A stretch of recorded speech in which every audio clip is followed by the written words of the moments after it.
Hey, hey.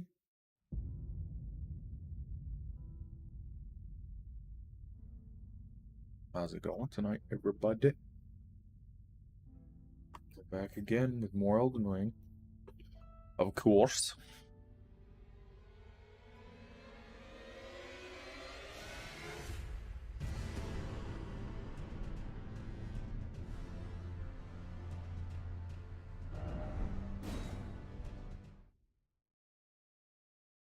Let's go.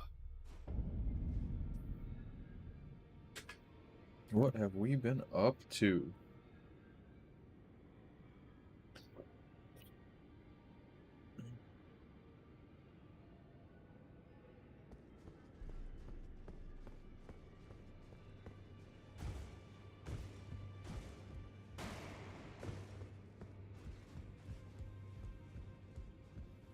Got anything? Dee was telling that he discovered the mark of the centipede. The centipede is an ancient symbol of the curse mark. As long as whoever finds and uses it is not nefarious by nature, then we may be able to form an alliance. If only I could speak to them in person. And if they were like you, all the better.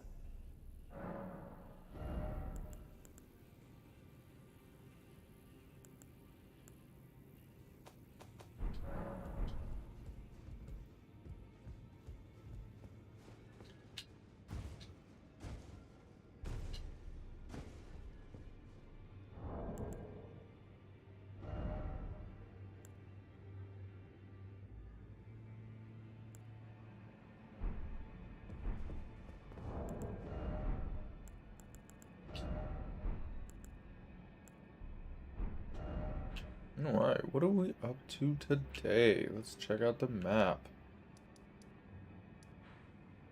I think we might give this guy a try. Spend some time with him, see how this goes.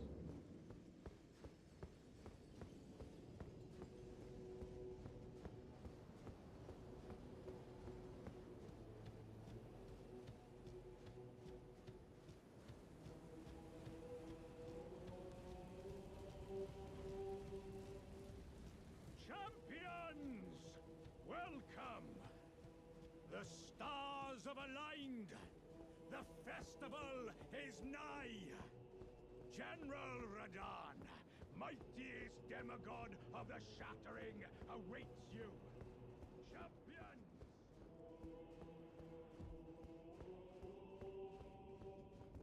I forget how to get there.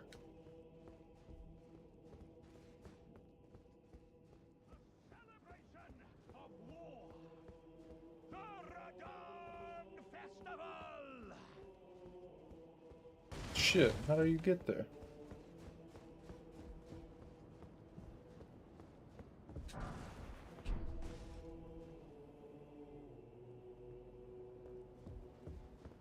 There's an elevator.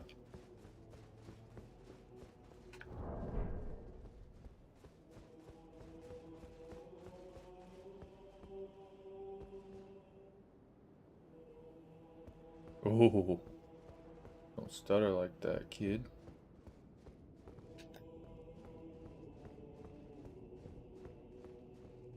What? I've been there. What's going on? Where's this damn elevator at?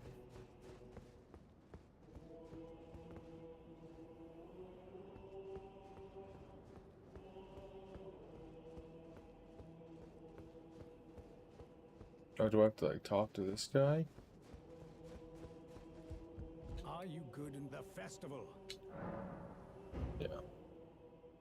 That's how it happens. You gotta talk to this dude. Before we begin, allow me to paint you the full picture.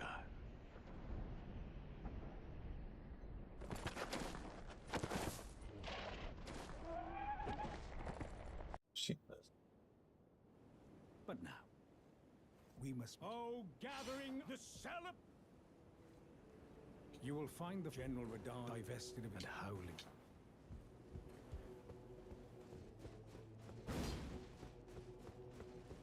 Ah. Strange. Good luck. Oh, good luck. Old friend ahead. Oh. that's necessarily true. Oh.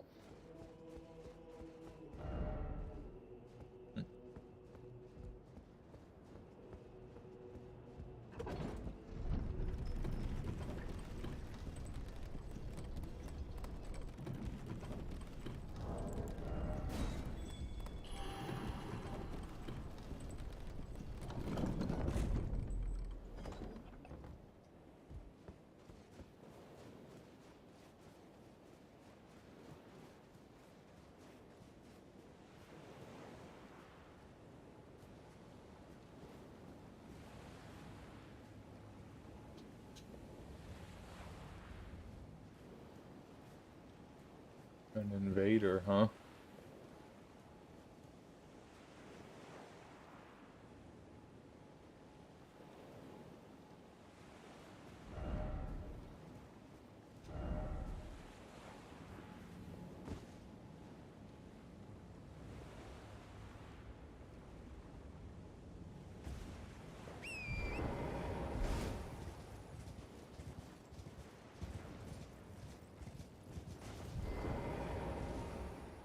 Ah.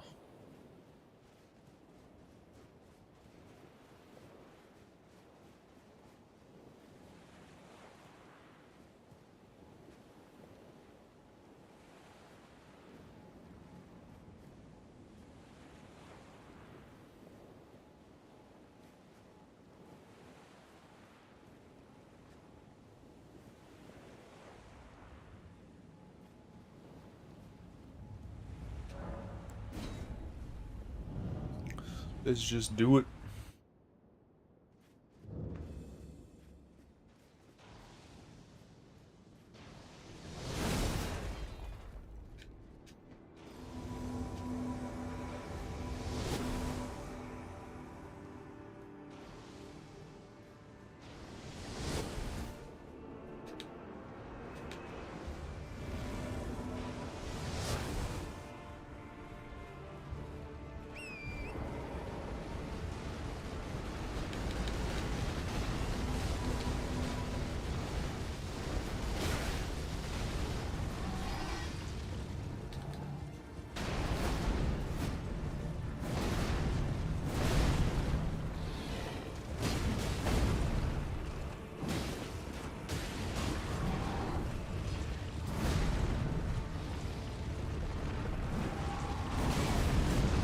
Ooh boy.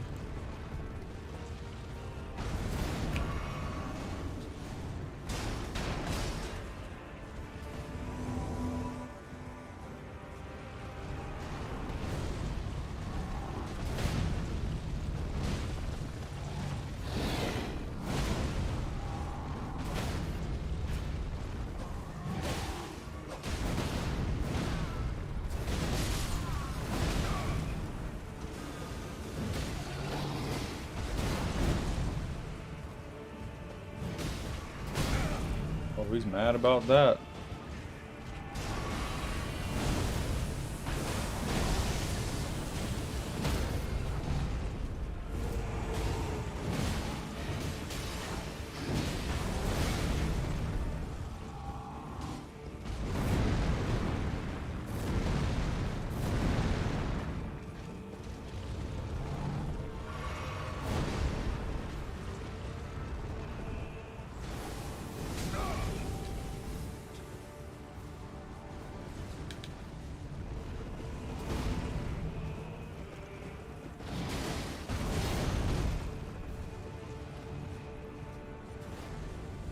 What are those signs? Where does it come from?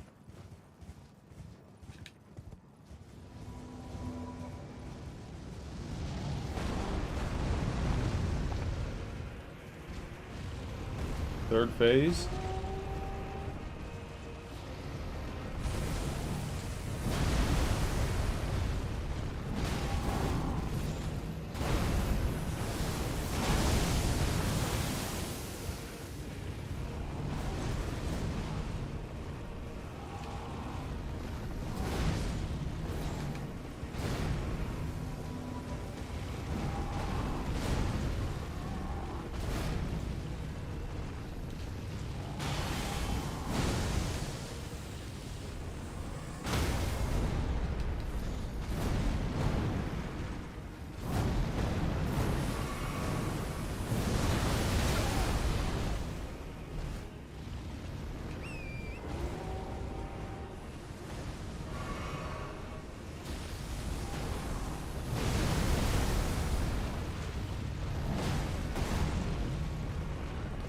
Ooh.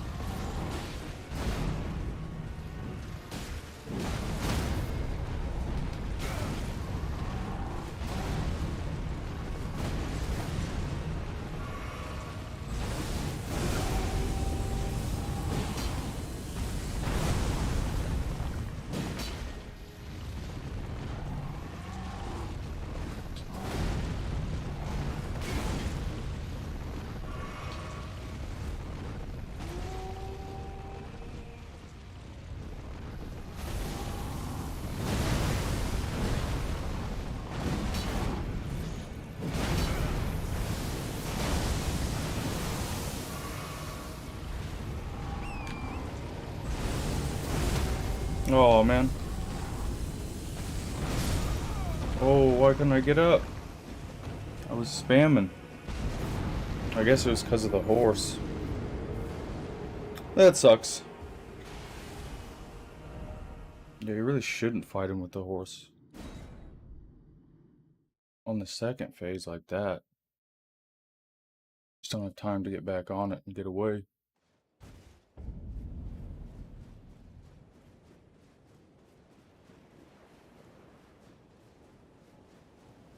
I need to get this heater.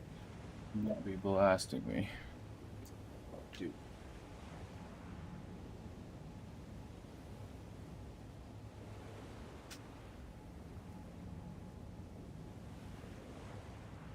Alright, that was really close.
Man, I could have sworn I dodged that.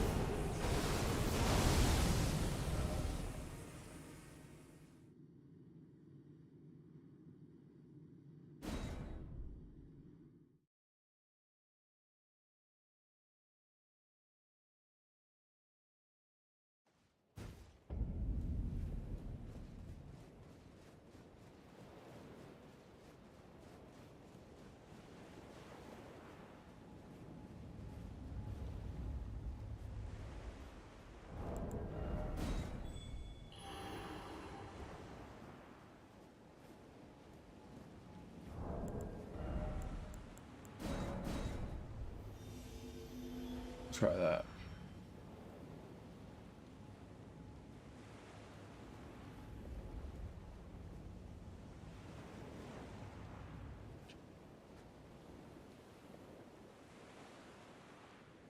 I feel like I'm actually doing pretty good damage on him.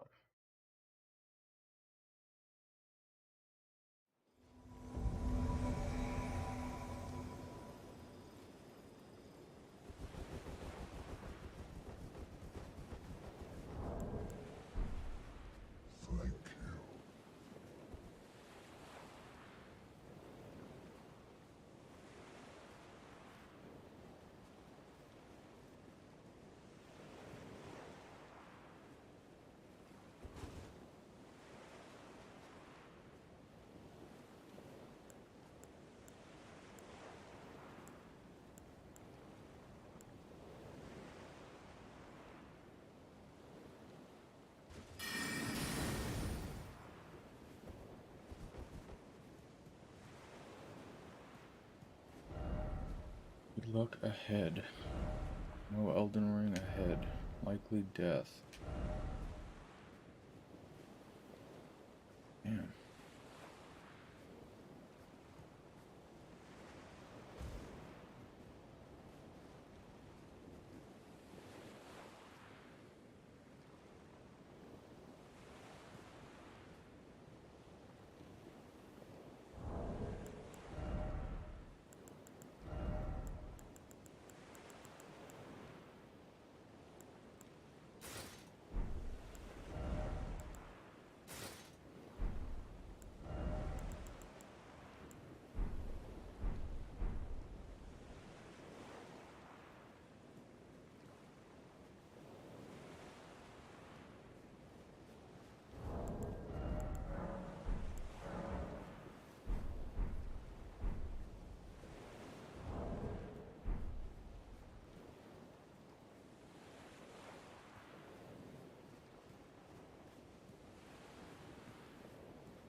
Alrighty.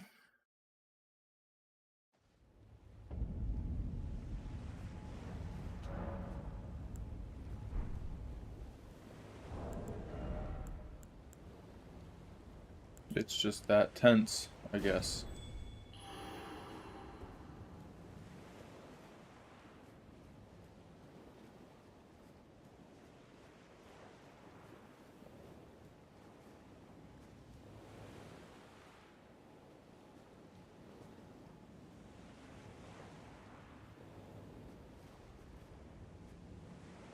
Oh well, whatever. We'll just try him again. We've gotten him pretty close. I just haven't really experienced that third phase. I've only experienced it 2 times.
Damn, dude, you can never get it.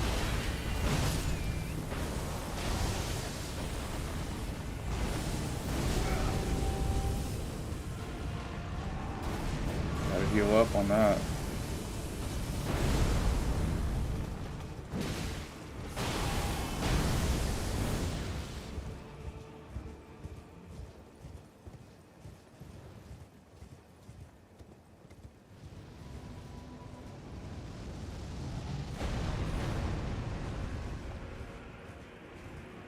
Here's what we gotta do. We gotta get back over there. We gotta get back to the summon signs. Wherever the hell they are.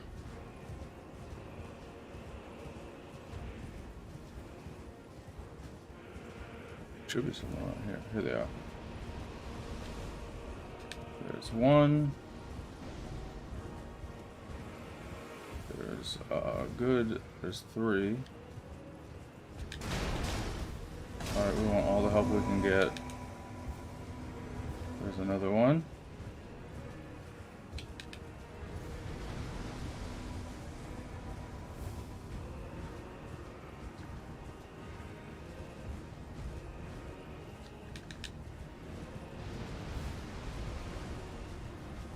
Okay, round two, boys.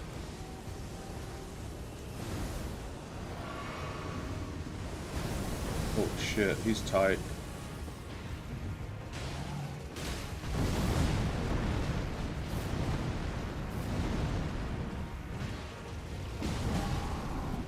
Shit.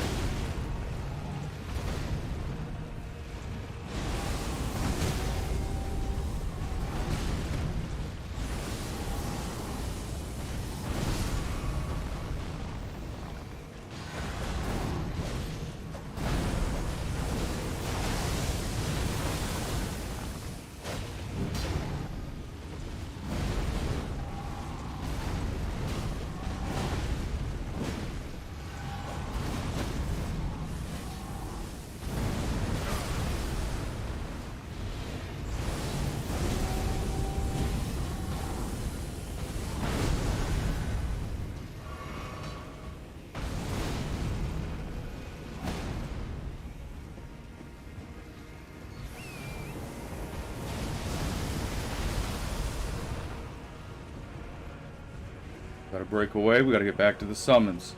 We don't have time for that shit.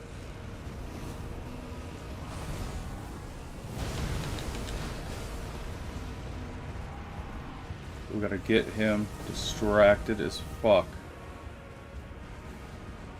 We gotta get back over here, and there's gonna be some more summons.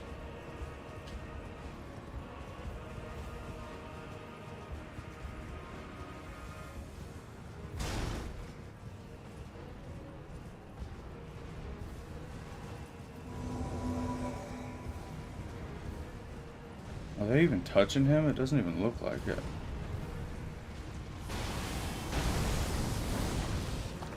Shit.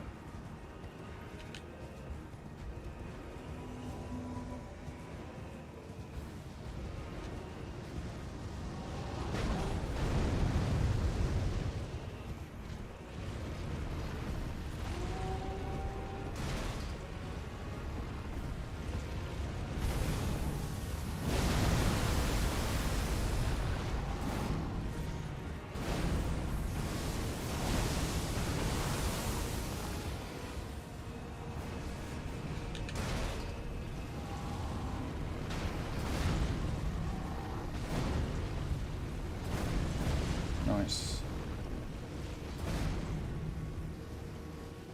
Warrior Jar.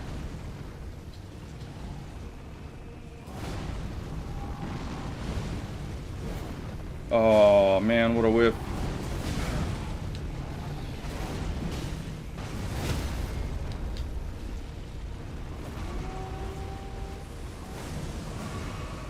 Let's go, boys. No! Fuck this game, dude. That's such bullshit. Ay, ay, ay.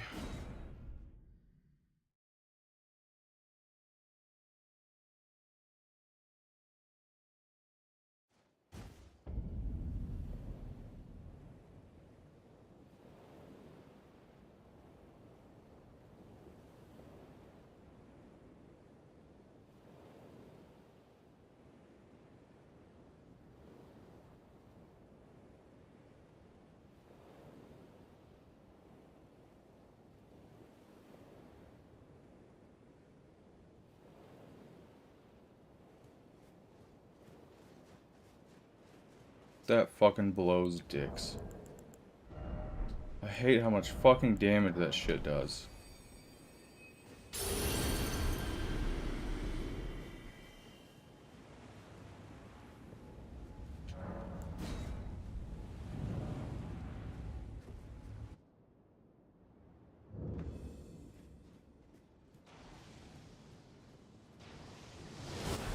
Like, I had so much fucking health. It's so much, man. If you would have just left me alone for like 30 more fucking seconds. What the fuck am I stuck on?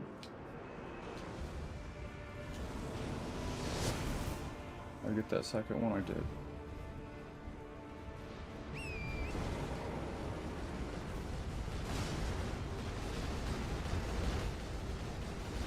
No, I didn't.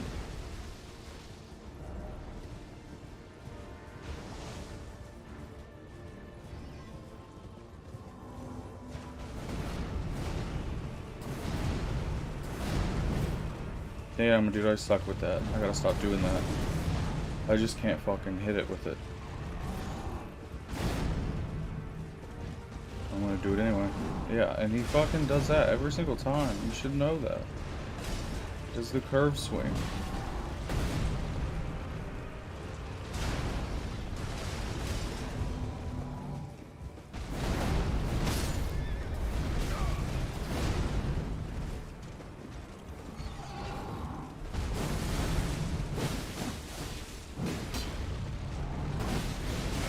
Let's just try to fight him.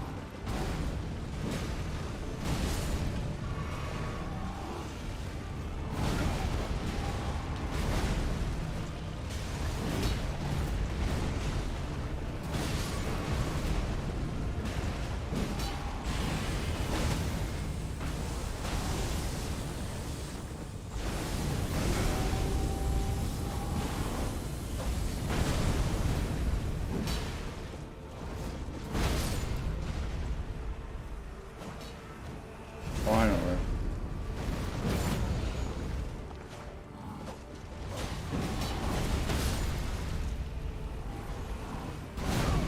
Damn.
Damn, I hate the fucking horse, bro. I hate this fight so much.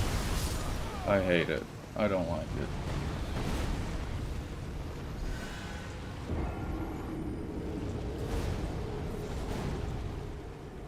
It's... I'm just gonna do it later. He's so doable. He just... Even with that great rune, he fucking one-shots you.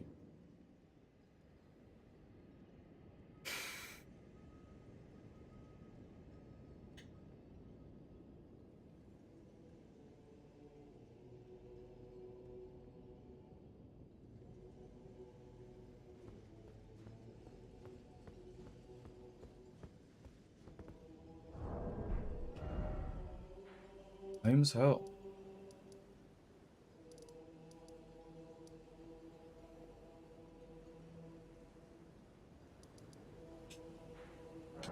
Frankly.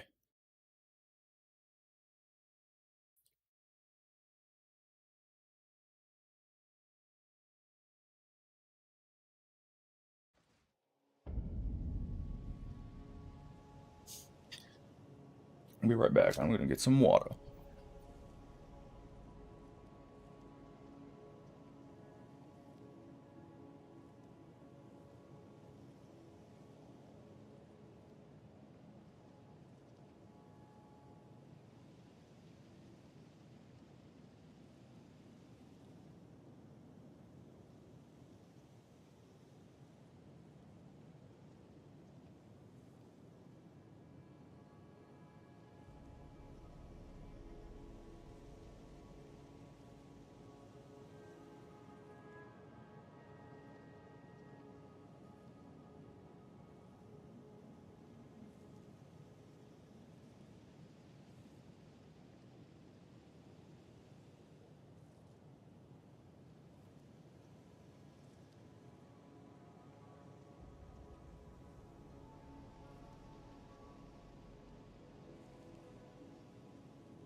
Man, that's unfortunate. I got him real close. A couple times.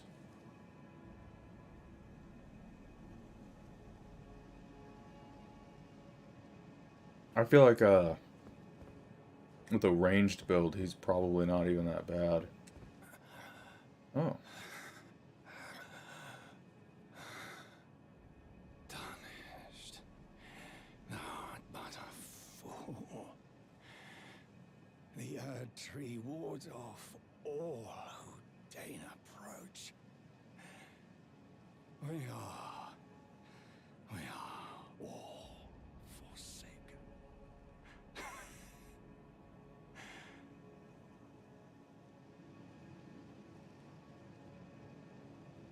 Shut up, bitch.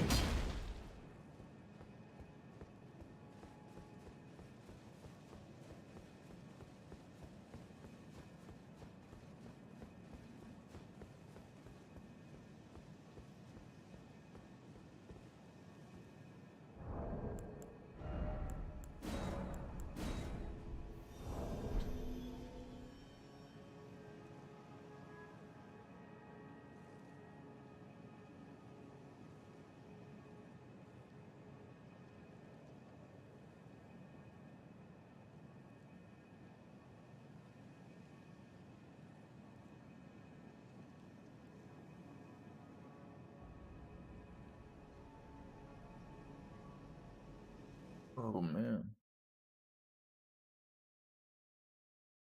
A long day.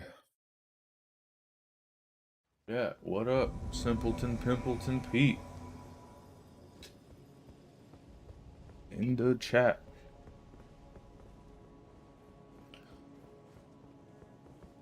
You should have seen it, man. You might want to, I don't know if you can, like, scrub the video, but I got Raydon down to one shot, like, 2 times in a row, man. Oh, it was so unfortunate. Why can't I go in there? Oh. It was the most unfortunate thing ever, man. I got him so close. Even with this great rune, he's still just pummeling me in the health department. I'm gonna wait till I hit the cap. Cause he's doable. He's so doable. I can square up on the horse. Fuck you. Yeah, I'll take the hit. I'll take all of it.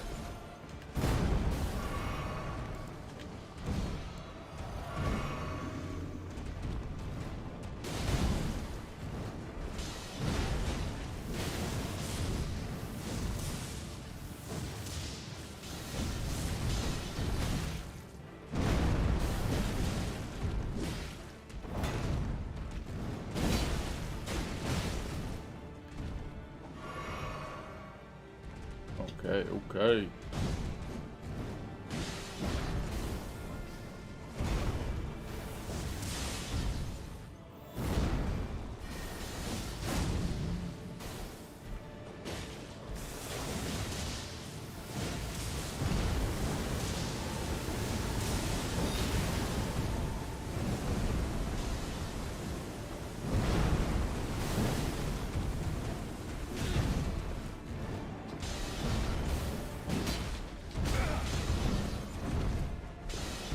Yeah, yeah.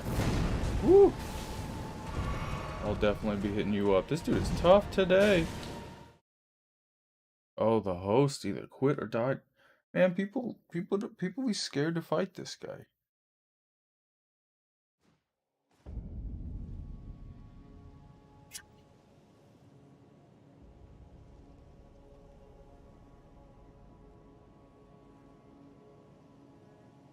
What up?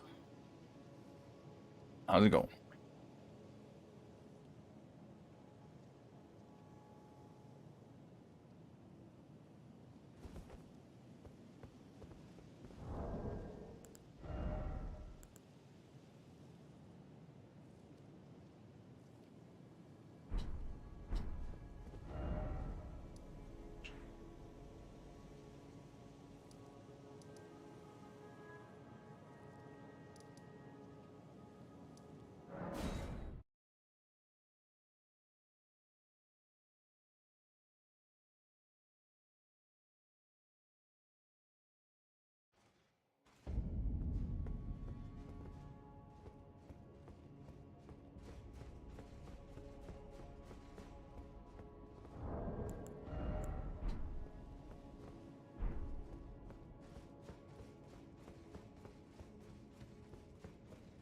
Oh, I just noticed I can't hear you, man.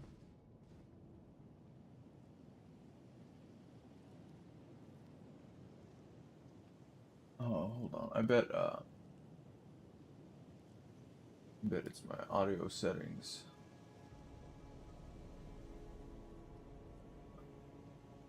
Yeah. There we go. Okay. How's it going, man? It's going great, dude. How you doing?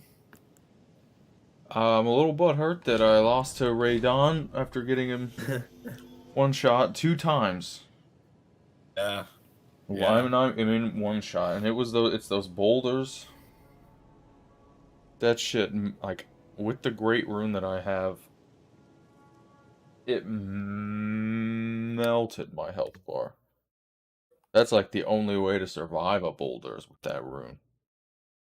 Yeah, I could never survive those boulders. He was just so, if he threw that at me, no matter, like, I could have 9 Estus still on me, full health. It's game over. Oh, I died with like 8. Like, I really had him. Like, I had been creaming him the whole fight. And I feel like if I see that, if that happens, it just means I'm in the wrong. You know? Because that's like the game they can't want it to be like that harsh. That one mistake. One. Well, you know, the one thing that I realized about it, having maybe done like 30 plus runs on him, is he is a character that is actually, like, his body type is very similar to almost like a giant, you know? Yeah, yeah. And so, but those attacks that he has are only mid to far range. So if you stay in close, if you can get like that rhythm, that's the only way I could ever defeat him, because it got to a point where every time I would pull away in that second phase, he would throw them because he always activates them. So I just kept trying to learn his roles. And I mean, honestly, a lot of times, like, the roles are very generous. Like, if you just almost button mash B around him when he's spinning like crazy, Yeah, he has a hard time connecting. He's not, yeah. Yeah, in the second phase, you definitely don't want to be far away from him at all. Because he'll just one-shot your horse, and then you're dead. But it's like, you want to be on the horse for the first part of the fight, after you get the summons off. And then you stay on it until until he gets those crystals going. But I had this rhythm, man. I had this, like, nice, solid rhythm. Of, like, so, what I noticed is that when he teleports away, the best thing you can do in the world is get on your horse and go summon everybody again. Because by the time he comes back, someone will be spawned, and he won't focus on you, and you can get them all off at the cost of, like, one dead. Yeah. You know, it's a bold play, but it is true. I mean, my strat was always, like, I was terrified to go onto my horse at any point. Like, the fact that I always really failed because I think my horse combat tactics they're just not very good in spaces like that. It's just with jousting. his type of AoE attacks. Yeah. That's all you're doing at the end of the day.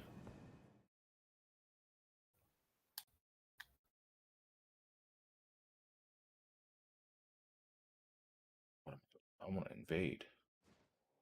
We'll see how fast someone summons me for Margit. You should get it pretty quick. He's a hot commodity. You're probably not gonna beat it, and that's not your fault. No, dude, but this weapon I have is absolutely insane. The Raydon's weapon? It's a dual greatsword. Okay. That sounds nice. Yeah, dual greatsword +9. Yeah, that's another thing. Is I need to finish that quest to get the unlimited 5 and 6 stones. Because I have a bunch of weapons that would be good if they were, like, higher up. And I want to upgrade these weapons too, because, I mean, I still do really good damage. This like Berserker sombering? sword. Yeah, Sombering and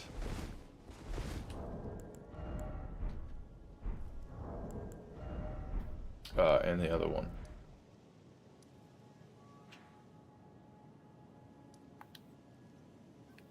Yeah, that for those you can them pretty easily. It's like a boss. Just going. Yeah, there's a boss. There's actually a boss. This is how I got some of the Sombering stones, and I also found several new locations that gave me quite a bit of stuff. Yeah, there's a lot out there. Oh yeah, dude. Oh yeah. Just wait. Wait. Some of it's being blocked off to you right now. But that'll change. Yeah. But honestly, like I was tempted to tonight push into Kano Manor. But I don't know. Part of me is also like, I've got a really good run right now where I've gone through several regions, killing each of the bosses in those regions, and got a lot of new stuff, completed 2 major quests. Did you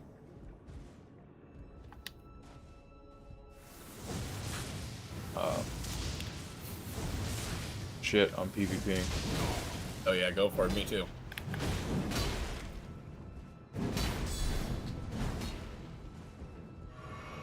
Oh, he's healthing?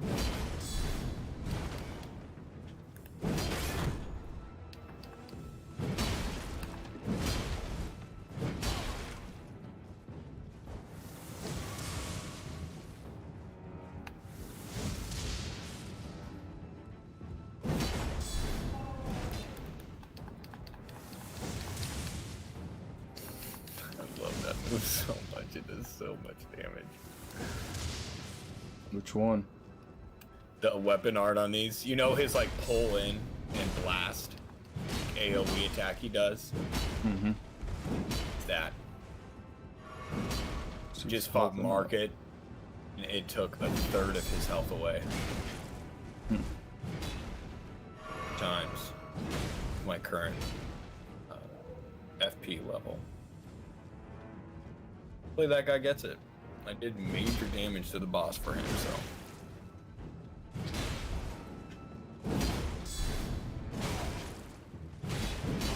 I wonder if it would. Did you ever have any success like being summoned for some of the earlier bosses? It just depends on the boss. Honestly. Damn, this dude is heal spamming like it's his job. He's got the damage boost.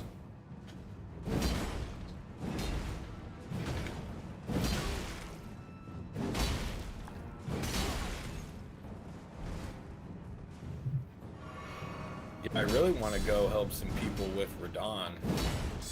I still haven't figured out to be able to leave my sign anywhere. I even looked it up and I couldn't find anything.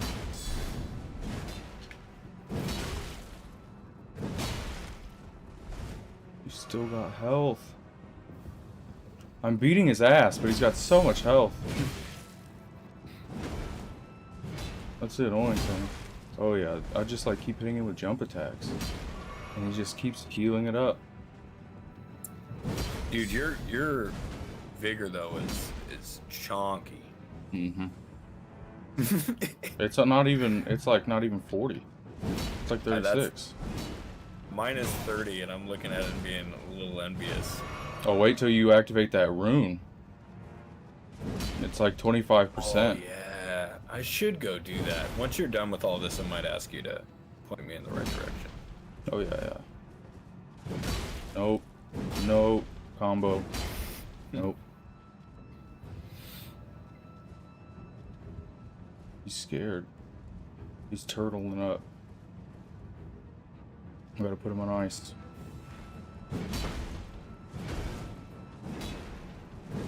Wrong. Big damage. He's just gonna heal. I have to stay on him. I don't think he has any healing, or he would have. Right? What you got, bro? Come on. See? He's scared. He wants me to jump attack.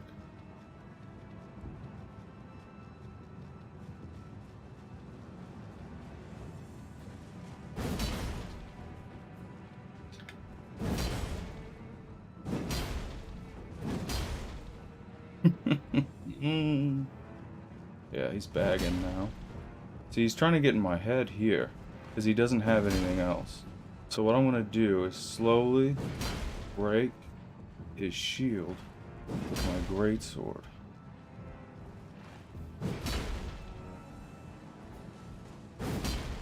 Uh-oh. Combo City. I also want his damage buff to wear off. Yeah, it's a nice shield he has. Yeah, it's like the Dragon Claw, I think. Yeah, he must not have it because he is not healing, and he's had many opportunities to. See, like right there, he could have just done it. There you go, bitch. Get fucking bored and kick your ass the second you lose interest. 373 souls? What a bitch. Didn't even come with any chips, you know what I mean? You come to a poker game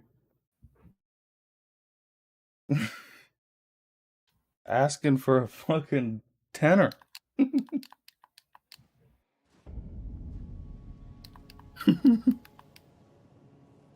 Oh, That's wow. what He a Brit is- would say. That was fun. I kind of like PvP when it's not people who feels just pretty master the game. That's how I Yeah. feel. Which right now there's probably very few. You could tell so hard that he had no fucking clue what he was doing. He just was like, "What if I want to strafe him, and then I'll block, and then he'll just swing right and miss?" It's like, no. I've been playing Chivalry all like for the past 6 months, bro. I know how to fucking sword fight in a video game. Dude, I was watching, I don't know if you've seen it, but Summit 1G rage quit this game. I And watched Dr. Disrespect play it, dude, and he was being such a little bitch, bro. It was making me realize that, like, he's a fraud. He was literally like, "Oh, I see, it's that kind of game with the repetitive swings," and it's like, what do you just... All you got is aim, bud. yeah, dude, but it was funny because Summit, like, actually came back to the game. Like, he was like, there's something about it.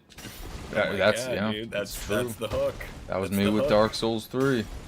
I put it down for a year, and like once every 3 months, I would just be like, "Fuck that game! I'll never play it." Right? Yeah, I think it's deceiving to some people because it looks like, you know, a very AAA RPG. Just And then looks like you a get into normal the world game. and yeah, like a normal game, and then the world just destroys you. Woo. Yeah, I was watching someone. They were doing this playthrough. They got all the way to Margit, and they beat him. And then they realized that like they basically had this like random epiphany that they wanted to do like an arcane build, like out of nowhere. So they restarted the game, and then turns out the starting class that has the highest arcane is the wretched class. So he started the game over as a wretched after playing it for 9 hours, and like beelined it to Margit, and it took him like another 9 hours to beat him. And the whole time, he was just like telling people that if they did like basically anything else, that they were just like scrubs, and this was the true way to play it. And I couldn't tell if he was like being serious or if he was just like super tilted at his mistake and was like trying to justify it. He was just like, magic is fucking broken. It was like, you're trying to do a magic build right now. Like an arcane build is like hella, it's like blood magic and shit. That's like the most like esoteric, like you have to master these games to even like know that it's out there. You know what I mean? Yeah. Like you get your fucking dark magic build, like your hex build in Dark Souls 2, which is like a school of magic they basically don't even tell you exists. They just tell you that like I think they tell you that like faith like helps with hexes, and that's all they tell you. And it's like a whole school of magic. It's, you know, it's like dark magic, but whatever. And it's confusing because you'll get this staff, and you'll be like, oh shit, this staff is really nice for magic, and then none of your spells will work with it because it only works with dark magic, or it only works with this magic, and it's weird. Oh, what were you saying? Well, I had a question for you that I should have probably looked it up earlier, and I totally spaced. Oh, you're trying to get to the Divine Tower. Well, so there's two things that I was going to see if you could aid me in my quest with. One is the Divine Tower, Mm-hmm. and the other is the boss I have to kill to open that second door, the Draconic Beast or whatever that thing is called. Oh yeah, the Draconic Tree Sentinel. Yes. So my plan is to do that first, kill the Tree Sentinel, and then go and hit the tower. Do the tower. Yeah. Mm-hmm. Have you found then, the Tree Sentinel? Oh, I have no idea where it is. I was thinking I should have looked it up today, but I was really build focused. And I had also. Mm-hmm. Also, it dawned on me that like 3 locations had opened up that I had yet to explore, and I was like, "What have I been doing?" Yeah, there's Mount Elmir. right? Yeah, Yeah. And then got there's there today. the Forbidden Lands, which isn't very big at all. It's Is that in the west or the east? yeah, Eastern it's half? east of the capital. I And that haven't been able to make it there yet because the gate's still closed, which is why I gotta kill that boss. fuck. Um, but Yeah. I went to a couple other underground cities that I had never been to. Oh yeah, I still don't get me started on underground cities and shit. Well, I'll tell you, man, where I was at, like everything I went felt very like I felt very over level the area. Hmm. So like I would think about it as you keep pressing further in the land. Like I think we're reaching in that point where it's like you don't really have a reason to go back there. There's typically only one boss per area, and the Mm-hmm. area I just got, it seems to be like the last piece of the puzzle. Hmm. Could change, but um, typically there's like a way that you can see another part or another section from a Mhm. previous section. You just don't know how to get there. And this one was very much closed in. Like it connected to the other ones, but it was like a dead end. So it was a Interesting. nightmare. It was an absolute nightmare. Okay, it doesn't sound like the one that I went. Like I've been to a place down there that didn't. It was very peaceful. At least it seemed like I didn't walk around much. So you've gone to the Sofria River well, and you went Hmm. to the Isel River Yeah, the well. Einzel. Yeah, so I've got 3 bonfires in both of those places. Now, in the foot of the 4 belfries. Now, I wouldn't recommend doing this at all because it's a much more useful thing to do. Is that one of the 4 belfries has a teleporter that takes you to a place underground, and all I can say is that so if you look at your underground map, if you look at the Sofria location, you might notice on the very corner that there's like a little rock formation. Mm-hmm. It's like right there. Yeah. That's where you spawn in. And there's no way to get to that from the landmass, which I find interesting. I don't know another way to get there. I mean, I'm sure there's a way in from Caelid, so you might have gotten through there. I was about to say, actually, what you're talking about is where I've went. Well, I found a shortcut. I'll say, well, that's actually like so this is the interesting thing. It is technically like the shortcut, but having said that, for that area, there is an area above it as well, which is Oh. unlocked after a certain boss fight, which is a boss that you've been working on. Yeah, I feel you. And so once you kill that boss, it'll open a whole new area. Once you do that area, it'll connect to that other area that we were talking about that you found the shortcut in. And then that area connects to an even more secret area. That area's got some crazy stuff in. If you ever need somber smithing stones plus 9 and 8 and 7. I know there are ways to get them infinitely. The way that you do is there are bosses out there that have these bells. And you ring the bells to that woman.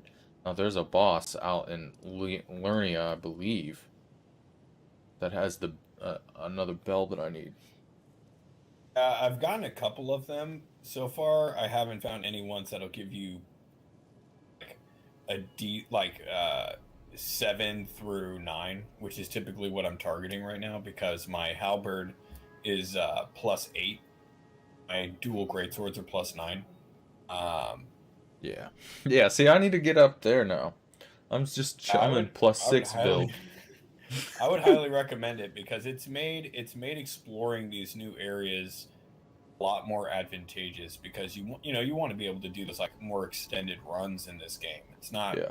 Oh, I'm that's not kinda really like having the an goal. issue with damage. I think probably because my stats. Because my strength is 40, and I have it set to where So when I equip a Ash of War, I set it to heavy, and it basically makes it have B scaling Yeah. for strength. So I get a good, you know, like this weapon right here. Like, you know, I'm rocking 360. That's like pretty damn good. Oh, by the way, dude, I totally did a quest today. Got me a very interesting mechanic of the game. I Oh, was shocked. okay. No, yeah, that- tell me. Okay, so there is a quest that I did in Stronghold in like the hub very easily. I'm assuming you'll have to pass time because I had talked to an NPC and then I left and I did a bunch of stuff and I came back and then I talked to her like again and nothing had really changed. But then eventually I had like a prompt to give her. And I know nothing triggered it because it was during the time where I was just had really been making no progress. Like I was just kind of running around exploring stuff. But, you can tell her to do something, and the two NPCs you really need to talk to are the blacksmith and Little Red Riding Hood by the fireplace. Once you do, like tell her something specific, you can rest it at that table for a piece of time. And when you are done, she'll be gone from that fireplace, but she'll still be in there. And what she will offer is she'll be like, yo, now I'm actually somebody who will help you. So if you have any spirits, I will upgrade them for you. And the material that she requires, I'm sure you have a bunch of. So if there's any like spirits that you really like to use, now you realize they're like a +1. And you could get them probably to like +8 or multiple to +5. Yeah. You know, but I did the wolves, and dear God, dude, it is so hard to kill them, and they respawn, and they're big. They're like wolves, huh? boss. Yeah, they're like boss-sized wolves. So there was a boss fight where I literally just stood back. You're talking about the woman, right? The woman with the red cloak. Yeah. Now, if you go and talk to her, and you'll need to be talking to the blacksmith as well, because there's like a storyline between them where he'll tell you that she has like some power. She's always like, I'm trying to find my purpose. Then you can tell her like, hey, this dude said you have some powers. She'll be like, I don't believe you. But if I did, I should ask that guy who's like studying about all of the other bosses. Yeah. She says that to me every time I talk to her. She's like, something about powers. I should ask Master Hugh to teach me. Right. So literally right now, you're just waiting to trigger her to leave that position and be the merchant. Like you've done all the steps then up to that point. Okay. That's all you needed to do. Yeah. Like maybe the only other thing I could think of is I did talk to the blacksmith and you can bring her up. Yeah. There is a prompt to be like, about this person. Right. You can bring her up and then, and because then he'll be like, you'll ask her to look out for her or ask him to look out for her and he'll be like, nah. Oh yeah, would you watch over her? Are you out of your mind? Shit, dude, that's good to know because I do have one summon that I do like. It's like the summon of those guys that roam the grounds of Limgrave on the horses. He fucks people up, dude. He staggers. So when it's you and him together, like back and forthing a boss, it's almost like you're playing with another player that has a strength build, you know, where they're just like getting bopped. Anyway. Yeah, I only have +3 smithing stone, so.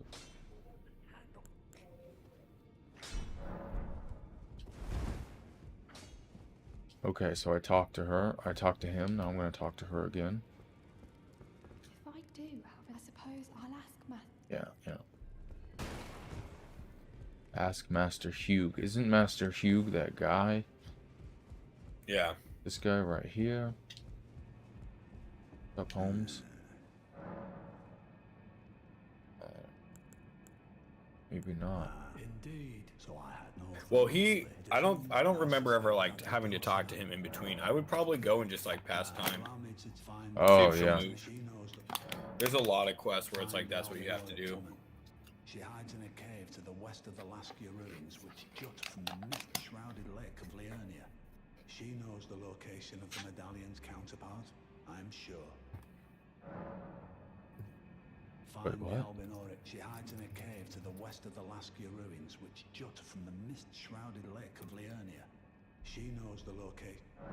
Secret medallion. Yeah, that's right. There is the secret. There's a piece of a secret medallion that we both have.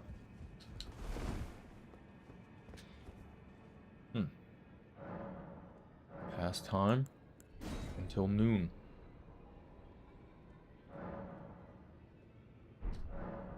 You're right, she's gone.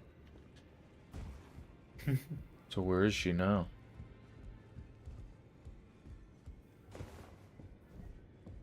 Interesting. Where you at, B?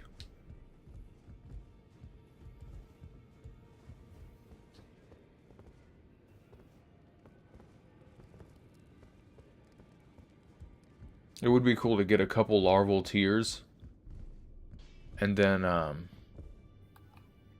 like spec and like dump a lot of stuff into faith and intelligence and just be like real powerful, you know, like use your strength build to go get everything you need. Everything. And have 2 larval tears so you can spec out of it if it's not if you've put yourself in a trap. I'm sure of what I might be able to accomplish, but if I might be able to help you all, I'd certainly like to try. And if there's anyone I can't believe I missed this. I need to warn you, a little while ago, someone started lurking in the wing on the opposite side of the round table. And I can hear, from all the way over there, the howling and wailing of spirits in fear of a curse. Right. I can even hear the repulsive, twisted malice in itself. A plethora of spirits in an unceasing cacophony. I can't even Terrifying. imagine. How much suffering inflicted to who knows how many souls. Not even the grafting caused anything like this to happen. You should keep your distance. I know you're strong, but please.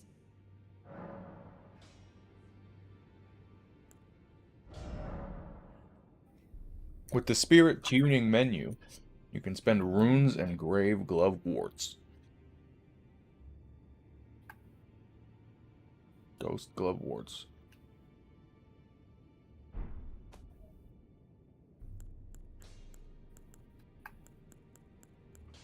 For some reason, I had a bunch of those.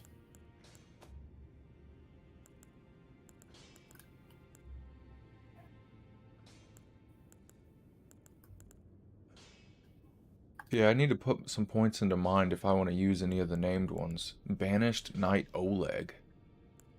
Omen Killer Rolo.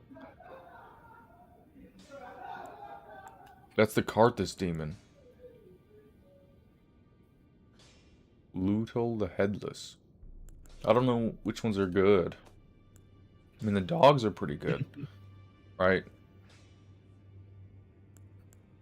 Wait, the rats don't have any FP costs?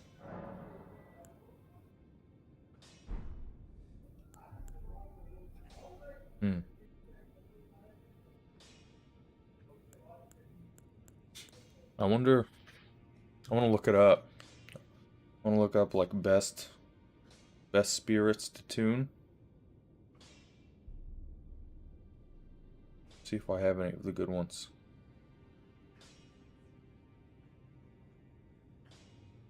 Imagine the fully upgraded jellyfish, man, where it's like just like a tank. It cannot be killed.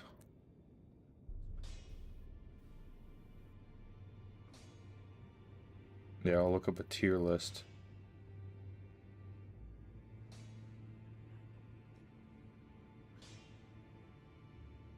So S tier. Mad Pumpkinhead, Loodle the Headless, and Omen Killer Rolo. And then A tier is Ancestral Follower, Caden Sellsword, and the Twin Sage Sorcerer. I don't think I have that one. And then Page Ashes. Interesting. I feel like someone just made this. Yeah, interesting. Loodle the Headless, though, I have him. The issue is that I just can't use him because I don't have enough FP. I have 77 FP and he costs 100. So I need something that like boosts FP. Ooh. I wonder if I have like a potion, you know, like a physic that I can drink or whatever. Yeah.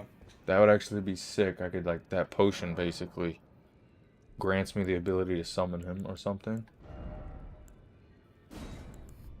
Restores half. I need something that boosts FP. Nope.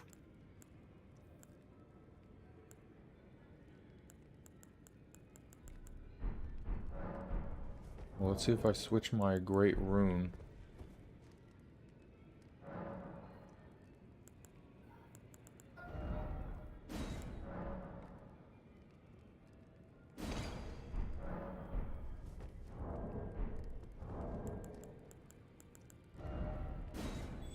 Oops.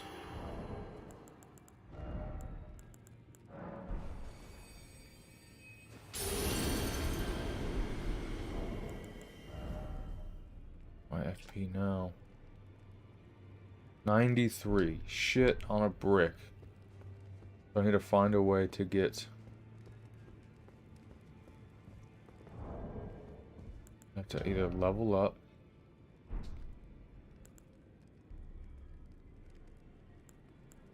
or respec. Just to summon him. Which I will probably put more in intelligence. I plan on doing it later.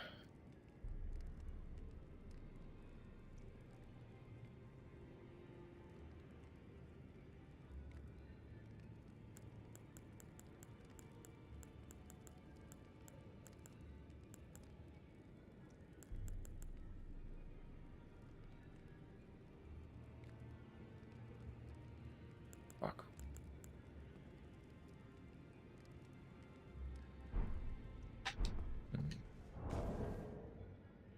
What about Omen Killer Rolo?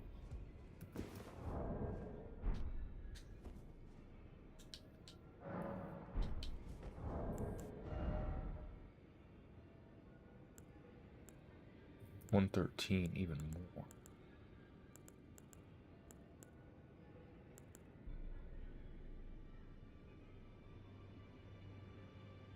But I do have the Caden, a guy I can use.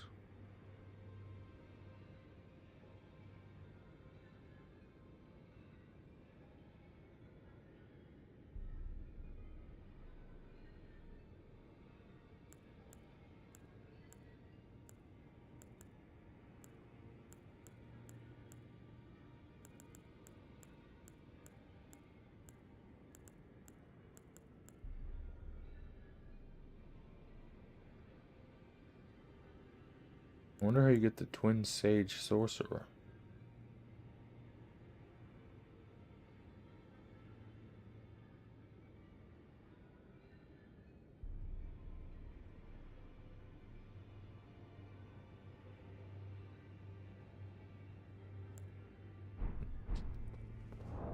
Okay.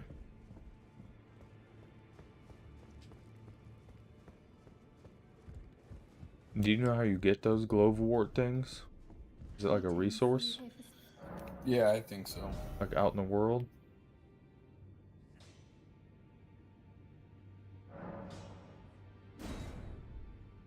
I think it should be.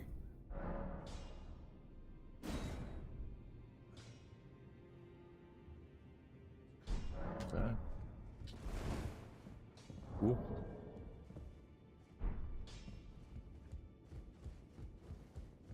Yeah, I'm trying to figure out how to open that door because apparently it's already killed the Draconic Tree Sentinel.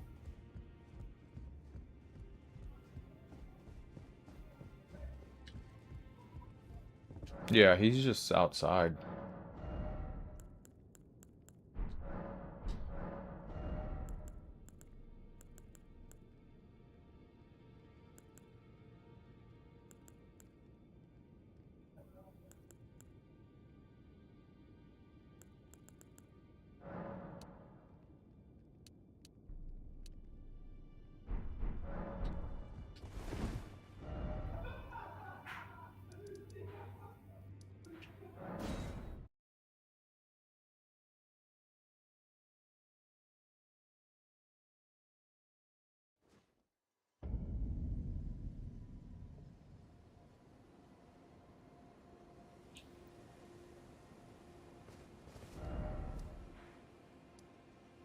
No, I am also curious in checking out the manor.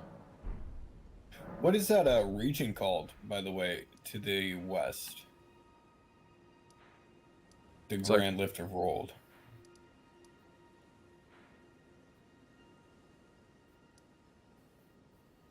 to the west. Hmm? The lift is like to the east of the city, Oh, like that's what I directly meant. Yeah, east of to it. the Oh, east. okay. Um, I don't know yet. No, I think it's called like Giant something. It's like the Giant's Den or some shit. I haven't found a bonfire there yet. I don't know if I really should because I haven't. I explored the city way more than I did this like area out around it, and I don't want to leave it behind. I know there's like bosses out here and in this mountainous area. I don't know how to get to the Poison Castle yet. I don't know if I want to. Still haven't decided if I want to.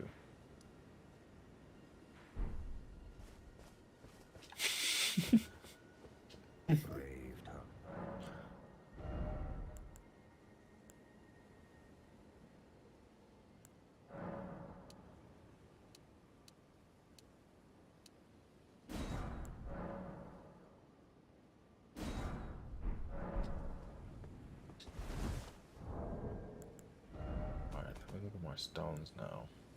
Alright, so I have 17 level 1s, 9 2s, 5 5s, 4s, I have 6s, up to plus 18. Yeah, see, that's what I'm saying. The scale of the leveling system has gone up, clearly. Because what used to be the end is not anymore. Like, the idea that someone is going to beat this game and at, like, soul level 125 is starting to sound kind of like a long shot, you know?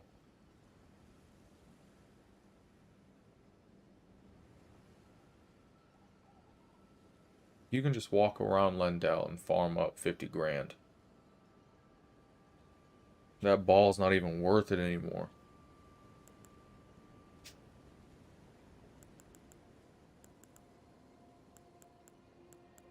I have a lot of somber stones, though. That's good. Oh, yeah. So glovewort is a... looks like it's a flower.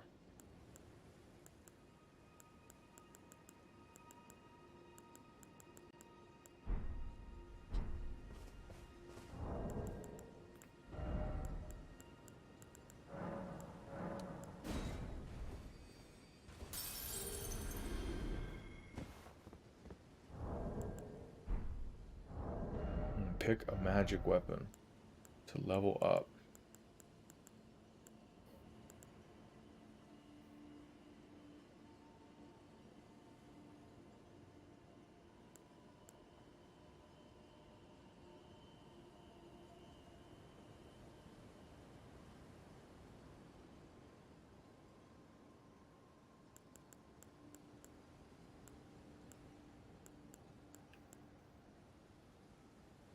All right, I think I know what to do. Oh? Hmm? What's that? Oh, let me try it first. If it works, you get a nice chuckle. Mm.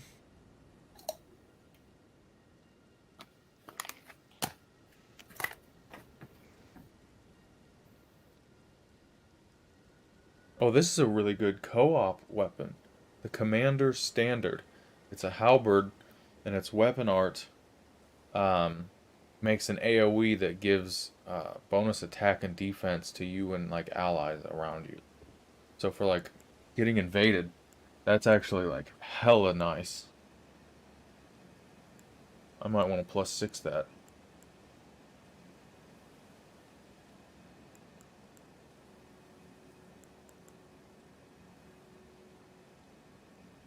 Just so I can say that I did, you know? I don't have a lot of good magic weapons yet.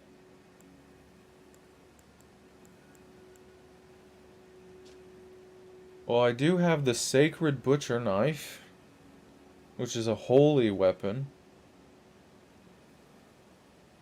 Right? That's not bad at all when you think about it. It's a great axe. Does holy damage, which can work against people who are weak to it. It kind of gives me an edge. Yeah, that's pretty good. Yeah.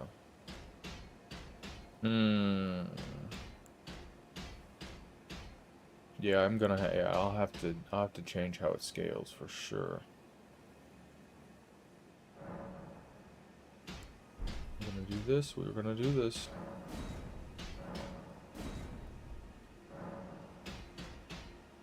And it takes regular smithing stones. And it does holy damage. That's incredible. That's... I thought that was gonna be expensive.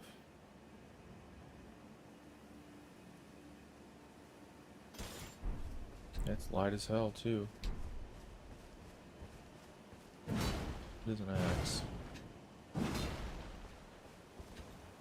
So it's a choppy boy.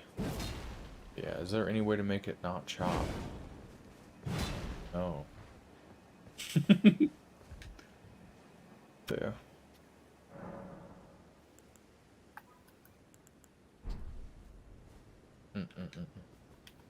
See what I can put on it in terms of Ash of War. Okay. I can put the bullshit one on it. Good. Did you see it? The weapon art that I found? Let me see it. It's, yeah, see? This is what's dope. The fact that you can switch up the scaling on the fly. I love that so much.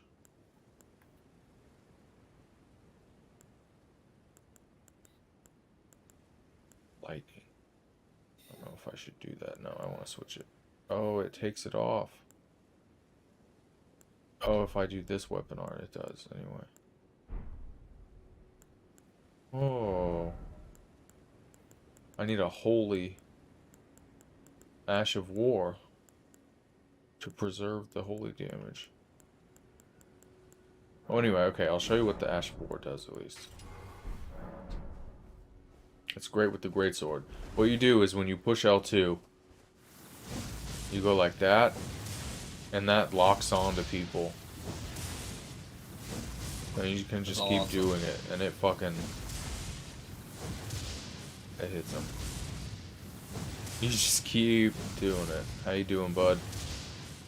You just stand in the back with the round. Open that door. Oh, yeah. Oh, good, good. How did you do it? I'm concerned. I ran up to it and pressed Y.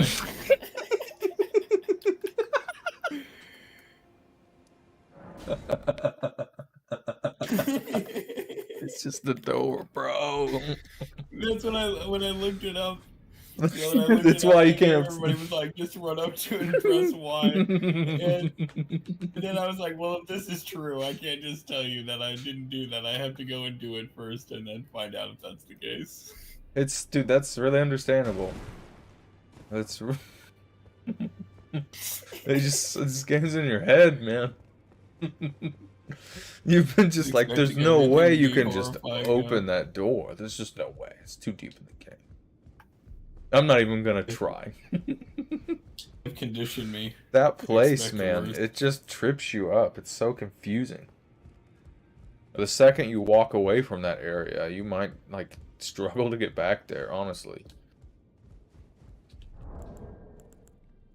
I got lost so many times in that place.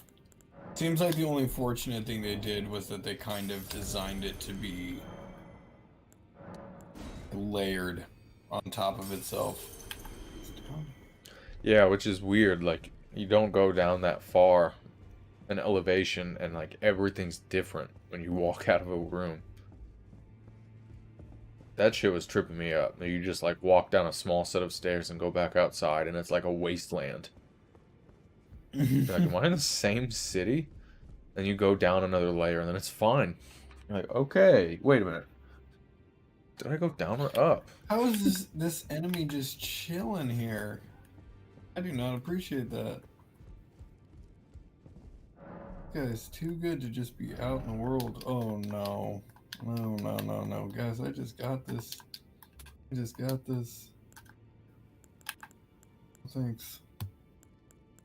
Guys are just one of those like red-maned lions with a sword out here. Chilling in the world. Where are you at? I just ran through the door.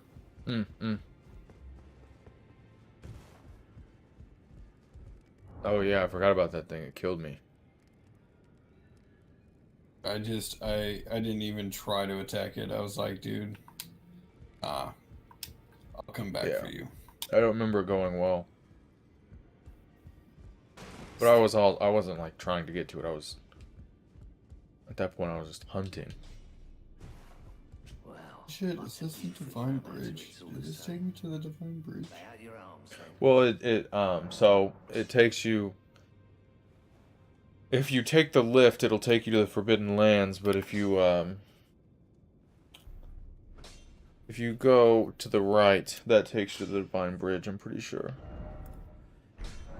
I just know the elevator takes you to the next area, which is barely an area.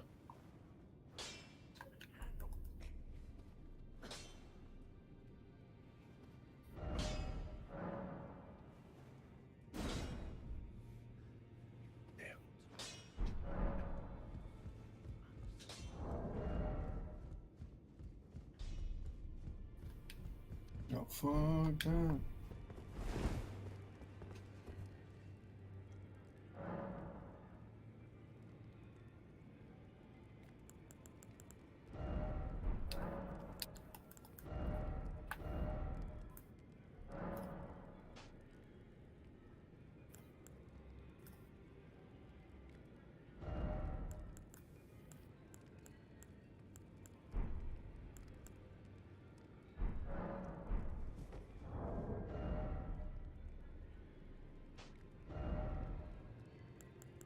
Wait, what?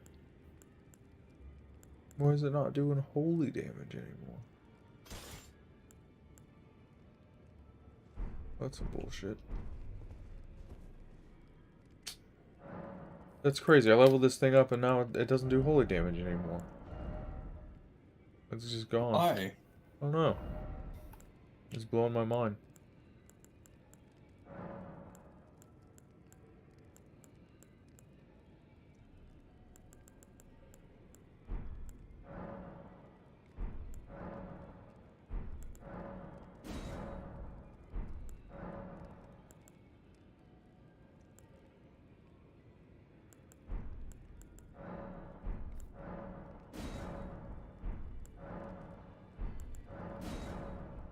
It's crazy. Oh well. Dude, I don't like this new area. Appreciate all this mist. The Forbidden Lands? Yeah. Yeah, it's rough.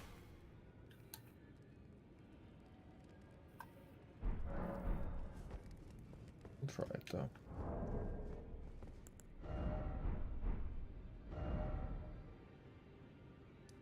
Yeah, I need to comb that a bit more. Everybody's so tiny.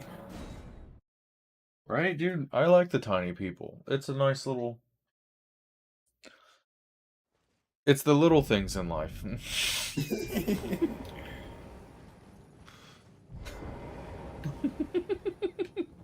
Fuck. Yeah, I just need to walk around and see what... See if they got Ran right off. little food. Little pies. Yeah, little weapon arts. Yeah, these guys are chunked out. I mean, I am using this weapon that's basically just a waste of souls. Probably like 20-30k souls, but whatever. I got that shit just by dunking on bosses for people. Yeah, I really should just like maybe go and do that for a little bit. It's a good way to get souls. If you kill Morgan, it's like 30 grand. Yeah, I should probably just go ahead. So and if do you that can because- keep the attention on him, if you like keep him on you, and pray to God that that person also summons a mage that's got the Kamehameha spell, he'll be great.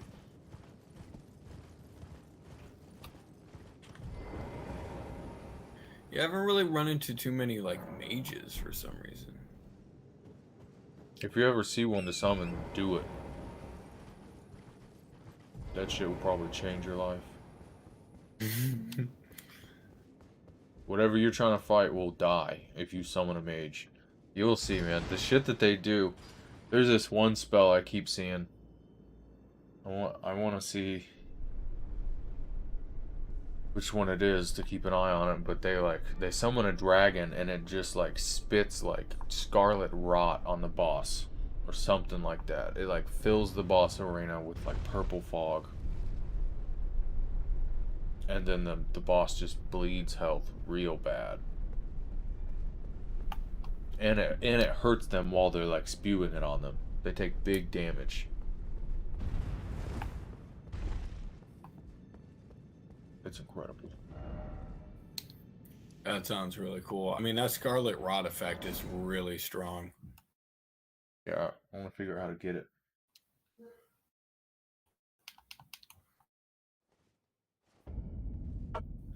Oh, speaking of that, you know those knights in the in Caelid in that swamp that spawn with like the scythes?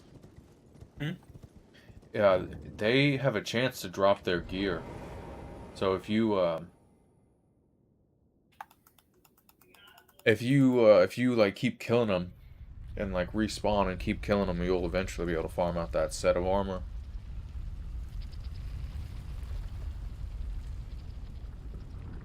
I've heard it's good. I think it's good. It has good like resistances to toxic and that kind of stuff. It's a valuable set. I should look into that. I've got quite a bit of suits that I just like. I think I picked up like almost 9 full sets of armor in the 2 areas I discovered underground. Woof. Mm-hmm. That's good.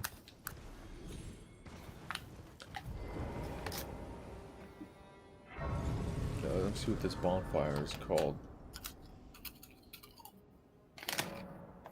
Zamor Ruins. Oh, it's the samurai guy. Finally, we meet. Oh shit. Tarnished. Who would be Lord? Yeah, man, I don't think this game is halfway over. Honestly. Why the long face? I don't know why. You were previously acquainted with this vessel. Well, that is most unfortunate. For he is dead. As for his flesh, he gave it to me. Shabriri, I hope you can Say that be at again? peace with that. Sorry, I was getting a phone call for some reason. You're good. You were about the life of only so that you. What a horrible your ascendance. But how would the Lord? I feel like this game is not halfway over. Oh no. I wonder though if it's going to be a situation though where it's like you can, after you beat the main bosses, you can just go and kill all the other bosses you missed out on or you hadn't gotten yet. Yeah, I imagine they'll let you choose when you New Game Plus. It'd be real unfortunate if they didn't. They're like, okay, you beat the game, we're wiping the fucking map. You're taking everything away. All the Estus. All the medallions, it's all gone. I can understand them taking the medallions back. Yeah. Because you could just go get that shit right out of the gate. and just just ride right through town. It'd be risky though, you know, if you're not like getting bonfires and stuff and you get murked.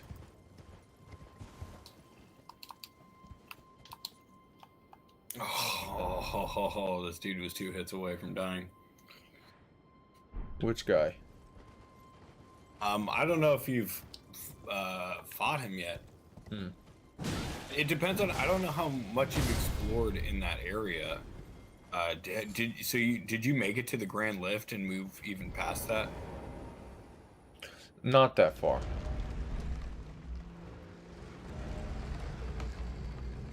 I'm at the Grand Lift right now. Of Rollo? Of Rolled? Yeah. And I'm liquefying this boss, like, shockingly. Nice. But, yeah.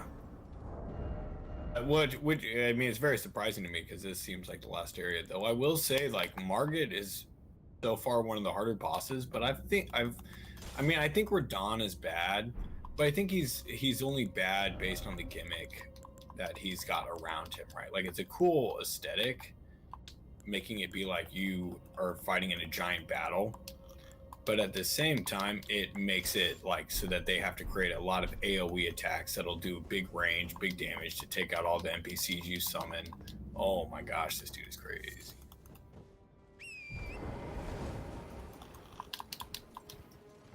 Is he in like the castle?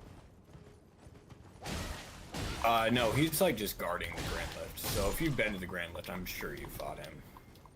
It's the gargoyle. Oh yeah. Maybe I should be on my horse for this. This dude's bastard, man. I'm doing so much damage.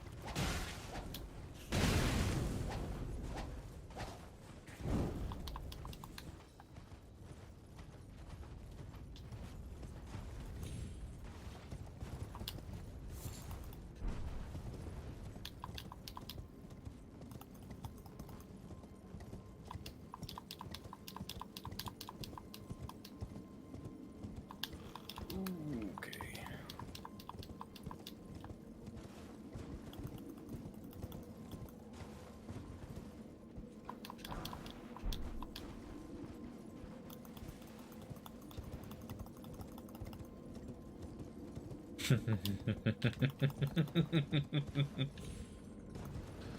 Okay. What? He gave me 60,000 souls for that? That's crazy. It was a bit excessive. Good levels. Right. I mean, at this point, I'm at 40,000, so. It is, and then you get like that 20,000, and you're like, I'm gonna lose this. Don't give me this to me. What can I go buy that's valuable and worth it? I always just spend it on the stones because I know I'll probably... Once I get to a point where I'm like comfortable with the game, I'm probably gonna just start like leveling up weapons a bunch to just like start making builds, I guess. For PvP. Just keep it fresh.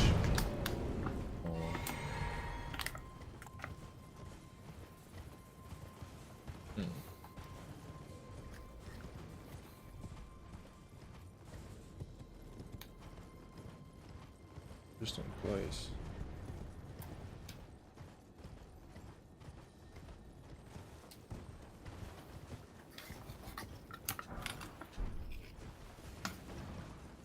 Where are you at?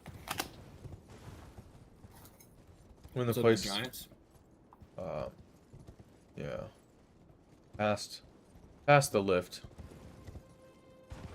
These environments, dude, are like I don't know who their design team is. Yeah, they need an award. Yeah. I feel like this game's gonna get a lot of awards. Probably like best open world game. At least. At least. Probably best level design.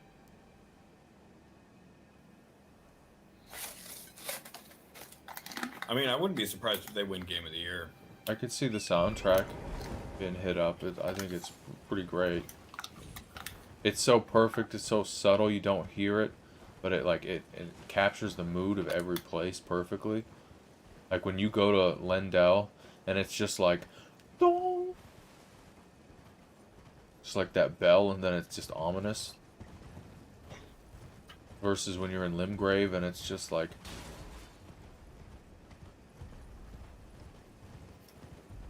real chill. They're letting you know if it's spooky or not. Like, teleport to Caria Manor and listen to that shit. Spooky. Okay, John. Spooky. Oh shit! No, what have I done? What have I done?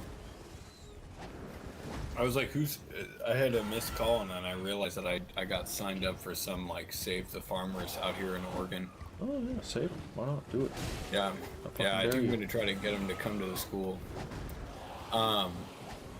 Dude, the music is killer. Yeah, I dig it.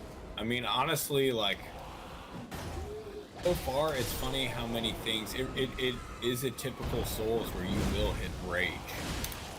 You really will hit rage. Yeah, I'm just not trying to do that anymore. I've done it. I've conquered that beast. Oh, yeah. I won't play the game a different way, you know? Well, it's going up the hump, right? Yeah. Like, it's that point where you're like, whatever I'm doing is not working. Then you go up the hump, and all of a sudden you're like, all right, well, now I get it. And now I have the means to fully understand it. That's how I'm kind of starting to feel like right now, honestly. You can tell the game isn't really about beating your head against a wall. It's just some people did it that way, and then you just need to justify it, I feel like. You know what I mean? Like, they couldn't outsmart the game, so they tortured themselves to the point of beating it. And then they were like, if you don't do it that way, then you're just worse than me. So now I'm the best. For some reason, and in this world, people really like that line of thinking.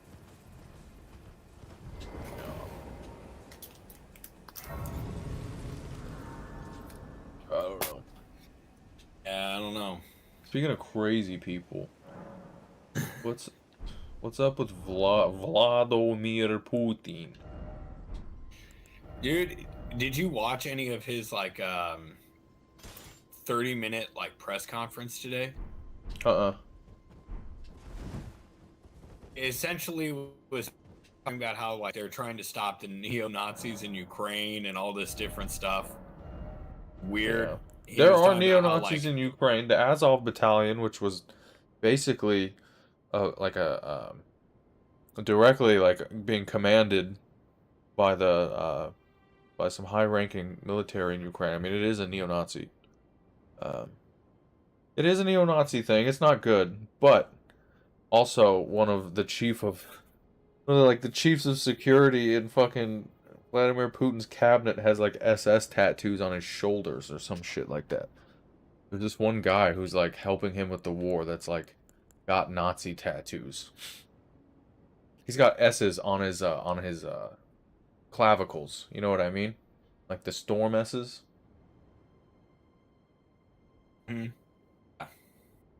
Which is, I mean, well, the weird thing is he was talking, like, it was clearly all propaganda. Yeah. But, because he was also talking about, like, things that happened in World War II that he was like, the West wants you to think these things happened and they didn't happen. But it was man, looking at the news today, like, the biggest thing that seemed to hit the news was the fact that, like, you have Europe's biggest nuclear power plant on fire right now because they bombed it. I know. So, like, it seems like, I know the UN held an emergency council about that, like an emergency meeting to be like, what's going on? Like, because that whole area, including where the nuclear reactor is standing, is a battlefield. so nobody can really get in and take care of this situation. Why would But you if do that that? thing, yeah, but if that thing was to go critical, it would be so much worse than a nuclear bomb being dropped. And so, like, even if it got to Chernobyl stage, it's so much more powerful that it would be an issue.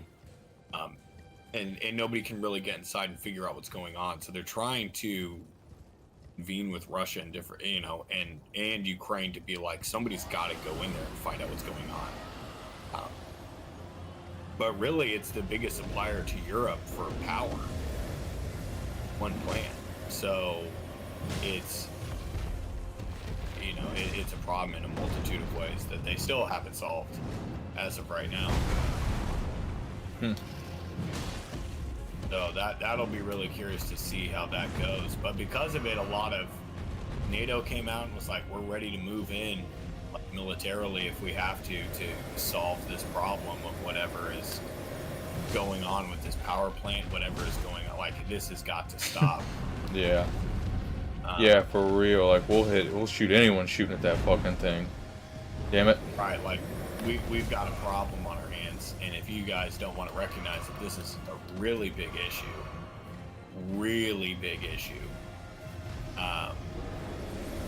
and also a lot of the world is at a point where they're like, all right, we're you know, this is a problem, and clearly no matter what we're doing, it's not a deterrent.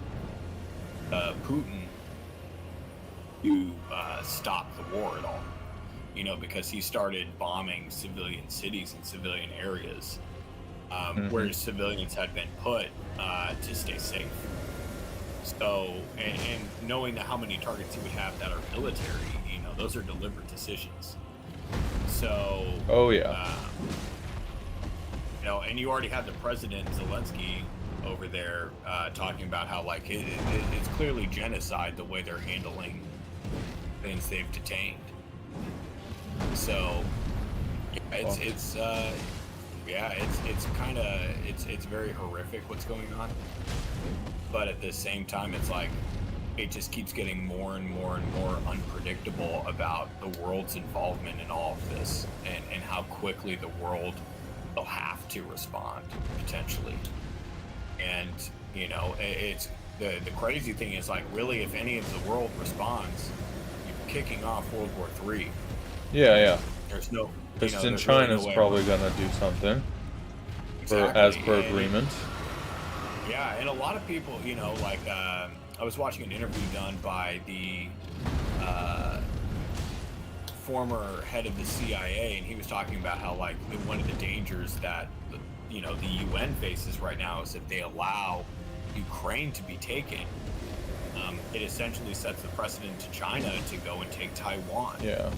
And take other territories. You know, it sets this message of that we're not interested in protecting other countries, and we're okay if people want to just go and gobble up territories militarily.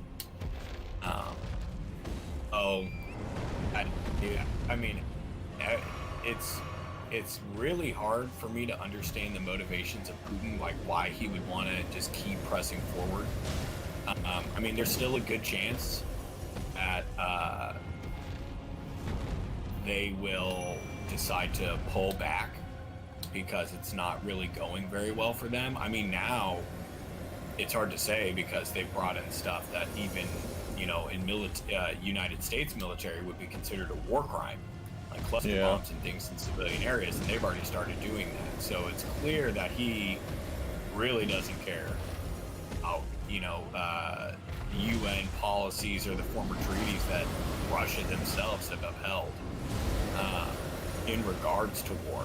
And to me, that's really fascinating because it's kind of like, well, how do you think the world's going to respond? You know, if anything, Europe is mortified because what is he, you know, like what does this mean if he follows through for the rest of Europe?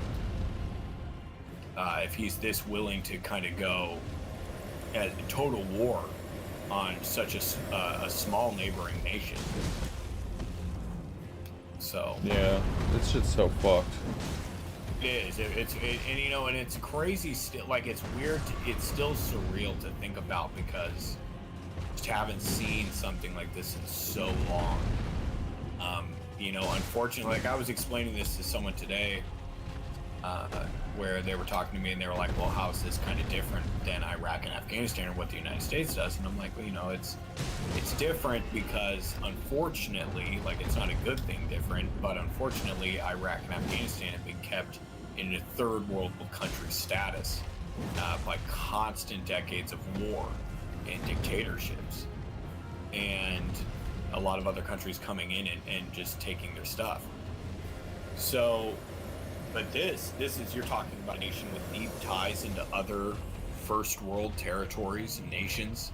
You know, they held they held all of the power going to Europe.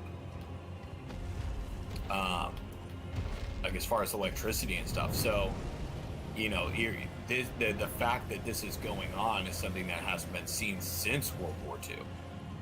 And I think that's why, you know, even Biden today was talking about how he's definitely been in talks with NATO about, you know, gearing up a joint coalition of forces to go in there. Good. And I'm sure they're racking, I'm sure they're racking everything in their strategy book to be like, how do we go in without, you know, in a way that is an end-all be-all and doesn't start World War III? No. Yeah. I think that we all know the answer to that is there isn't one. Yeah. There's just not. I mean, the Russian military is 850,000 people standing. I think the United States military right now is a little over 200,000. The mustering of that, the mustering of that force would be huge. But in places like China and Russia, it's a state mandate that you join the military after 18. They have very, very large standing trained militaries ready to go. You know, because China's military is over 1 million. Yeah. So, you know, you look at that and you realize that it's like if the world was to decide to pop off, NATO is not ready. They're you know, the United States would really need to build up its forces. Now we have crazy tech, crazy military tech that we've saved for these type of situations. But that doesn't change the fact that we would have to get it over there. We would have to plan logistics. Like you have to work with all of your,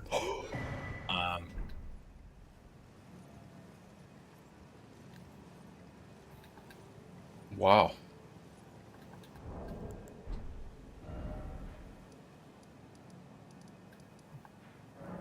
Well, that was fucking cool.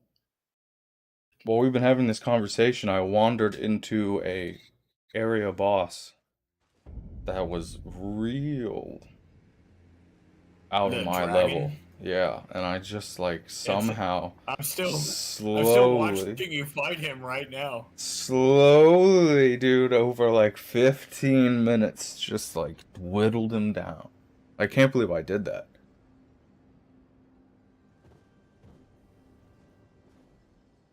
Yeah, watch that soul drop. You're gonna want to see that.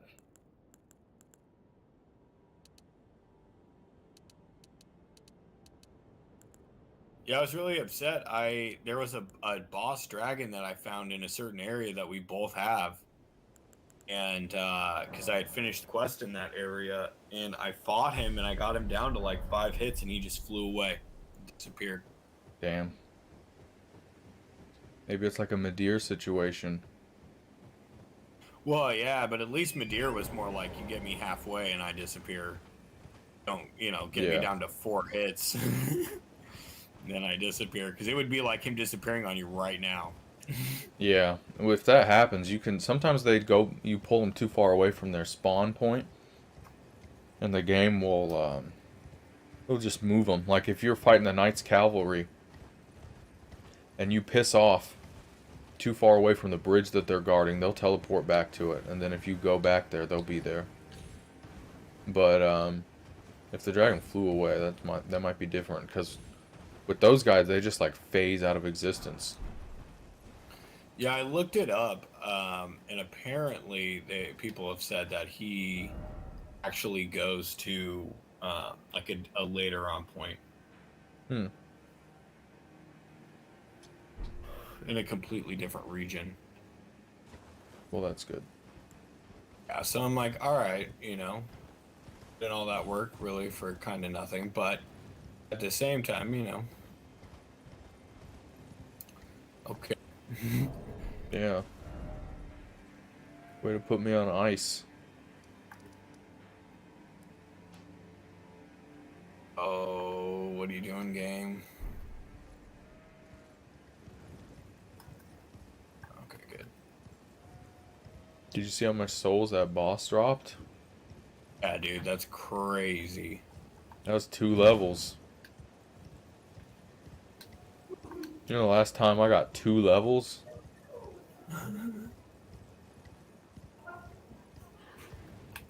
When I played fucking pinball with that ball for like an hour. Just literally just like watching like Zelensky like like make speeches, and I just look over and it's just like, all right, the ball's dead. Okay, what's going on in Ukraine? Cluster bombs. Fuck, Yeah. that's fucked up. All right, the ball's dead. Dude, we're doing this.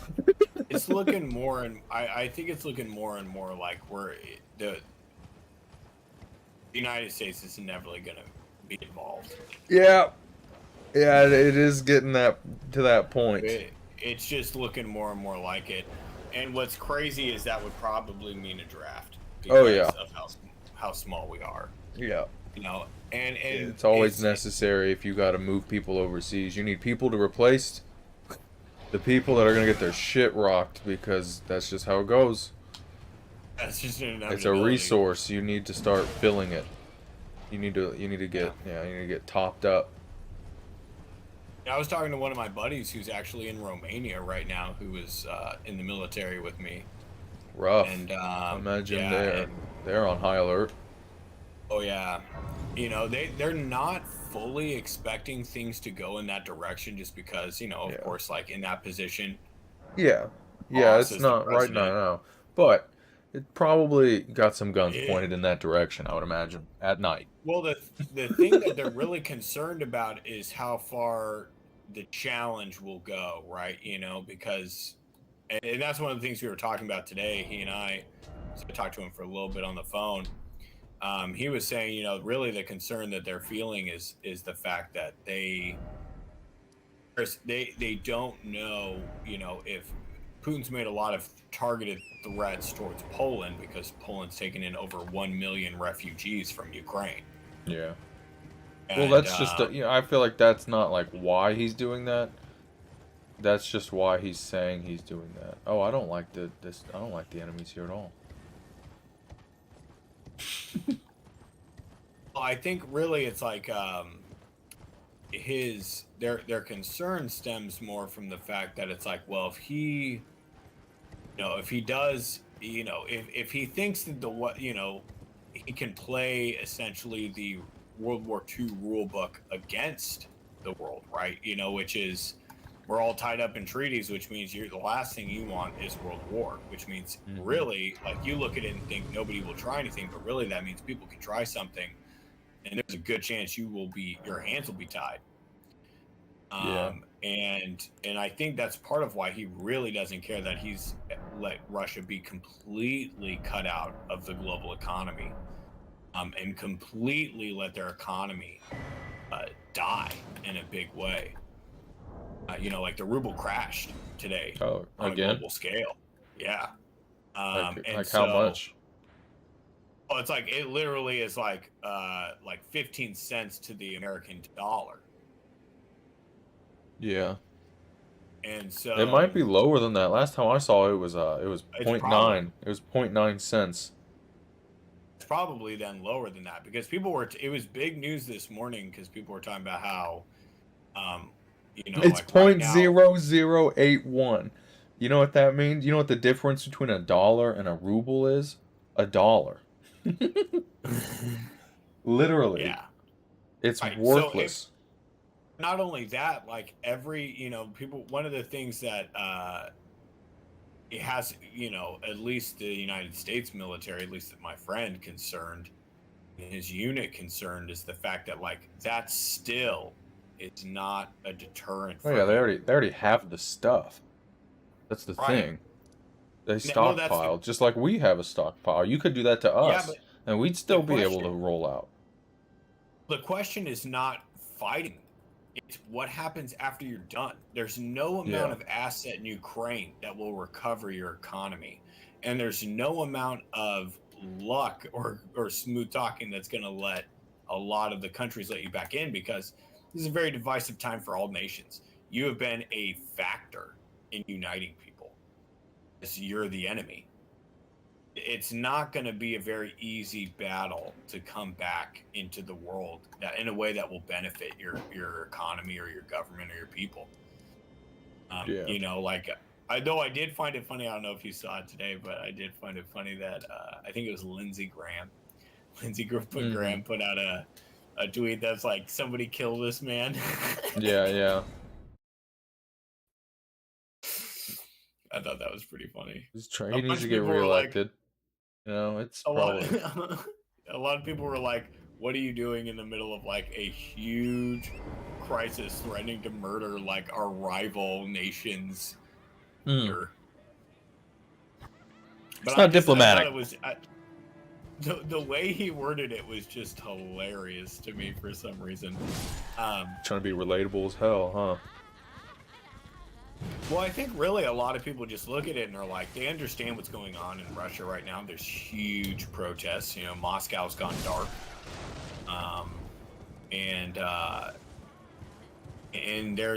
they're realizing that it's like, you know, it's a group of people, a whole nation that's being forced into a position that they don't really want to be in, and because of that, and I mean that could easily just be because of the sanctions, right? Like, it's made life a lot harder.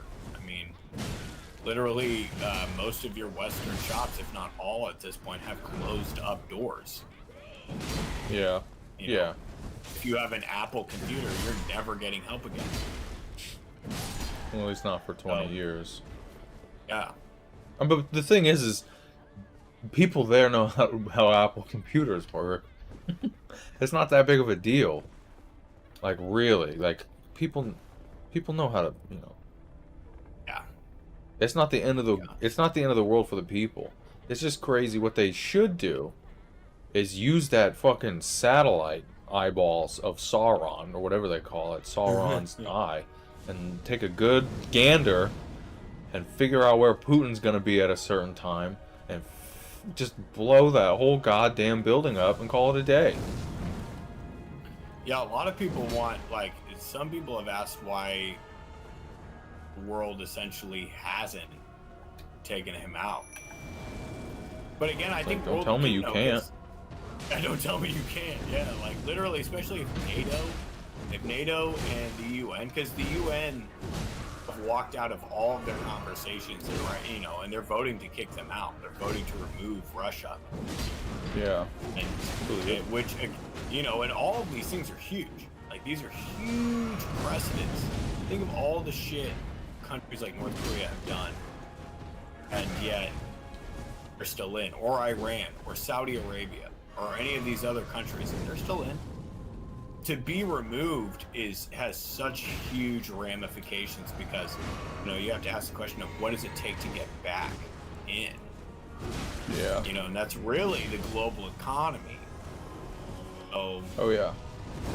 But again, it doesn't seem to be deterring him, which means that I have no idea what he would want. I have no idea what he gets from pushing this so far.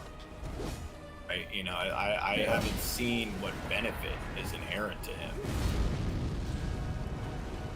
But who knows? I mean, maybe talking to some people today, they were like, well, maybe, you know, it's just something we don't know, like, that a lot of world leaders know, because people still wonder why, you know, Biden pulled the troops out of Afghanistan so quickly.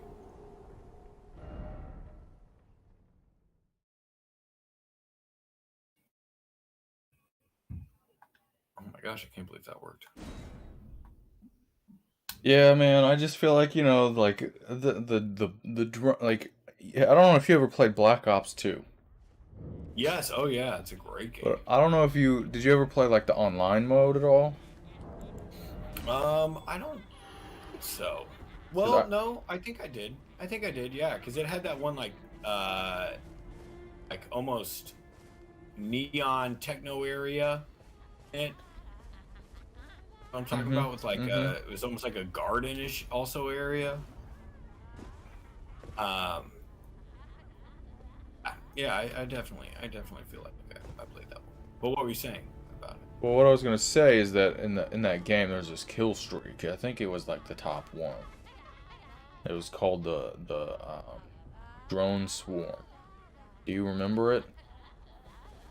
The drone swarm? Yeah, it was like you'd be in multiplayer, and there was just like drones everywhere in the sky, and they all had machine guns, and they were just like, you died if you walked outside. Like they were just flying around, and if they detected something, they just fucking like beamed it.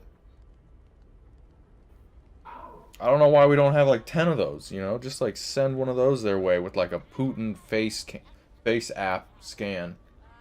I saw some people being like, he just needs to Reagan this situation because, like, you know, last time we almost faced like a potential war with like I mean, it wasn't a very big nation, but at the time, with Gaddafi was relatively strong in the 80s.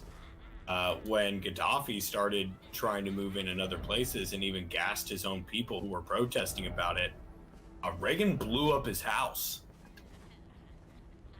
He sent a couple fighter jets into their airspace and blew up his house.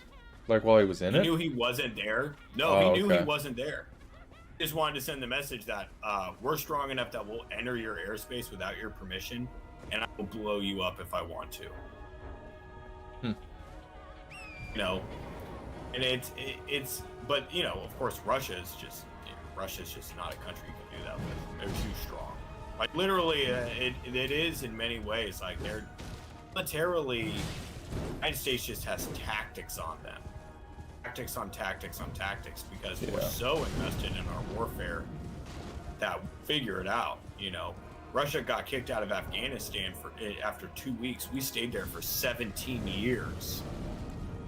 No, it's that's one thing that we have, and it's also how, you know, because we're giving a lot of those tactics right now to Ukraine. A lot of them free. You know, really trying to support them because you know that it's those guerrilla warfare. It's hard to find a situation where it's not far superior to conventional warfare. Oh yeah. Conventional warfare costs a huge amount of lives. It oftentimes brings no real, you know, resolution, except for the fact that countries eventually just exhaust all their resources and get tired of fighting it. Yeah, it's not big brained.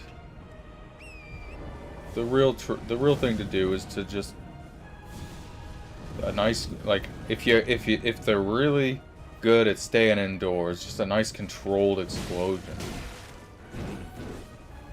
I don't know. If like they're real good at it, you know, like from armored car to armored bunker to armored whatever. I imagine that's probably what Putin's doing right now. I imagine that's what a lot of people are doing.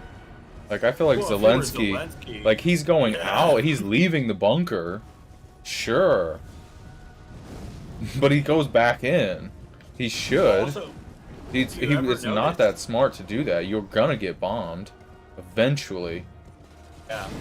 Well, and also right now, like he personally has had several nations, including Israel and India, send commandos to be his security.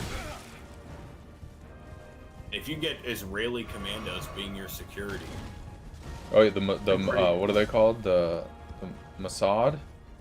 Yeah, the Mossad. If you have them being your security, you're pretty much in some of the safest danger you could ever be in, because I believe they're even better than our special forces. I mean, Delta Force is our like off the record organization, so not really anybody knows about how effective they are. I'm sure they're very effective. Like military contracting type thing. It's not even contracting. It's like it's a legitimate section of the military, but it's a section of the military that nobody in the military, except for like the commander-in-chief and high-ups in the Pentagon, have any type of contact with. you don't even really know they exist. Yeah. They approach you. They'll Right, only right, approach right. like, you know, guys who are amazing in SF, like Yeah. special forces already. Right. Yeah. It's very, that to me is whenever I see like a coup that's gone down that you know was United States backed, I'm like, that's where they probably were. Right. Africa. Right. Benghazi. No, I'm kidding. I'm kidding. I'm kidding. Benghazi. That's terrible. I know. I know. But No, yeah, I know. yeah, Because no, that's yeah. literally what they said. But yeah.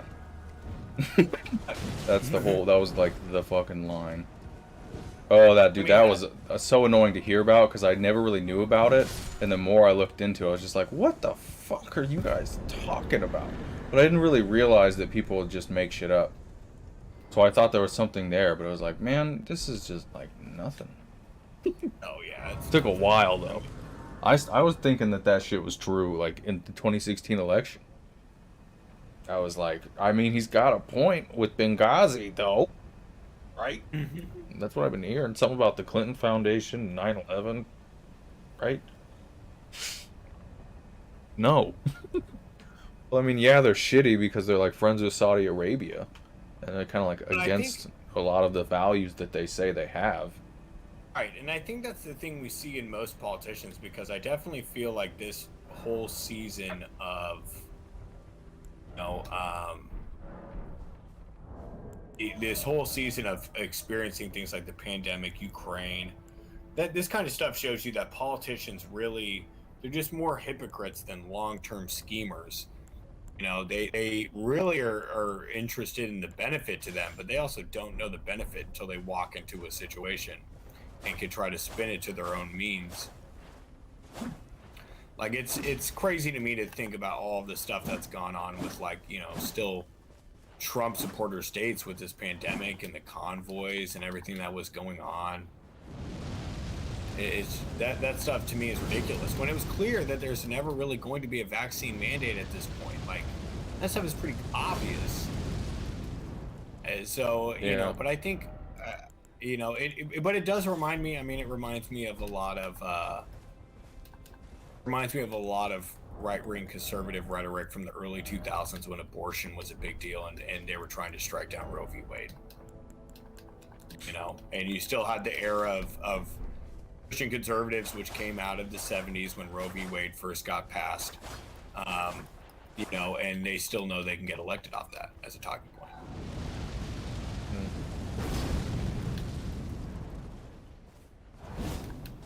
But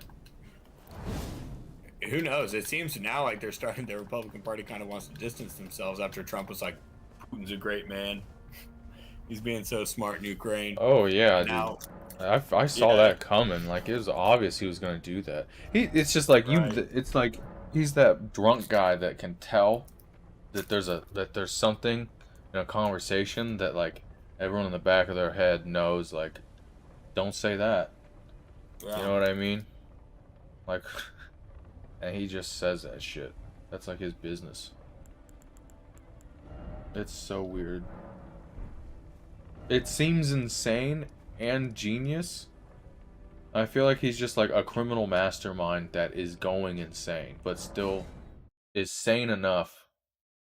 He's like sane enough to like keep the organization together, but not sane enough to like pass a conversation. You know what I mean? Like if you give him I don't know, man, because he's sane enough to steal documents that incriminate him. Right? That shows a high degree of sanity. It shows you know you did something wrong and you know that there will be punishment. And you know how the process of like of determining punishment, and you're trying to like intervene in that. One, I think people are starting to realize that the fear that a lot of probably politicians had, and especially like criminal justice people had, was the fact that, you know, you try him like a year ago, you might have an insurrection on your hands. Just crazy to think about. Yeah. Now might be a really even smaller pocket, in which case you can handle that. pretty easily. I think the Yeah. Republican Party wants to put out a lot of new blood. Yeah, which is not working out for them. No, not as of right now. But I guarantee you, I'll tell you, if you want to see where they'll come from, it'll be the Supreme Court ruling going on right now of Roe v. Wade, overturning Roe v. Wade. Yeah. Republicans are gonna, Republicans involved in that, which there are many, are gonna make their mark with that case if they can turn around and be like, yo, but we took away abortion.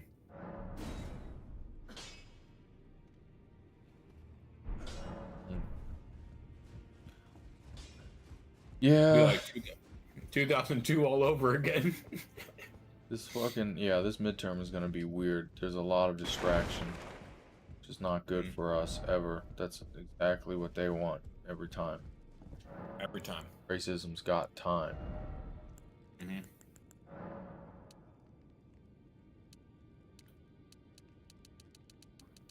But I mean, it'll be interesting because if this, I also think that politicians probably look at what's going on in Ukraine as an opportunity.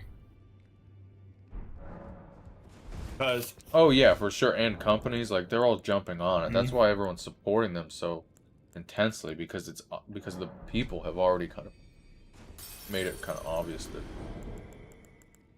it's obvious it's fucked up. It's just an easy jump on. Just like, you know, when companies are like, domestic violence is bad. Like, no shit.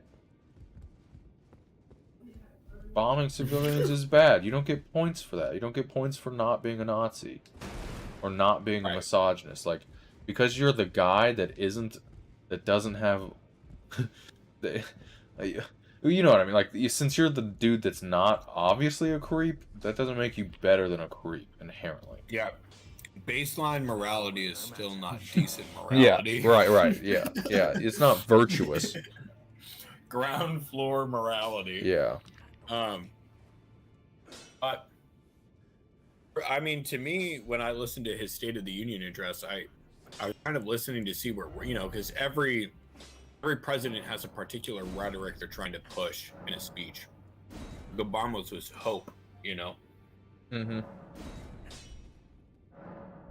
Bush's was you know, like a country moving forward stance, right? After Katrina, after 9/11, he had, you know, No Child Left Behind. It was this kind of ideal of we're going to move forward together. And Biden's has been unity, right? Like his big State of the Union address was literally all about unity.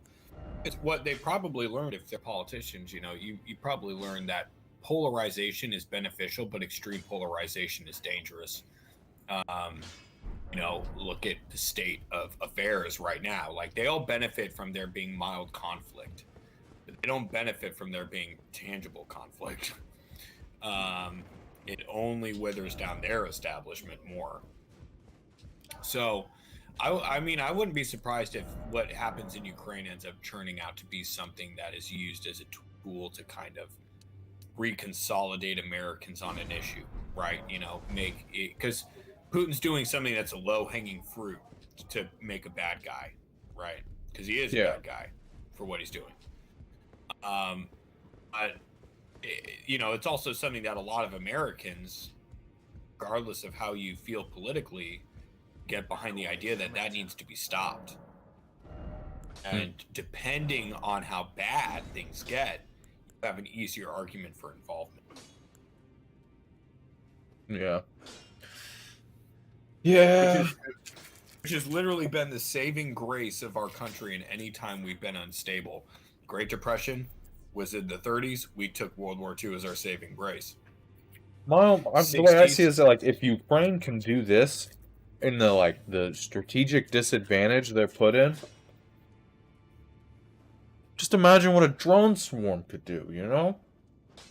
Well, the hardest part is knowing that the moment you send, like, the moment, say, the United States was just like, say President Zelensky called... Well, after the fact, right? If we were to join at that point, they're gonna get obliterated with, like if it was a cereal box, you know what I mean? Like, obliterated. Yeah. Well, that's the thing that I think a lot of people underestimate about the United States as far as other nations is that militarily you can look and be like, on a base ground level, an AK-47 is superior to an M4. I will say that right now. Yeah, I feel like most people would say that. You'd be crazy Yeah. to go on the internet and like try to talk shit about an AK. It's just like a fact. Yes, but at the same time, if the Russians don't have a railgun on their Right. Yeah. battleships, Yeah. They don't have drones with AKs that are right? that Like aim for we have themselves.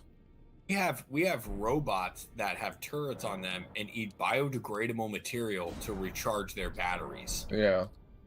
Mm-hmm, Right, so like mm-hmm. those are called man eaters because they can eat people. Yeah. Yeah. So There's articles about them nowadays, at right, least. Oh, I'm being so summoned. like Someone got invaded, and they need my help. oh nice.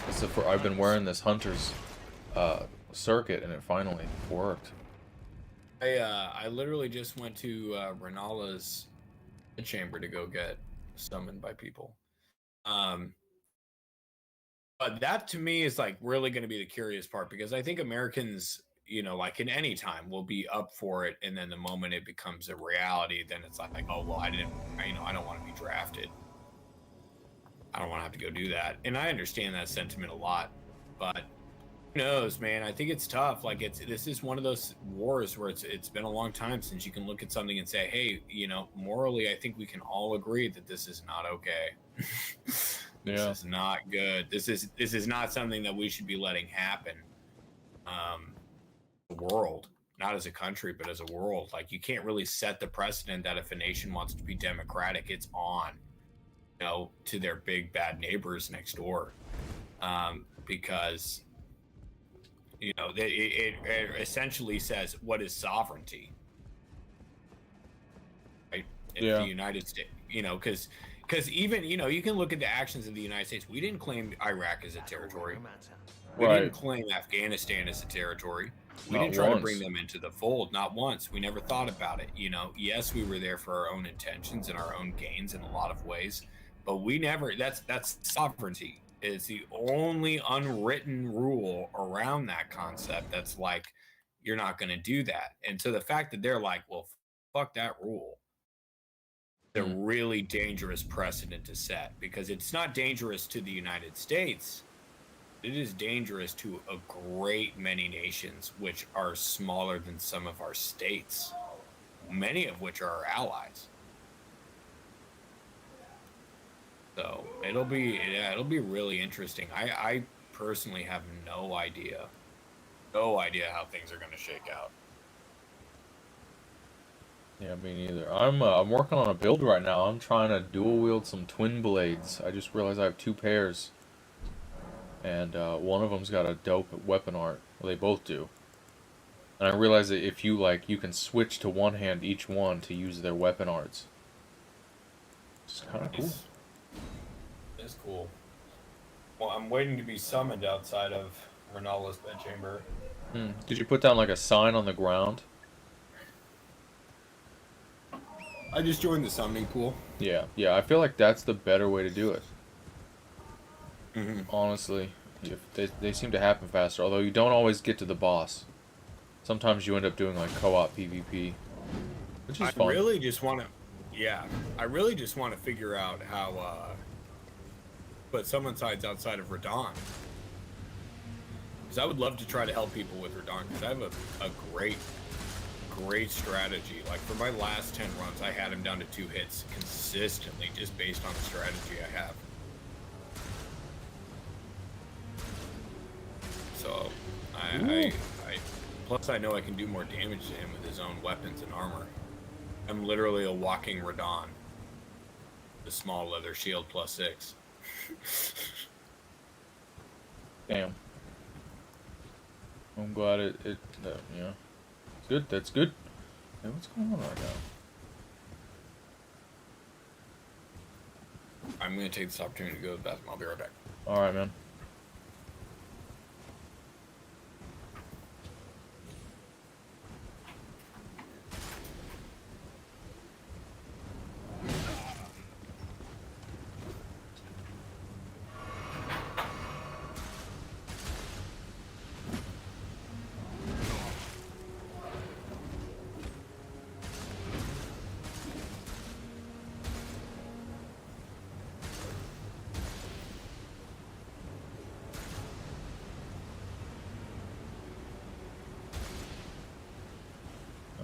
see.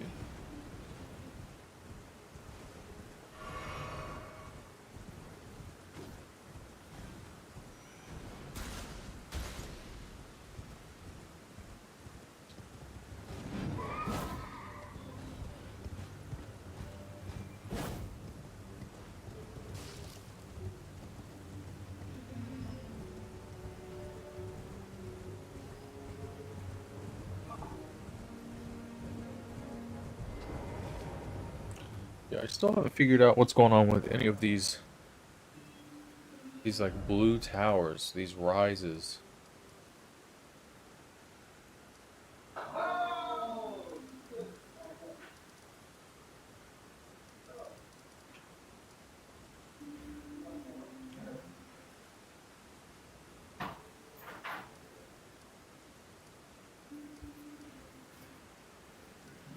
I almost want to check one out. See if this one's unlocked yet.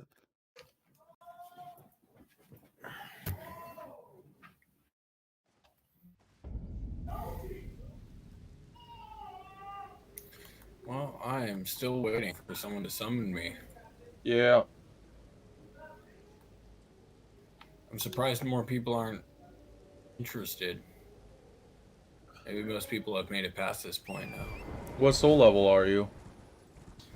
And I'm probably in the 80s. Yeah. Let's see. Yeah, you're probably just ahead of everyone who's there. I bet if you summon like God, if you went to like Godfrey, you probably fight Godfrey and Margit, no problem. Yeah, it's a good idea. Yeah, if you go to Lendel and just pop that effigy, you'll get summoned. You basically, if it seems like you can't really backtrack that much with co-op. And honestly, that's fair because I mean, think of it this way: if you know, it would be kind of disappointing in any fight if you pick somebody who just melted the boss before you could even really get in there. And these weapons, dude, like that purple. I don't know what the element is that purple magic he's got, but when you do his weapon, like when I fought Margaret with that dude, I was able to pull Margaret in from across the arena and then blast him for a third of his health. It's a really crazy, strong weapon art. I mean, of course, this is +9, and I wasn't even using this when I fought him, so. How do you have all those materials? I go and look for them. I mean, the thing is that, you know, it typically just like in all games, like it depends on the region you're in, right? Like the game kind of knows where you should be, what you should be needing. And some of the areas I was in, just like I looked up how to get them. I'll oftentimes do that, like, you know, because I might not be able to get enough in the moment to supply a bunch of weapons, but I don't need a bunch of weapons. I just need one to keep me going farther. Yeah, yeah, my issue is that I always, in a lot of Souls game, I always make the mistake on what weapon I choose to push with, and I realize I hate it. I don't want to use it. So I'm just like, what I want to do is figure out how to get infinite resources, and then take time with each weapon to feel it, and then from there I'll pick one that has a clear benefit. I do not mind this dual twin blades though. It's kind of shredding. Well, I would say test them out. I mean, the harder part for me is the fact that I just know that the moment I decide that, like, I'm like, okay, well, I'm gonna wait for certain materials, it just puts me at a complete disadvantage moving forward in my game. It's kind of like, you know, when you're at that level point where it's like, I'm not exactly level where I need to be. I'm gonna grind for a little bit. Like when I was making my build last night and into this morning, I just took the time in areas I was relatively comfortable with to practice on different weapons. See which ones that I like the feel for and the timing of. Yeah. Right, you know, like go to places and just experiment like that, because, you know, then you have the freedom to kind of traverse and take your time and not be at a point where you're at a disadvantage, because when you push forward, you want to have the weapon at where it may be a little above where it needs to be, You want that bite, you want that edge, you know, because you never really know what you're going to deal with.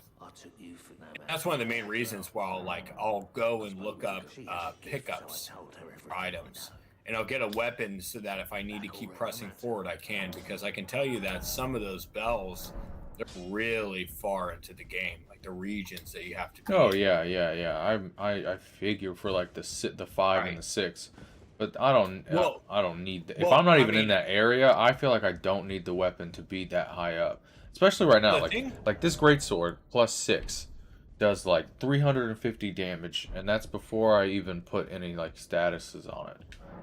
So well, it screams. I have like there are a few enemies that I found that thing does not like fuck them up. So that's nice.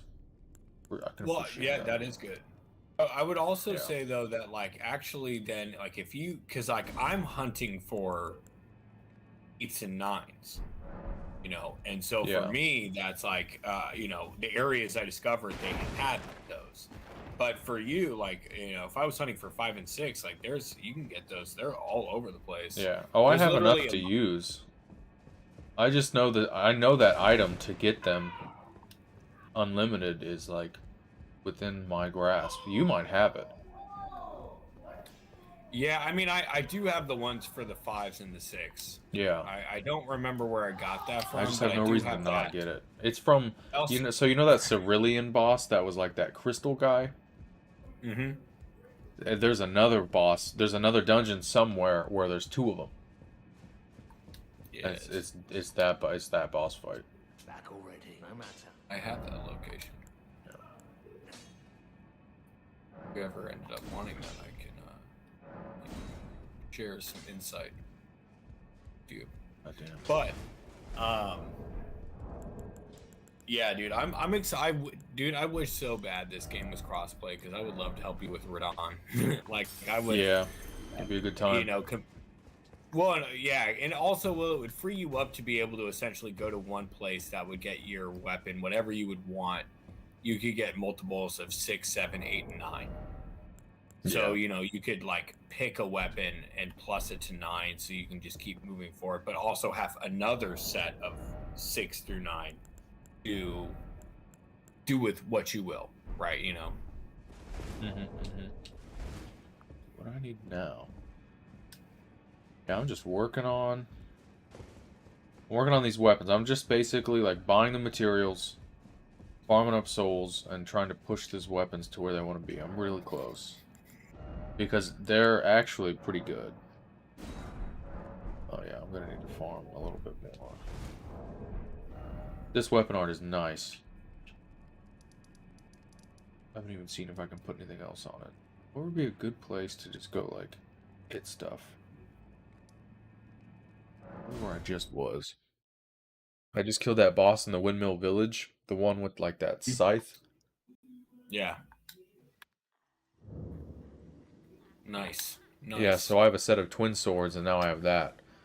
Dude, I fought a crazy boss today that I would love for you to experience. But I also found this game's like equivalent of legit fair and keep. Yeah. Like one of those areas that you know you'll never go back to. But is it the swamp castle in the mountains? No, it's underground. Oh. You'll get it completely unlocked. I mean, honestly, depending on what area you have, if you got entrapped or something like that, like if you could tell me what area you had, I could tell you if you could find it, because technically that area is a secret area. However, there is some really, really good stuff there. Also in one of those areas, I think it's the area right before it, I got an item so that it's like dual-headed merchants sell miracles, like really strong miracles. So I threw in a little extra into that so that I could potentially, if I wanted to, throw some miracles, because I actually have enough where I could do some spells too, on addition to having these weapons if I really wanted to. But I at this point, because there's a lot I actually haven't done in this game. I haven't used any of my flasks, like those physic flasks. Yeah, you gotta look into that. It's I very have nice. yeah, I have so many of those, like, and I even some like equipped. It's on my toolbar, but I just never use it. Yeah, this one's not giving me it either. Maybe I'm too high for Margit. Oh yeah. I don't know. Yeah, You know you're what's way too high for interesting, dude? Margit. No one is level 80 fighting Margit. You know what's interesting though? I looked up for the order for the bosses because I just wanted to see like the middling bosses, which ones I missed. Yeah. And all of the guides have the boss in Volcano Manor before Godfrey. And Huh. I don't know how you would do that. well, that's the thing. Like Volcano Radon Manor. on every single boss list I've seen is well before Luen, or Lindell. Hmm. So, but I mean, again, I think that one is just also like. I feel like the I think time when he was being that tanky was when I had like 4 players summoned in. Because at that point it was like, dude, how are we all hitting him with everything and it's like not even making it yellow? It's radically different by yourself. I only Yeah. could kill by myself. I stopped at a certain point even thinking about requesting aid because like damn, this is like I will die if I call for help. I won't die. The game is far nicer if I just do it by myself. So I mean I would highly recommend. Wow, this dude got a squad for Margit. There's 3 of us. For Margit? Yeah. It must be New Game Plus.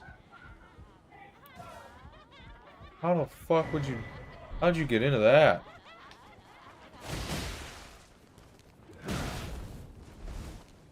Well, I mean, like, he just summoned me. But he also summoned another guy. Well, the thing is that, like, the summon signs that you see are based on a range of levels.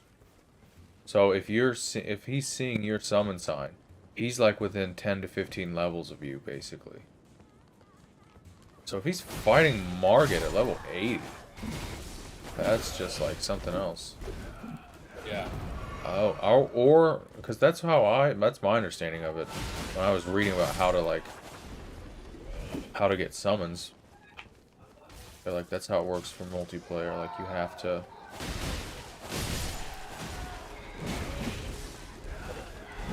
Oh my gosh.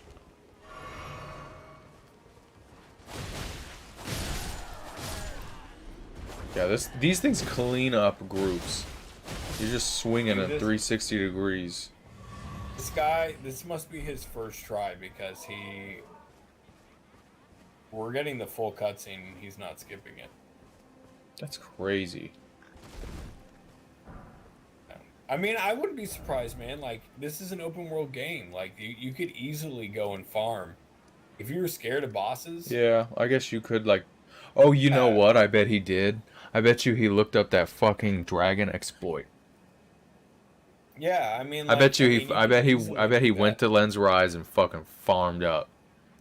How many people are probably like, how do I streamline this game so that I can say I beat it without really having done like everything? Yeah. Bet you you don't do that. Because I mean, how could you New Game Plus this already? That's my question. Like at this point, like the amount of time that would take to get to here. Well, there are a lot of people that had the game early. True.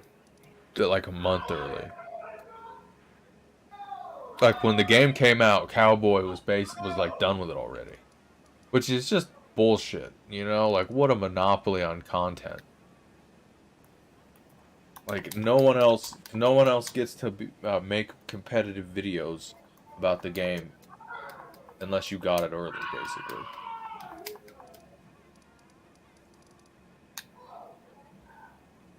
It's kind of crazy. but it's whatever. Dude. This person just sent me a message. They killed Margit, and this person sent me a message that was like, "Thank you, Lord Radon." Yeah. Interesting.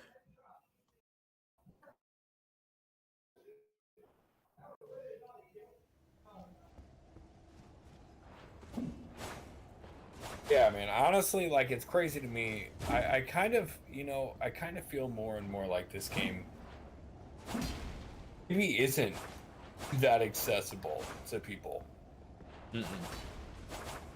Because really it has all of the same feelings of a Souls game, like getting over the hump and really like you can even more so in this game than any of the other games, you could blow your build. You know what I'm saying? Like you Yeah. can get in deep and really like in Souls at level 80, you're done with that game. Yeah. Yeah, base game. Right. For sure. And, yeah, so like you think about how at this point, like how deep you could really get in with a character before you realize like this is a major mistake in the choices I've made, and then how much content that is. Yeah. Yeah, like I didn't realize, thinking that it was like Dark Souls 3 where you shouldn't level Vigor until the end of the game, basically. But see, that's the thing, man. Is I'm like, if it was truly more accessible, I think the things that would like be key indicators for me of that are things like, uh, information, like things like telling people like these stats need to be leveled more than others. Yeah.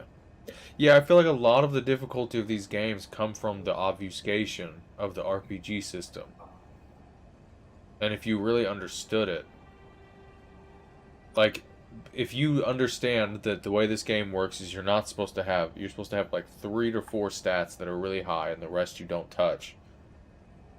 And you basically play with what you have, and then every now and then you get an item that tailors to those stats, and you have a huge power increase. Oh man, I feel bad. This dude summoned me to help him farm, and I just on accident died because I had my horse on my Estus. But no, I agree. I really agree. Like, I feel. Are you trying to get summoned for? Margit, yeah, if you did, I'm gonna try. I want to. I've been wanting to fight him. Oh, I didn't. I got summoned for Margit. Oh, like Morgan. Man, I feel like you probably. I still feel like you probably could. Could what? Could get summoned for Margit. Maybe. Yeah. See, earlier I thought you were saying. Yeah, Margit. Maybe Renala. Maybe. I'm gonna try to see if I can finally. I'm gonna try to see because there is a summoning pool for Radon. I'm gonna see if I go to his bonfire and I activate the like little statue, then it'll just put me in the summoning pool and that'll get me in. Because if I go to the plaza, You it's like can't. being in Stronghold. I don't think you can. You can't get summoned in an area unless you use the item, the martyr or whatever it's called. Oh no, you can't. But I'm more like in.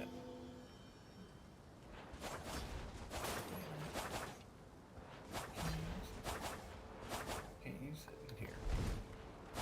It's like they won't let you. Won't let you be. Hold on, let me see if I take this.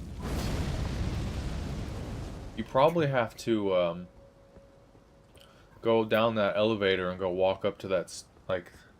I remember the martyr statue. Well, the thing is once you kill him, the doors close on that area. So if you go back there, there is no festival going Even on. that The doors side door? closed. Yeah, all of it. That's really weird. What about Right. what about from Caelid? Well, they give you a. I never used it. I'm trying it right now, but they give you a return to entrance little thing. What? Where is this? Where am I? What? No, that's so stupid. Why'd they do that? All right, yeah, I really am. I really am perplexed.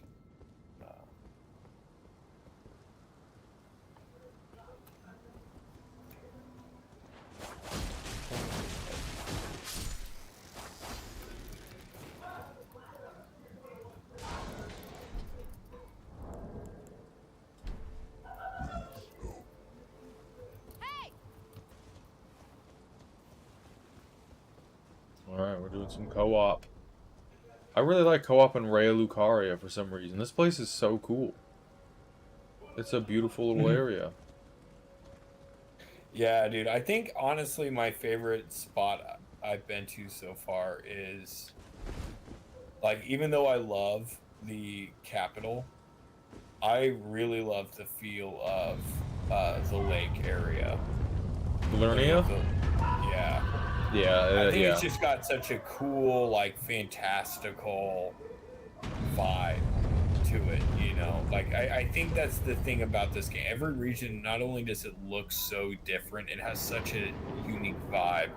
Like, Caelid is like a hellscape, but Liurnia feels like, you know, like I don't know, it almost has like an allure. Like, I love to spend my free time there.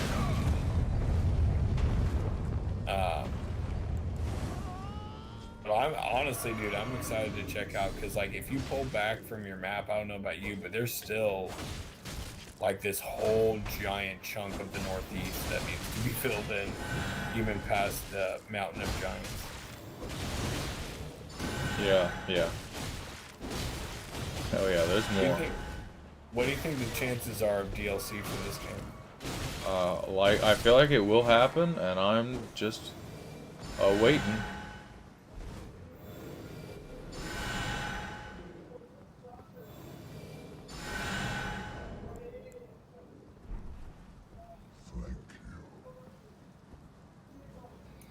Yeah, there's nothing online about how to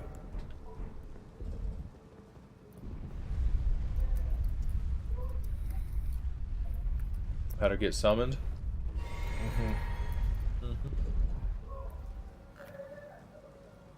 Yeah, I bet you can't.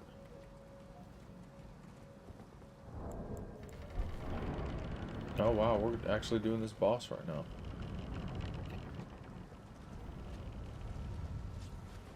They just don't want high-level players in Limgrave, perhaps.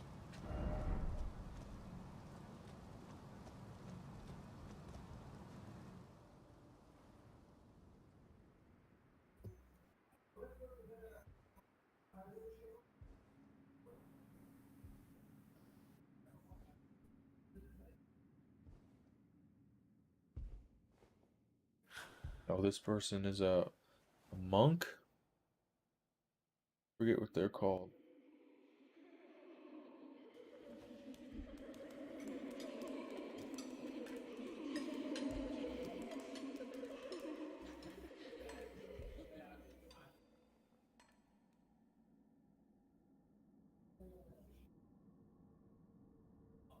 Hush, little Calva. I'll soon birth thee anew, a sweeting, fresh and pure.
oh, this guy's crazy. It's his first time playing Renala, and he's using all his FP. He's like clearing out all the little minions with like big spells. He doesn't understand that you have to hit the glowing one. He's like wasting.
Hmm.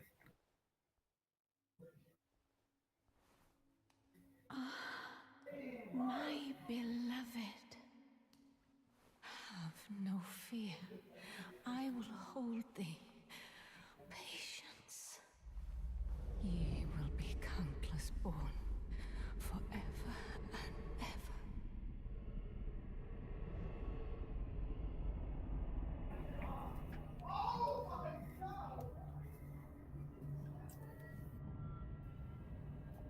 Dude, if I can figure out a way to get something through Radon, I would do that all night. Yeah, it's fun. Mother's rich slumber shall not be disturbed by thee. At this point, I just want vengeance. Trespasser. Mm-hmm. I've A yet, reckoning. Send word. I had yet to have a personal vendetta against a boss in this game. Now I do, and that's why I've chosen to spend thousands and thousands of souls, several levels worth of souls to get his armor. Mm-hmm. Mm-hmm. And the majesty I imagine it's worth it. she conjureth.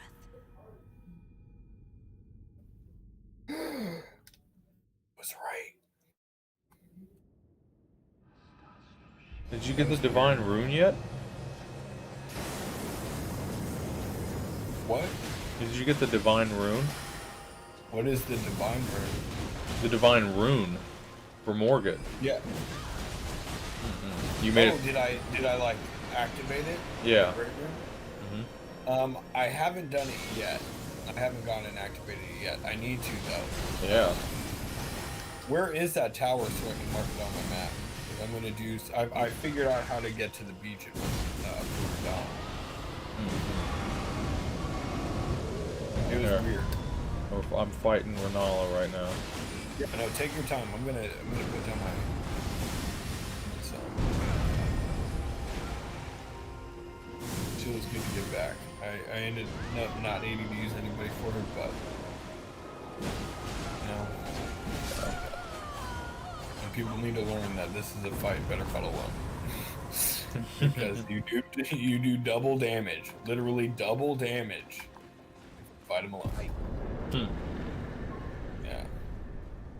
Also, I think a big thing that helped was the fact that like that golden halberd buffs all your attributes. So. Oh yeah, yeah, that's probably helping a good amount if you've got that thing plus 9. And yeah. Godric's Great Rune, that's like you've got a buff build going on. Right. And that's kind of my answer to not using things like Spirit Ashes as much and those flasks and different things. Let's see, I don't think I can probably summon anybody for this. Please, he doesn't target me. Target the other guy. I don't want to get shot at in this fight. Oh. Yeah, I need to get the Erdtree Favor talisman. Because it also boosts attributes. Feels good to fight Radon with Radon stuff. Oh, you made it in. Nice. Yeah, I did. Yeah, and he's literally fighting me right now. This is crazy. It feels good to be back, Radon. You're a son of a bitch. Oh my gosh, that's so crazy how little damage is actually done to him in multiplayer, dude. Listen, It's whenever you go against him, demoralizing. Oh yeah, always yeah. stay by yourself. Don't ever summon help. Oh no, I mean, like I was doing so good against him. Yeah, It was he's so really not. unfortunate. It's really not that bad. If you can just time your rolls with his attacks at the end, he's kind of that Gale where he's visually intimidating, but he's not like physically intimidating Yeah. necessarily. Like Gale has got. I mean, you've always been able to handle Gale better than I have, so I'm like I have full confidence. I don't know about that, because I feel like you fought Gale more than I have. I fought Gale till I beat him, and then I stopped fighting him. I only fought him in one session. Like, I haven't beat him twice. I never went all the way back through to him. Not because I, like, didn't want to. I just, like, I don't know. After playing the whole game, I basically played it to... I got through him, played it again. And then we started that playthrough that we did together. And then I started another playthrough like 3 months ago, so I've just beaten the base game so many times that like I don't know. I just haven't gone back to one of those characters and like finished it on any of them, you know. Yeah, I mean it's tough for some of the old games. I think I've beaten it 4 times though now. Dude, we had Radon 2 hits away, this guy and I, and he died. Yeah, that's because he does that. He throws one shots at you when he gets low. Well, no, this dude got greedy. No, yeah. He wasn't even focused on him. He was focused on me. Radon was, because I was doing so much more damage to him. Oh yeah, he was doing like heavy jumping attacks and stuff like that. Yeah, this dude could have easily hit him a couple of times, pulled out, popped back in, and finished him, but he just stayed there and tried to finish him, and I'm like, not when he's he explodes in phase 3. Like he's always blowing up the ground, so you just have to back out. Like, don't fuck around, back out. Yeah, it's not worth it. Yeah, it's like, I mean, I'm speaking from 30 plus attempts. Yeah. But yeah, it's not worth it. Dude, how does this guy have Crucible Knight armor? Where did you get the Crucible Knight armor, sir? Probably from beating him. Badass. Yeah, I guess. Alright, let's go ham. Oh, that would be interesting to try to do now. Actually. With this +6 greatsword. You would work him. And this fucking armor. You should just walk away with new appreciation for the AI in that type of a fight, because I can put a shield on too and tank him. I have so much stamina. Dude, damn. Yeah, I can use the Dragon Claw shield.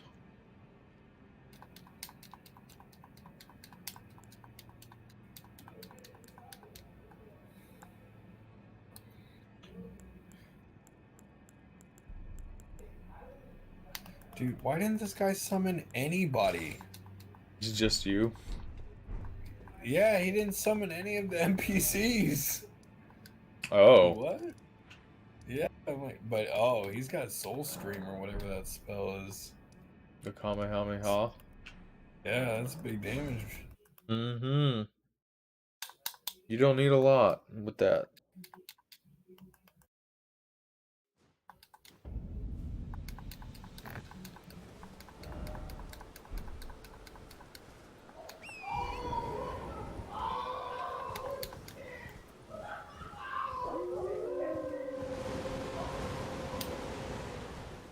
Now you should go summon people, bro. Come on, man. You're just gonna aim for us as a comment. It's really what That's the perfect time to heal your horse. Like fucking reset. You got 30 seconds. He died. He didn't listen to my non-verbal warning.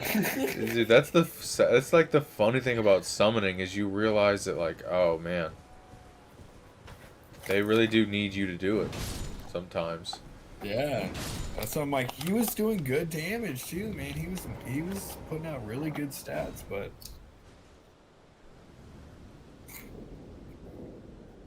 he needs to do more solo runs on that boss to figure him out first. Oh yeah, that's a lot of damage.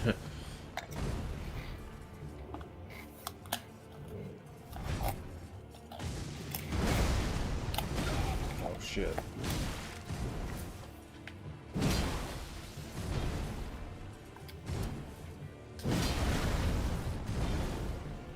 One of these people have to stay alive. They stayed alive the whole time. Granted, Radon and I are evenly matched at this point, but I can't summon meteors.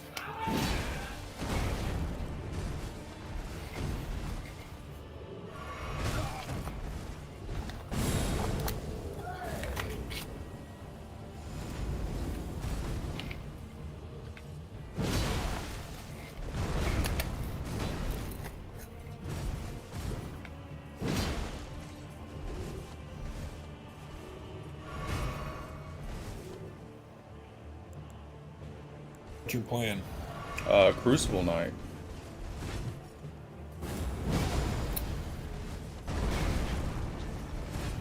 You should also, if you're looking for a good fight, there's a boss similar to this, like with the platform kind of deal. In the plateaus, I don't know if you fought that yet, but I only ever found one. And he's pretty early in the area. It's a very quick get to. Maybe. Maybe I ran past him. Oh, he blocked that straight up. He's so dead though, that's the funny thing. Yeah. Yeah, man, I just feel like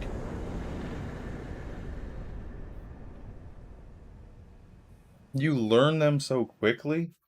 Like there's not a lot, I don't know, there's not much of a point in making it to where you have to like know them for like 10 minutes when it could be 5 minutes. You still, like, in this game, even if you're over level, you can't just, like, not dodge and, like, keep swinging, you know? Like, you'll get stunned. You'll get criticaled. Because you'll be mid-swing. Like, you'll be taking massive damage. But once you master them, you win. For a little bit.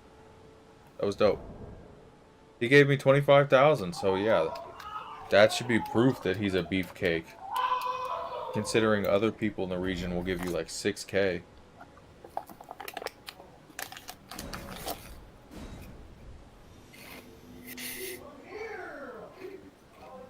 At most. Yeah.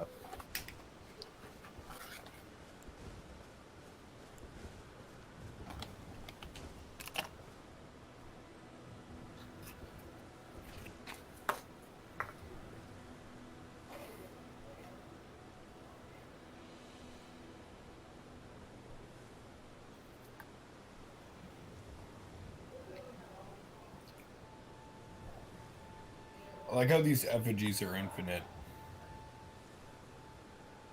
I know.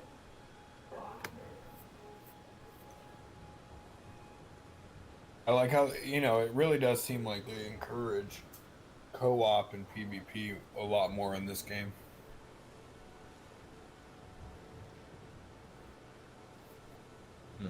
Yeah, it's really fun. Great. It's really chill. It's still hard. In fact, I find that the hard bosses are no easier in co-op. Like, even if you get free hits, the amount of damage that you do is so negated that it's not that big of a deal. Like, when you fight Morgott, you can't just, like, be aggressive. The only thing that seems to really make the game, the only thing that seems to make it a little easy is these, like, massive spells that just, like, devastate the entire boss arena. And if I have to fucking play another character I doubt I'd do that. But I'll spec into it. Alright? And I imagine once the game dies down, I'll probably go into offline mode and mod it.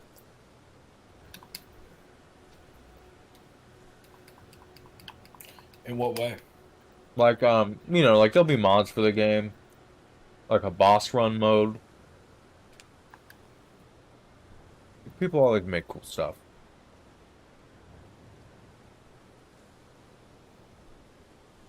You know, you've seen like the Dark Souls mods, like the Convergent mod and the Hollowing mod. Yeah. Because you know someone's gonna make some shit like that. That'd be Oh, hella dope. dude, the things people will make for this game are going to be insane. He's doing a really good job so far. I love how you see this same. He died. See this same people summon you. Oh yeah, it's sad. Feel bad for them because you know they're not gonna win this time either. It's not your fault. Yeah. I already beat them.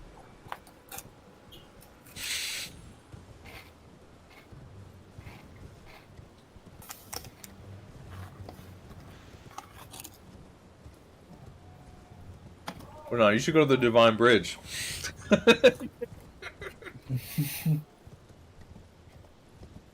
Let's check that out.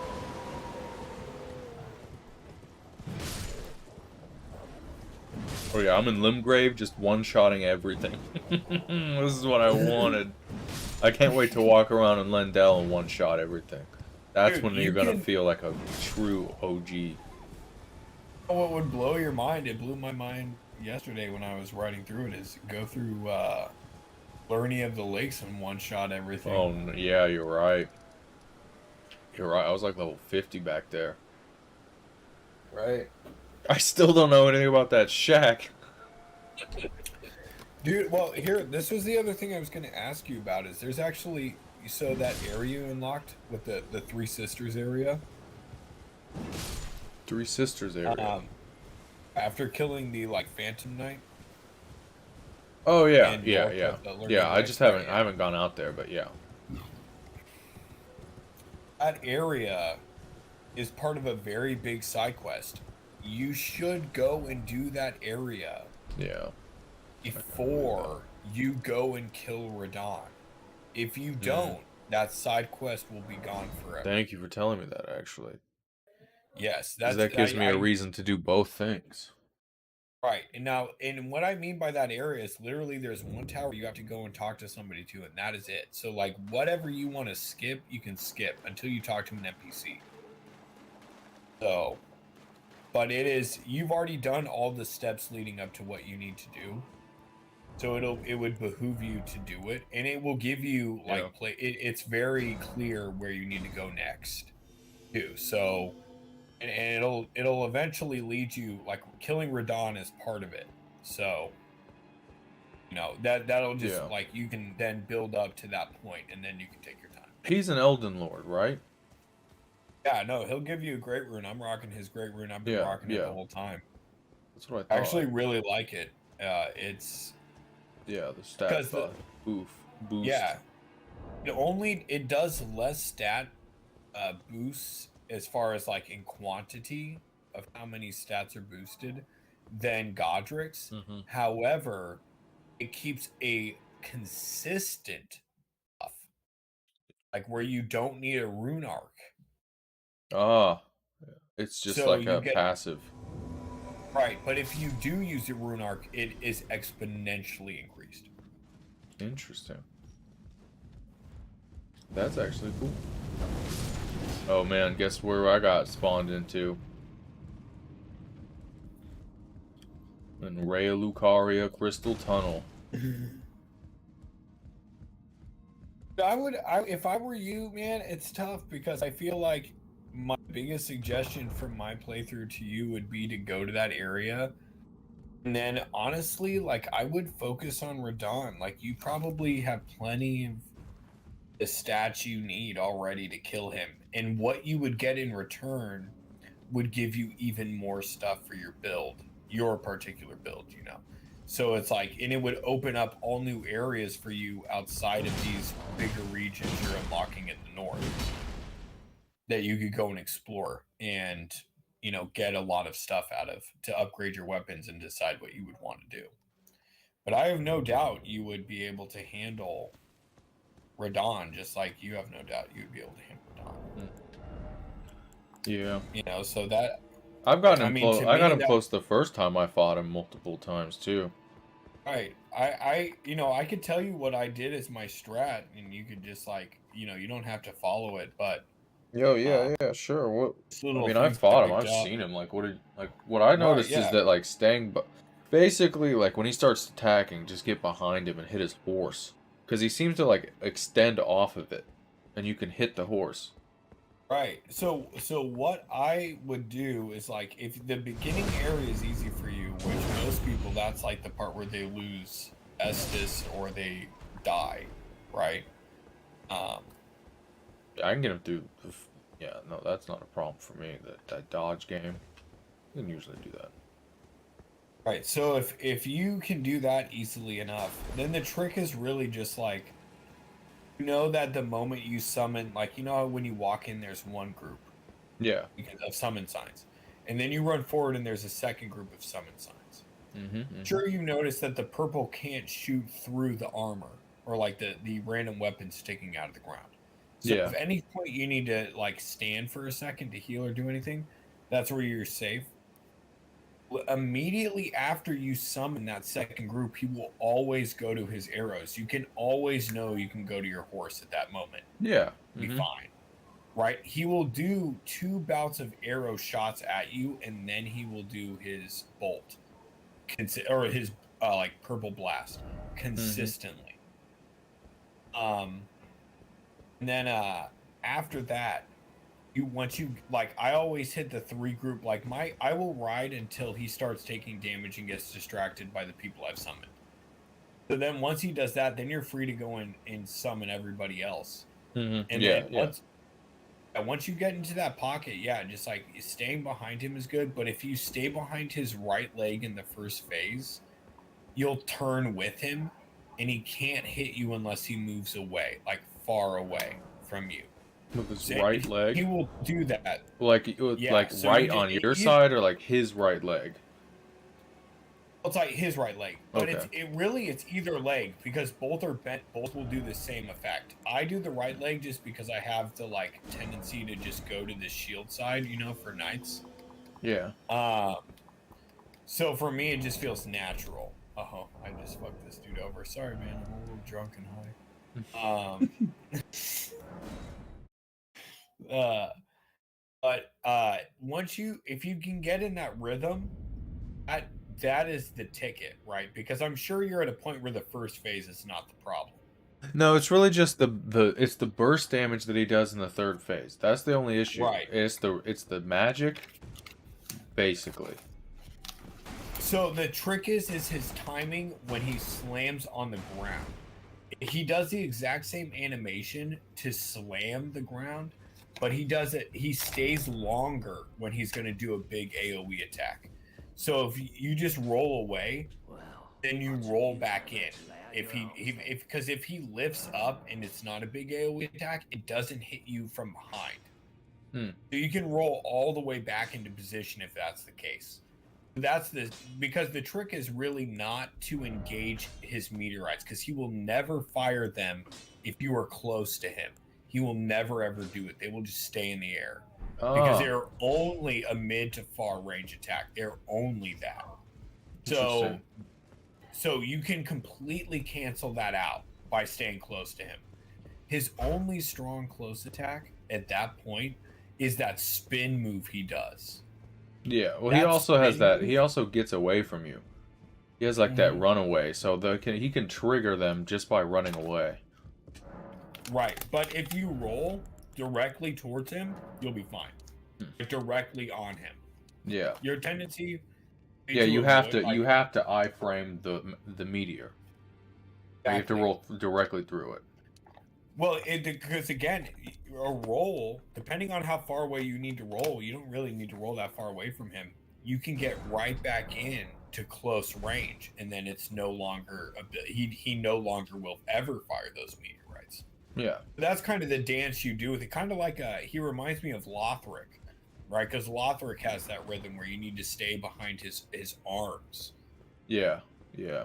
You need but you also need, like, he will move away, but you need to get back behind his arms. Right. You need to let him. Yeah.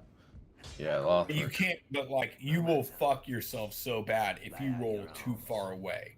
It's like a perimeter. Yeah, because then Lorien will do the dust. Exactly. And shoot the laser, and then you'll get teleported on. You'll be like, okay, so my lock-on went away, and I just have to know. Right. And you're gonna have a bad time. Yeah.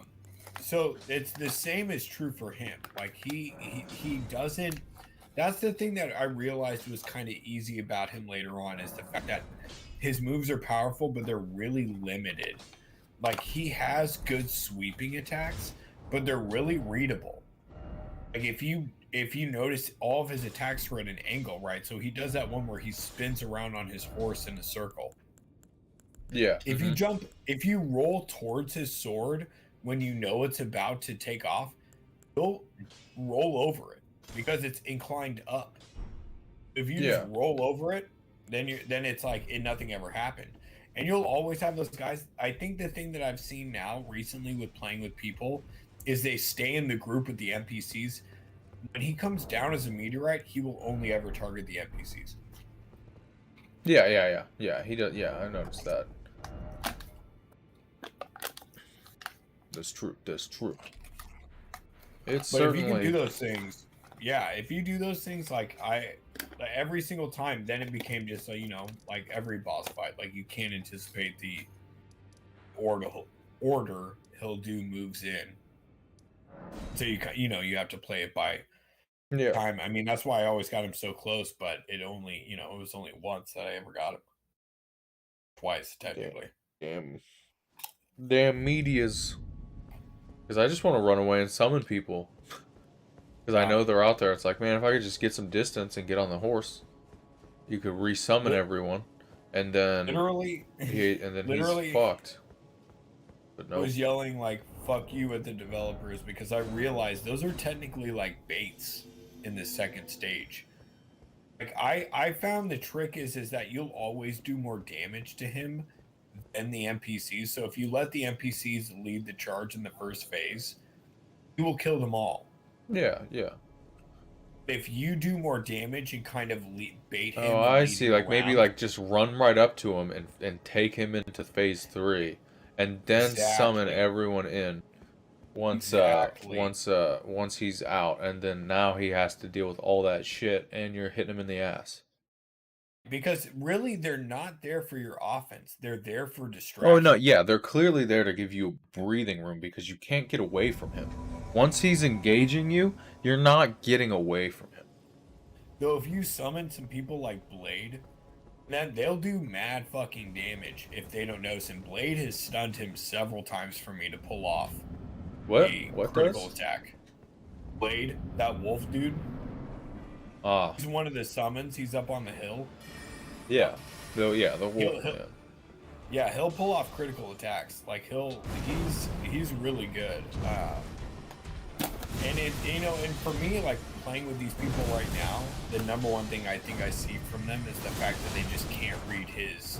They assume he's an enemy that you need to stay far away from, when in reality he's an enemy you need to stay close up on. Because he's like Gale in that sense. Because if you stay far away from Gale, you're in trouble because of that cape, lightning, the well, the way the cape follows the sword is you can't really, like, you can't fight him from the front because you can't dodge that attack. Right.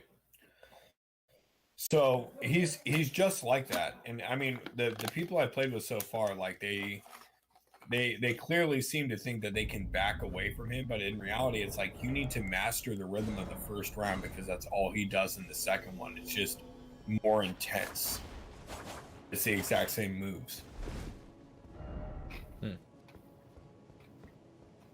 Yeah. Yeah, I am curious what exactly that magic damage is. Because if you can, I got a feeling that like the real source of his damage is that magic. Because it's way worse in the second phase. That's why my intellect has to be so high to wield the swords. But I will say, Yeah. you Yeah. can also get a spell from him instead of the Oh yeah, I swords. bet it's that orb spell. Either that or it's the asteroids. Maybe both. Probably the orb spell. That seems a little more like normal. If I had to guess. But yeah. I want to try out these twin blades. I'm liking them a lot.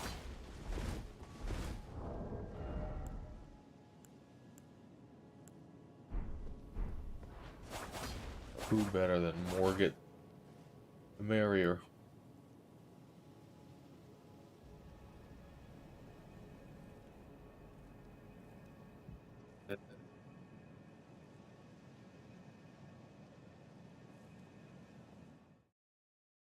But the second that I get, I'm going to level my vitality up to 40, and then I'll probably fuck him up at that point.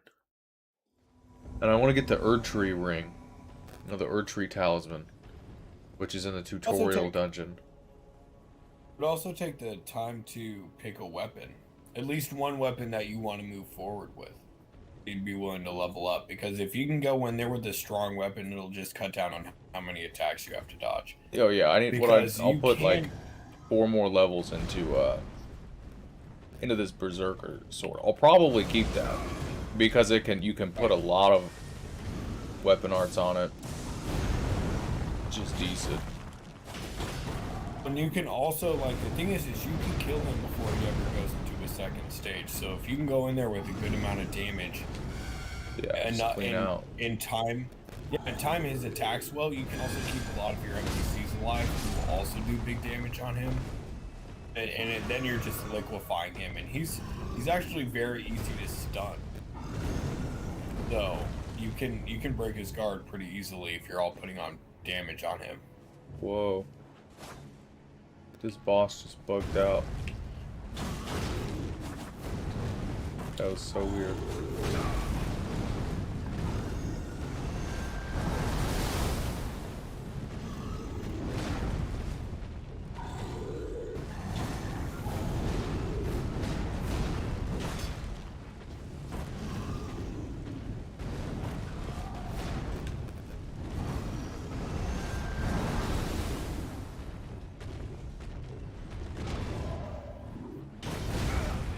Why is it doing that?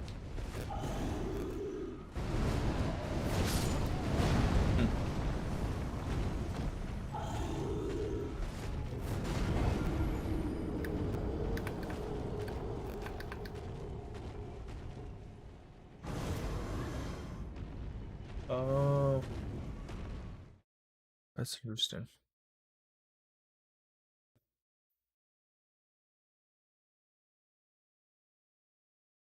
Seems like when I'm not embered.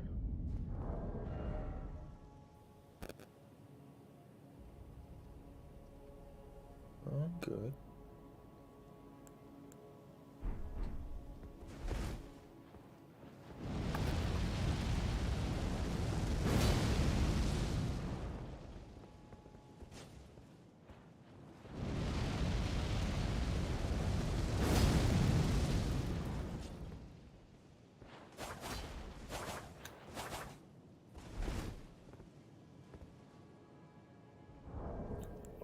Oh, that's so sad for that dude. What happened? This guy summoned me and one other person, and when we ran up there, this guy did a spell, and I hit him, and it took a third of his health away. And this guy died before he even got up the hill. Oh. If he would have just stayed alive, we would have liquefied him before he could even go to his second stage. That's rough.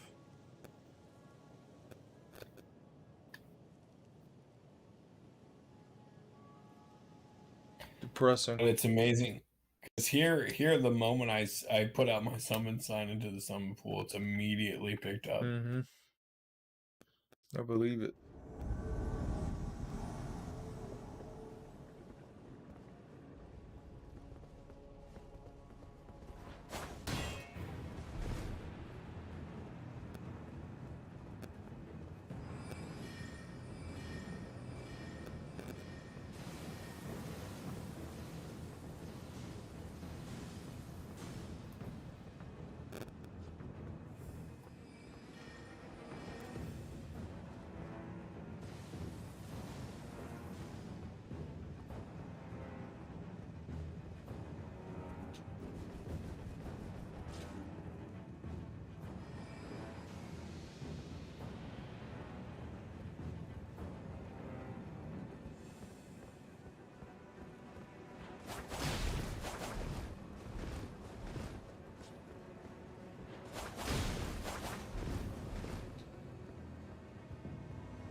Oh, this dude summoned me for PvP, and he tried to summon Melina, and she jumped off the fucking bridge.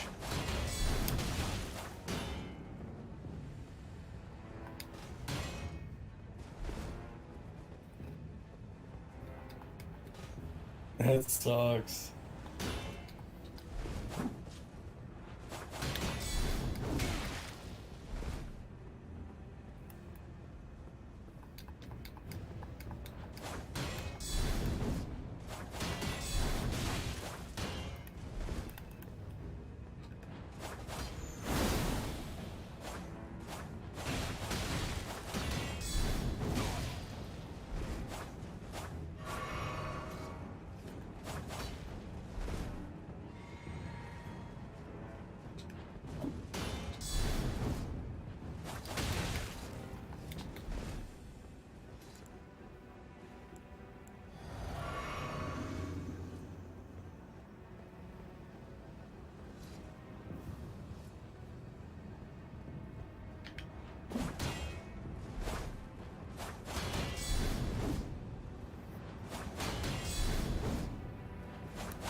Oh, he's got good magic.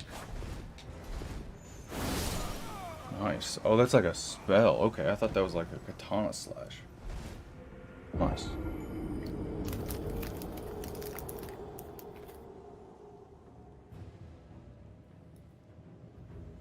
Well, damn. I had him there for a while.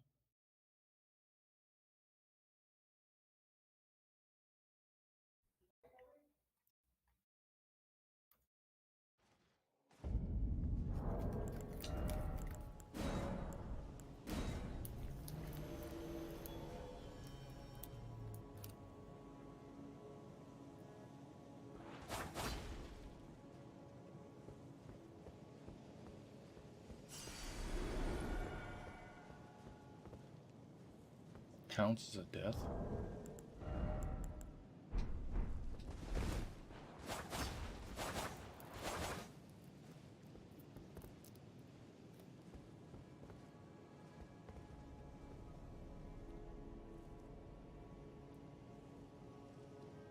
Right.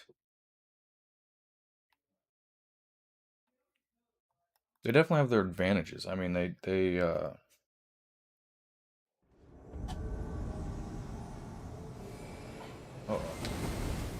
Wrong.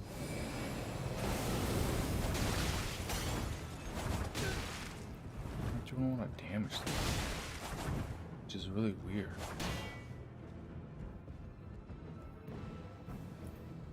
This dude summoned me and divided a bunch of minions. Catacomb floor.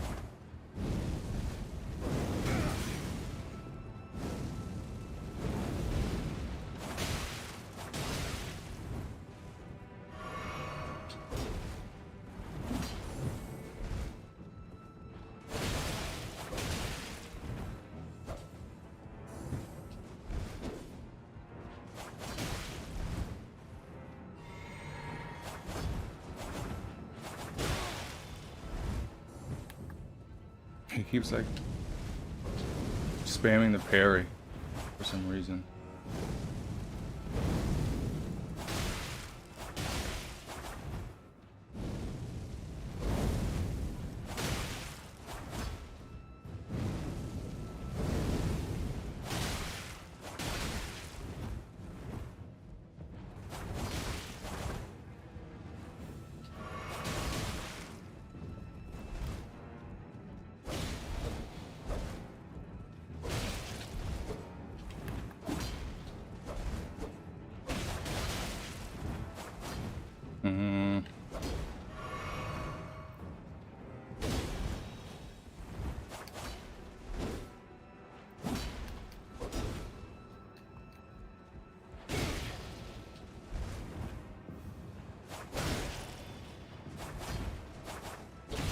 What?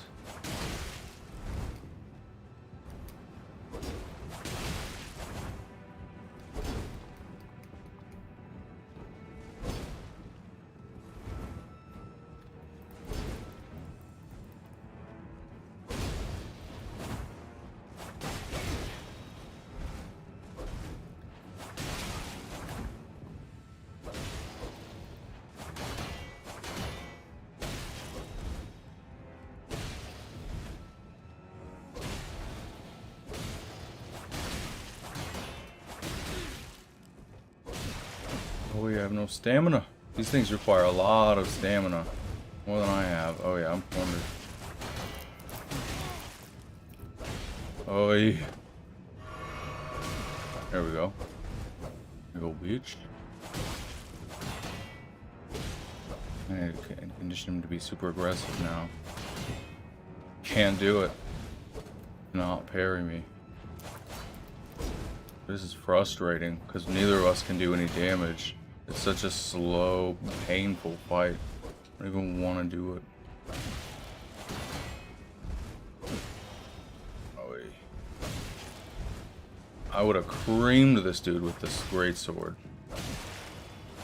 These are not good. It seemed promising, but not great. Alright, you can have it. Go for it, dude. I hate my build.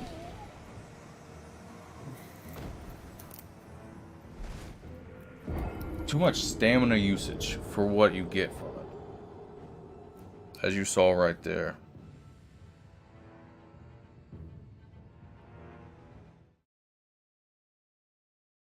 Good for cleaning up mobs, though. But, like, you know, like, I feel like playing against a player is a good idea of what's going to happen with a boss. Like, any boss that has a defensive option is probably going to be fine.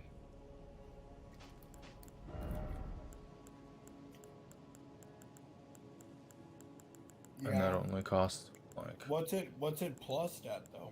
Those were both at 6. Oh, yeah. So this should be, you know, I mean, in the world, they tear things apart. But I wasn't really doing that to see, like, how much damage they do. I was doing it to see, like, how much utility they have in a fight. And they feel good. But I'm running out of stamina.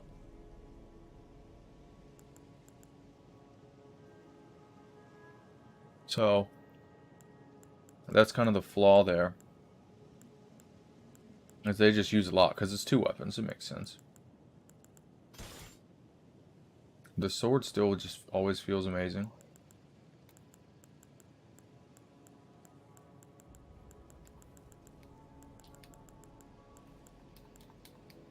And I have this Shamshir. Shamshir. It's a nice weapon. It's good for the... I use it for the blood. The blood build.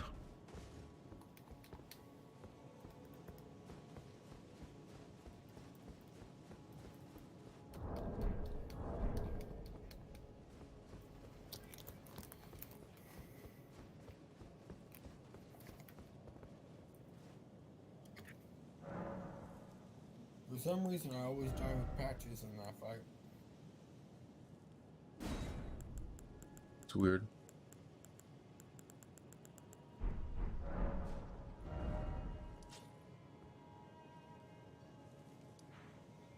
Oh. I'm gonna go get this fucking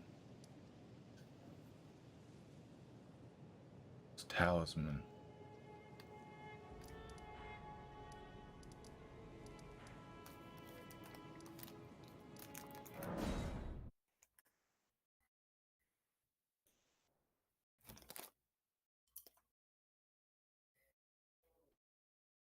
It should be real easy to get. You know which one I'm talking about? Which one is it? The Erd Tree Favor or something like that. You can find it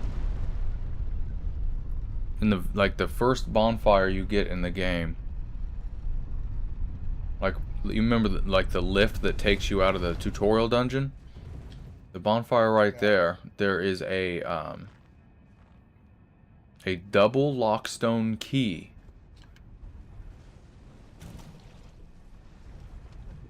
And through there's a high level dungeon with a decent boss. Oh, I'm an idiot.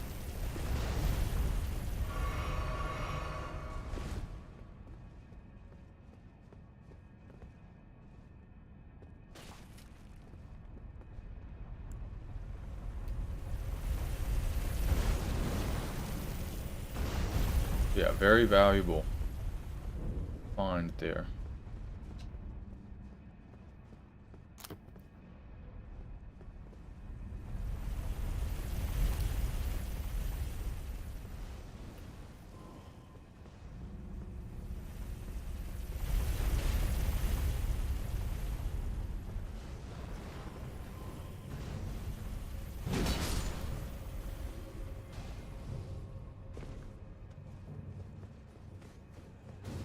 How do you do this?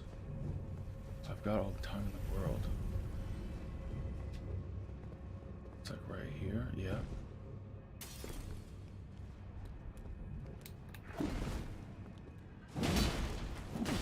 Oh, it's so nice to be one-shotting these fucking annoying-ass gargoyles. Or two-shotting them and stunning them so they can't run away. It's like a secret part of the dungeon in the secret dungeon. It's like secret within a secret type business.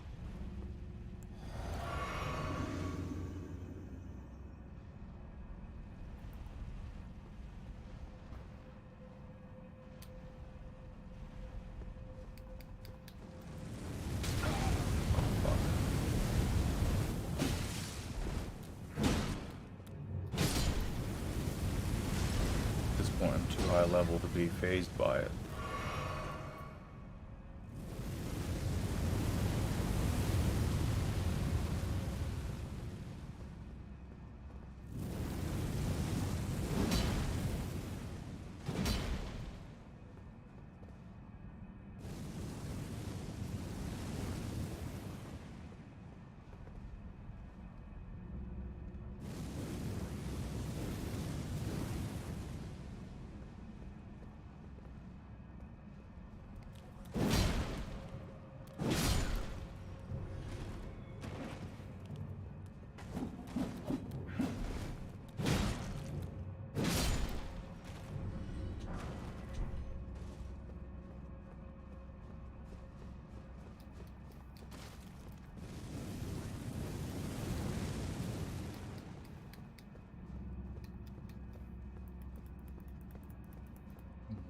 Lord.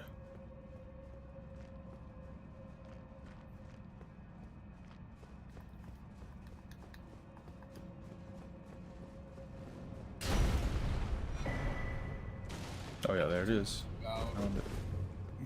Dude just bowed to me for helping him kill Radon. Nice. Get that respect.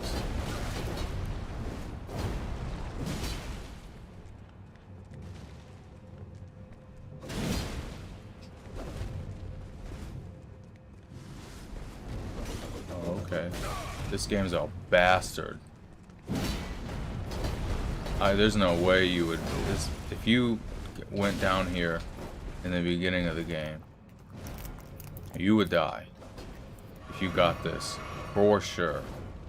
Your souls would not be gettable, whatever you brought down here to get this talisman. 2 of one of the most annoying enemies that you would never want to fight any fucking way.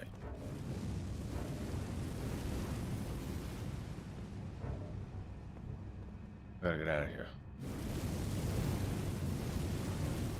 But I have the talisman.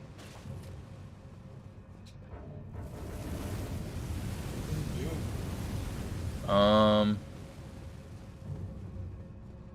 about to find out. I just need to get out of danger. I need to kill myself so I can go back to the bonfire. Because I've already gone through the dungeon. And there's no way out of there. Oh, there was a secret! It was probably just a shortcut.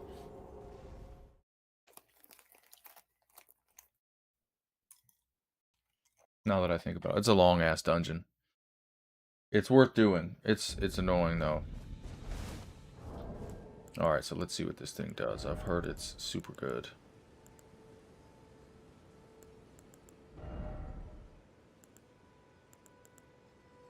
Raises maximum HP, stamina, and equip load.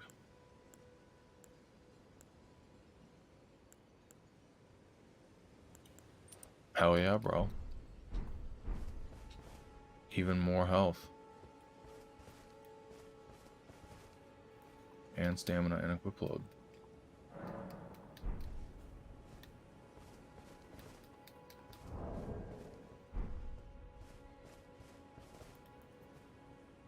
Okay.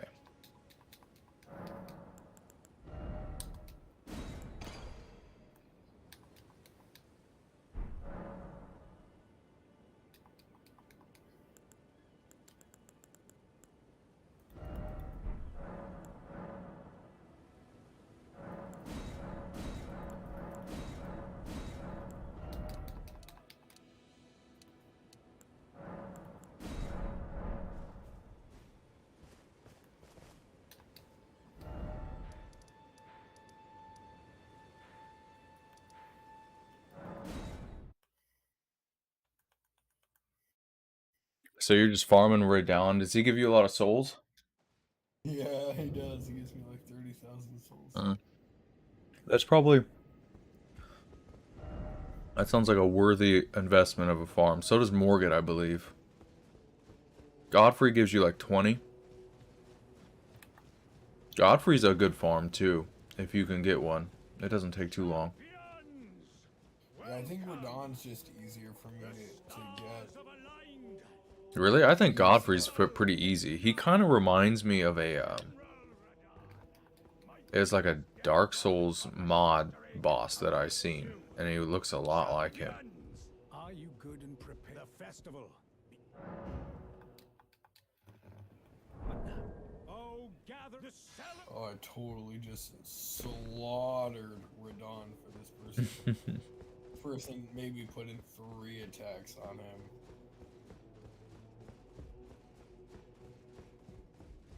Nice, nice. You're welcome. You're welcome. Glad it ended with you winding up to take a swing at that person. All they did was summon people and let me fight him. Oh, I get that. If you can handle yourself. I mean, I am doing crazy damage. Yeah, he probably saw that and was like, I should not die right now. I don't want to fuck this up. I've pretty much memorized through muscle memory all of his moves, so even while I'm slightly drunk. Oh, yeah. Oh, here, cool. I see this. I got this, a message here. It says, try Scarlet Rot. That's interesting.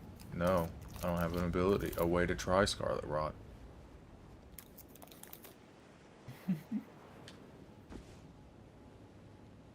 So I try Scarlet Rot when you have the time.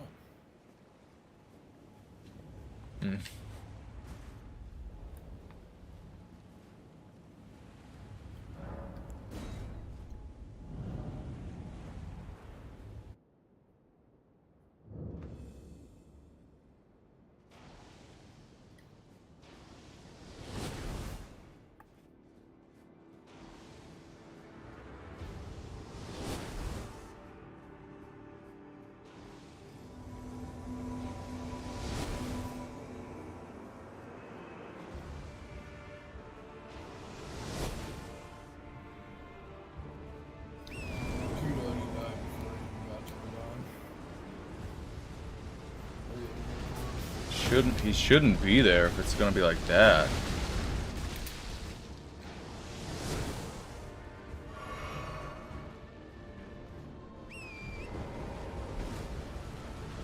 Or he needs to practice more on his timing down. Yeah. That's what I see a lot too. It's just like, you can do this, but you don't know the timing of the attacks. So you need to know what you're doing and just feel like you need more damage. That's really the decision when you can go out. When it's like, I need to fight this person more.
Damn.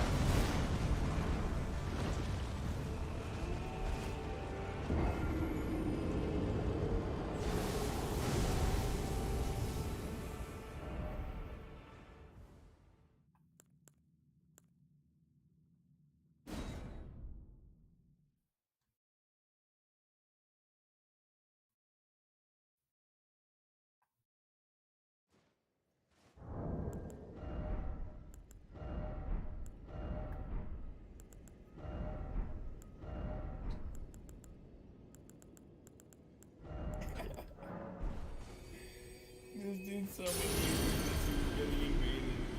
And I didn't even realize that walked by the invader and crit him. Killed him in one shot. Nice.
Oh, I just got summoned into his fight. Into Radon's. Mm-hmm. Let's fucking go. So I can't summon. Interesting.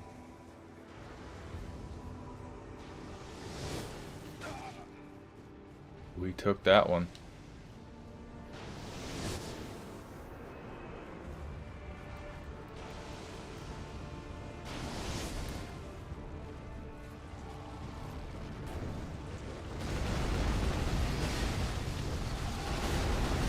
Oh shit.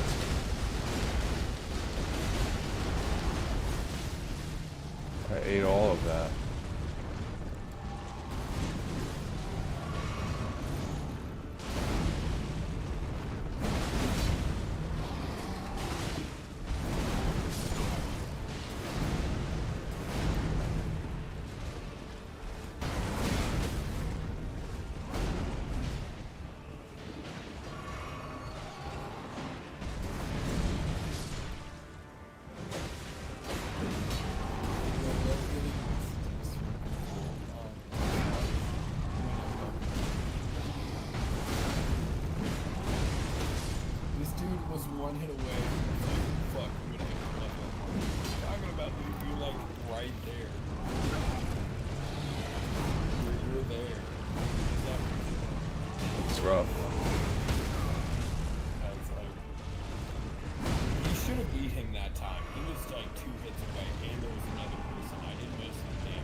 Yeah, I just don't quite have his attacks down yet. I can fight him on horseback really well. For some reason. I can't really fight him on the ground too well. But I can do the horseback thing really good. Which is weird. That is strange, because I found that it's a lot harder on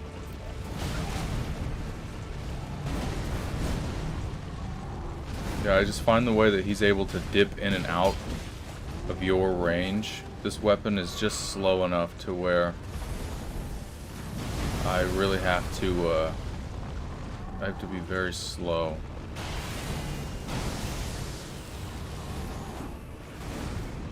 Oh, he's fucking up the host. We got him. That's unfortunate. I wasn't doing that bad. It's just like, so with this executioner, with this ultra great sword, as much as like the game rewards you for doing like R2s and things like that, you just can't with like almost any boss. It's just too slow. Maybe every now and then you get one in and like with like the right move.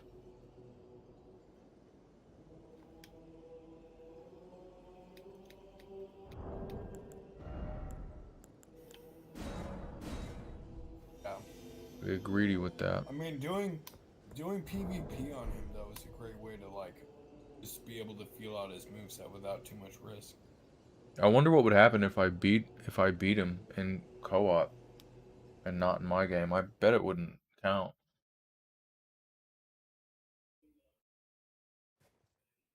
I don't see why it would.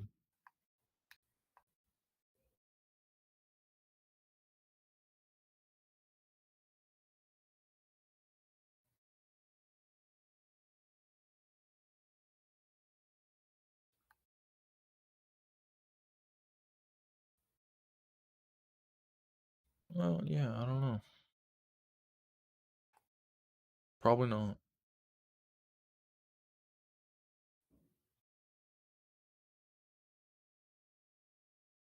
And my game crashed. Cool. Goes. Dude, this guy summoned me, but I don't even know where he went.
There we go.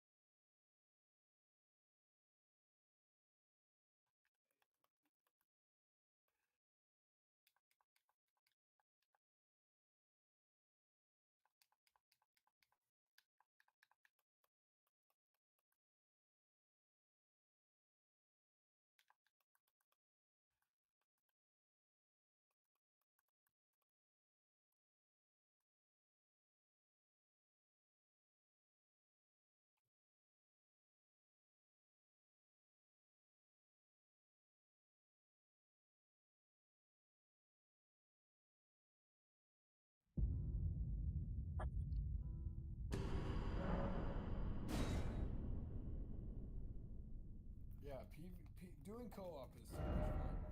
It's also great to see people like lose their shit when a boss gets defeated. Yeah. Yeah. It's a good feeling.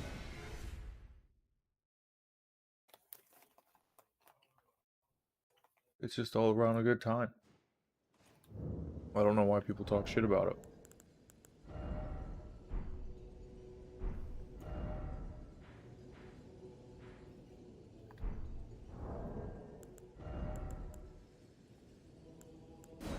Well, I think this game has the biggest chance to make PvP like the most popular thing in this game.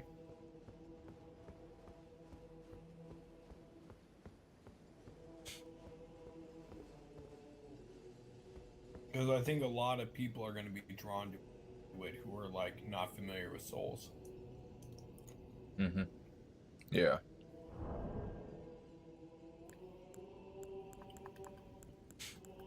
Yeah, I've heard people talking about it and seen, yeah, it's relevant for the time being, I suppose.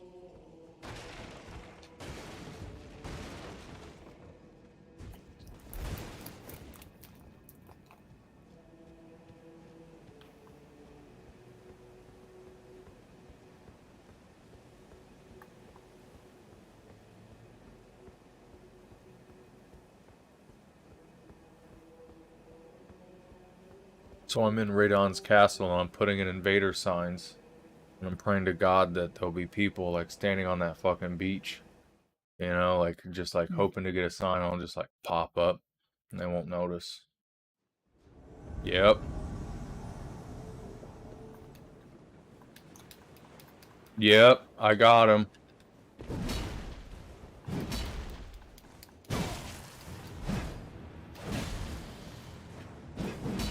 Oops.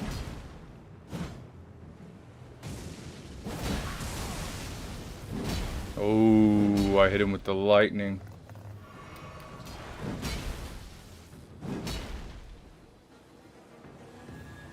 He's got that Godric shit. Oh, is that the spell? Does it have like a spell that buffs your stats? What? The halberd?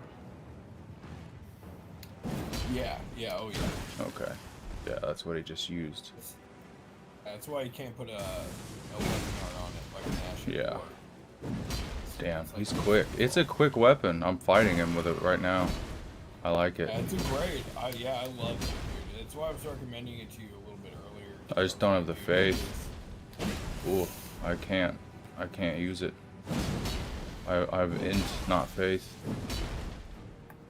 It is unfortunate. There is better weapons You out gotta there. get yourself the two-finger talisman, man.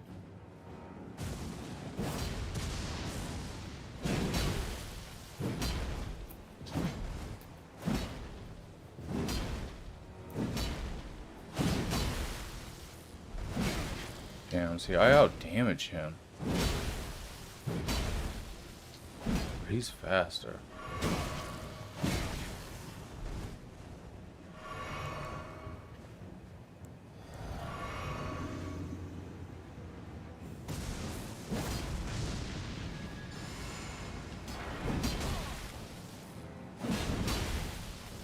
Buddy, I got poise. You don't have poise. Yeah, you forgot about poise.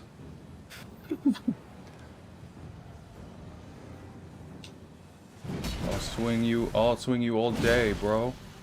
We'll trade damage all day.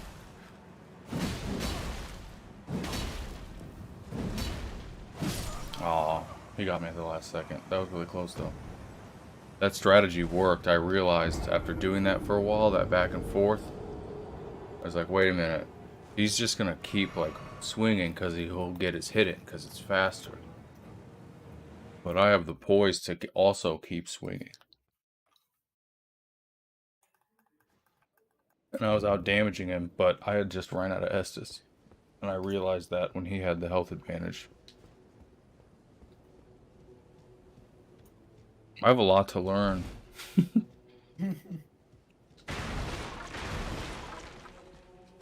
It's weird because like just like back and forth trading R1s, dodging in and out, like nothing really happens. You have to kind of get creative and find a way to like bait out a specific attack that's weak to a specific attack of yours. And then they figure that out, right? So they find a different response, and then you got to find a different response. It's a lot like how it is in Chivalry, honestly. That's one of the things that I'm finding kind of interesting. Is like the same kind of ideas are there. Like you have the poke, you have the slash, you have the chop, right? And then there's that combination of reach, damage, and speed. That sort of rock, paper, scissors sort of aspect to it. And then your stamina. Don't really block.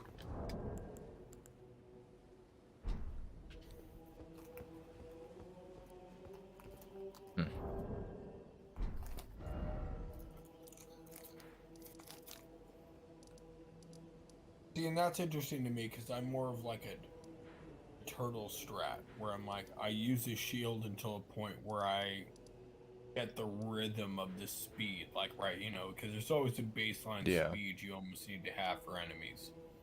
Either things are faster or they're closer to the baseline. And so I work my way to a point where I can just get rid of it. Like right now I'm at a point where like when I'm in the world, I use a shield. Why? Because there's so many ganks. And a shield in this game, unlike Dark Souls 3, will stop a gank. Yeah, you have the stamina. For sure.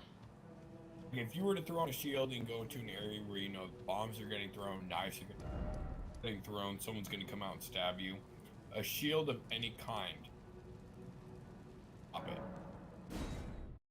It holds it for you. But with bosses, even though a shield will block 75% of an attack, it's still not advantageous because of the position it puts you in compared to the damage your weapon can do. At least for me, you know, like doing a heavy tank build. So then the trade-off becomes, do you risk putting out damage for defense? But in reality, it's like, no, you can roll through an attack, you can attack afterwards.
What's up? This is a great way to get souls PvP. Mm-hmm. I don't remember being this fruitful in any of their previous games I've played. No, yeah. It seems like a pretty solid way to level up.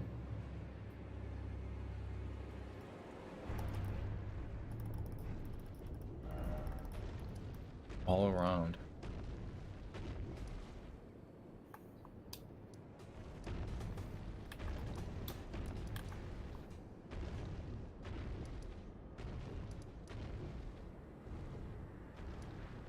Ooh, it would be fun to fight that,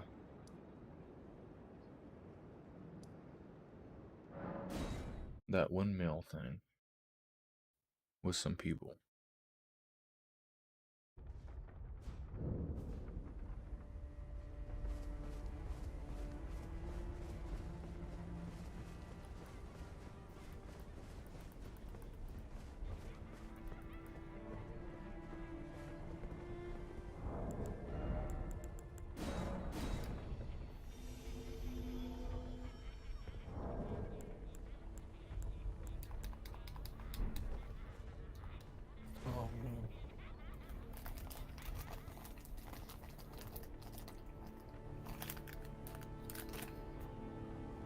I'm feeling so bold with Radon in these co-op fights.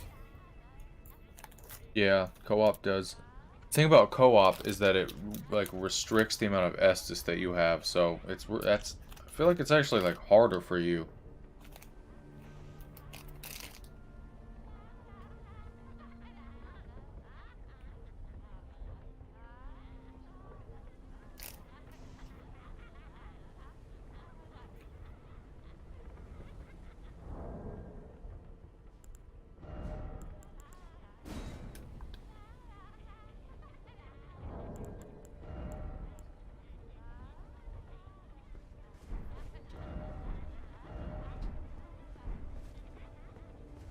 Still a little bit bitter for the game deleting all of my progress. Oh yeah, I would I be think too. Radon is maybe my favorite fight now over the beast in that one underground. Mm. Yeah, that one's pretty cool.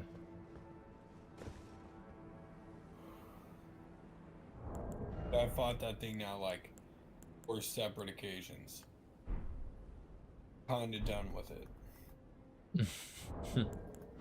Literally every time I fought it, there's nothing new about it. It just has more health, and I'm just like, all right, like this is normally okay, but I'm a little done. Yeah, it's kind of a slog in co-op. I think that's the trap. Oh, not even in co-op. Like out in the world, you'll find that beast, that exact same boss, like at least 5 or 6 separate times with no differentiating. Oh, yeah, I see what you're saying. Yeah, like with the this is Erdtree avatar. Right, you'll be like, this is the exact same boss, but just with more health. Yeah, you don't want to fight him. Right, it just feels pointless. You've already fought that boss. Like, you know how to read his attacks. Now you just have to be, like, a higher level to do more damage to him.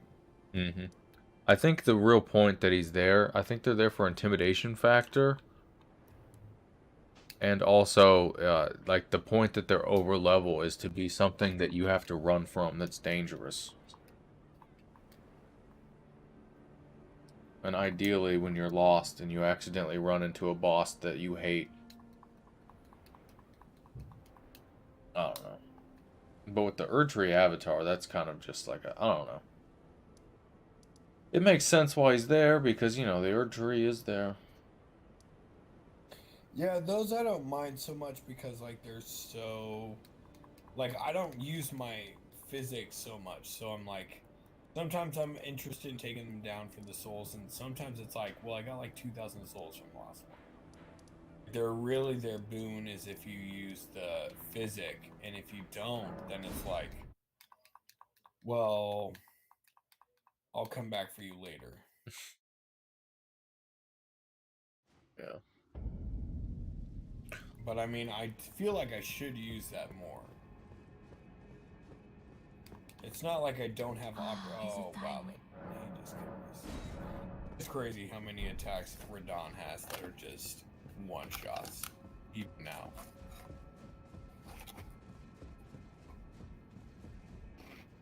Big ol' one-shot, man. Good for him, you know?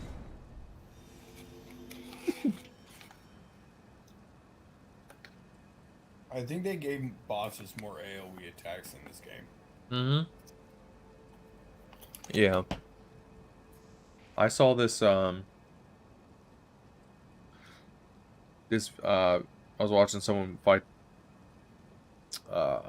Margit, the first boss. And you know, remember that move that he does where he, like, puts the sword, like, up over his head and behind his back, and he, like, walks up to you? Well, the dude was, like, he was standing still, and Margit walked up to him, put the sword up, and stood there for, like, 5 straight seconds, and then just put it down, and then jumped back. He just, like, faked. He just did this long-ass fake, and because that move is parryable, the AI was like, no, I'm actually gonna guard cancel and, like, jump out of that, because he's not moving, and I want him to be, he's not dodging. I want him to dodge. Pretty fucking dope. That's crazy. Yeah. Yeah, it read the parry attempt, basically. I think that's why I like these games though, because the AI is just like you respect it so much. Like even in the bosses like Radon that I hate. I mean, I think well, you know what? Actually, Radon is kind of an exception because Radon is kind of one of those bosses where it's like it's kind of got a gimmick around it, you know. And even though you could beat him without like summoning people, summon people, right?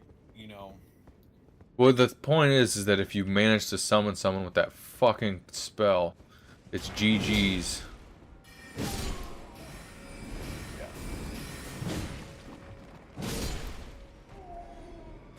Like, I'm amazed people are summoning for this fight because I'm like, have you not tried it on your own to realize that, like, you do so much more damage on your own? His attacks really won't like crazy. He's just like visually intense. You expect massive damage from him, but if you stay close, like, you can't. His moveset are range. You can't really do too much without the ability for range. And this person fucked up so bad.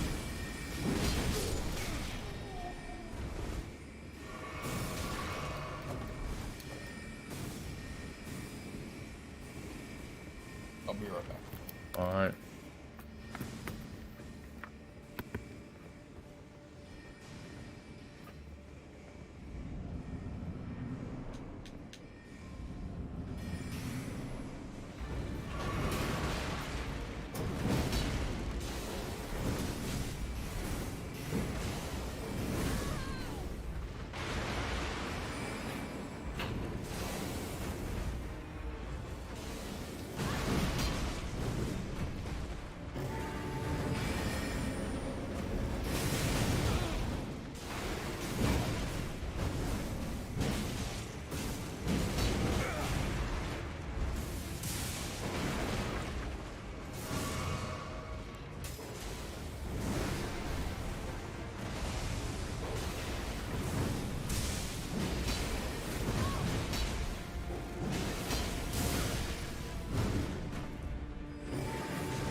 Oh, this is actually a crazy fucking build.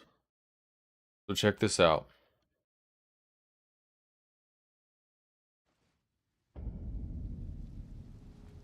So I have this weapon art that gives the Berserker Greatsword like an electrocution effect, right? And do you have the jellyfish shield?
Looks like he dipped out of the call.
Right.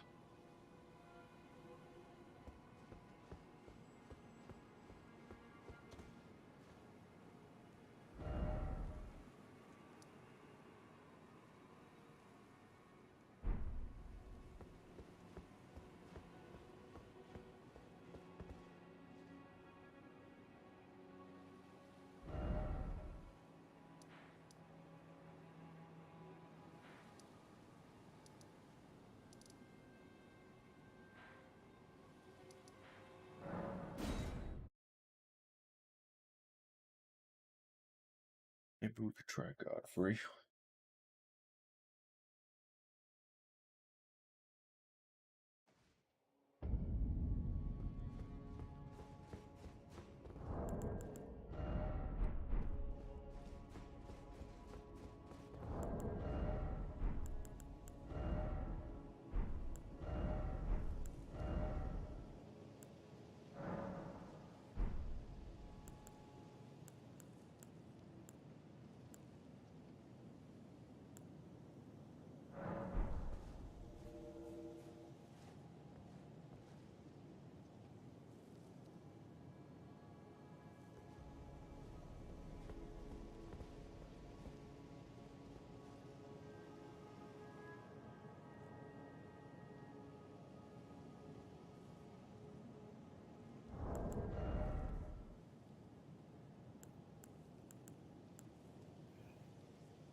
What up?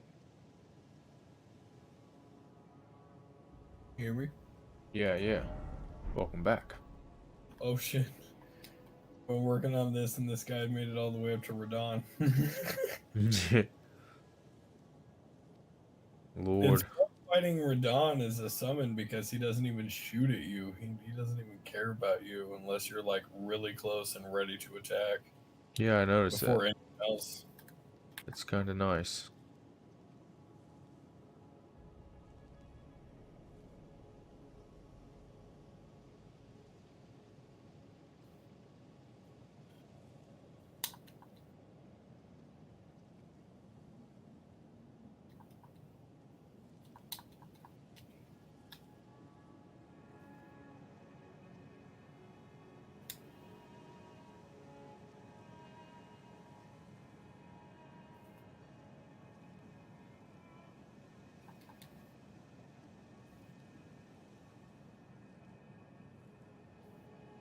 I want to see if I can get summoned for Godric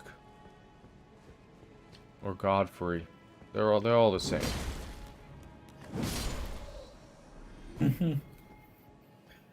Yeah, those would be fun fights to go back into. I feel like at this point though you can melt Godric. Yeah, Maybe probably. maybe you'd have some luck at the his summon in the plateaus.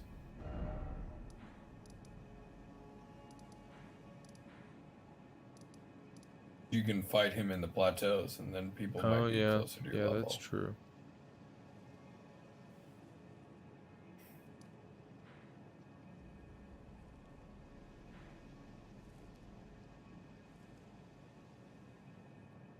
Hmm.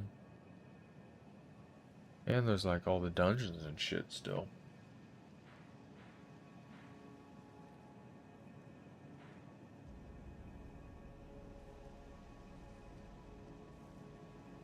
Wonder what that is. I kind of need to explore the plateaus a little bit more. Honestly, I don't have that many summons in them. No. I'm probably gonna call it a night though. All right, I've man. had a long day. Well, it's a good run. Good Yeah. run, making lots of progress, dude. Yeah. Just gotta. Pretty far. I would say once you should dedicate a night to Radon, and then if you take out Radon, you'll have so many options of what you do. I'm gonna farm. Well, I'm gonna farm up some resources so that I'll probably get that greatsword to about as high, probably as high as I can. Like the game will Yeah. let me in terms of stones. And that should probably help considering I already kind of melt him. He just one-shots me. So if I can just make the fight shorter, I won't have to worry so much about getting one-shot as much. You know what I mean? He has less opportunity to one-shot me. Right. Yeah, that's true. And I mean, I think if you have a weapon that's stronger, it'll help you if you stay in close because you can more damage for less attacks. Right, yeah. You can spend more focus on defense. I'm curious if this talisman that I have does anything at this point in the game. The Erdtree Favor. What is there a specific thing like you need a talisman to do? No, I'm just looking for one. I'm just looking for ones that do stat buffs mainly. So I can tell you where one is where you can get one that'll like boost your intellect by 5. I also have one that'll boost your faith by 5. That could be useful. Oh, I know what I wanted to do. I wanted to check out that Dragon Island because I want to see what dragon powers I have. Because with Godric's rune, I might be able to actually use one.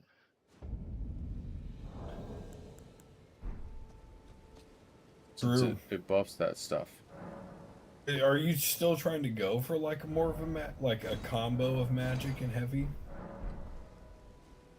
Well, I really want the FP. I want the FP for weapon arts, so that I can use them. And I want the yeah, I want the ability to use like magic weapons and stuff like that. You know, something that's like a great sword that's got a magic buff on it. Right. I just want to be able to have a weapon that's got a different elemental thing in my Rolodex, you know? Yeah. I mean, if that's what you're looking for, I would definitely point you in the direction of the Stargazer and the Two-Finger Talisman. Both of those talisman, one raises faith, one raises in intelligence, but you know, for you, you know, that could mean a big difference depending on what your stat is, because mine are really low, right? But like if say mine is 7 intelligence, that makes it 12. So that gives me a lot more room to play as far as what weapons I can equip, what spells I can equip. You know, that's one of the reasons, like right now, and if you have them both, you can oscillate between. Like for example, with the sword, I need one of them. For the halberd I have, I need a completely different one.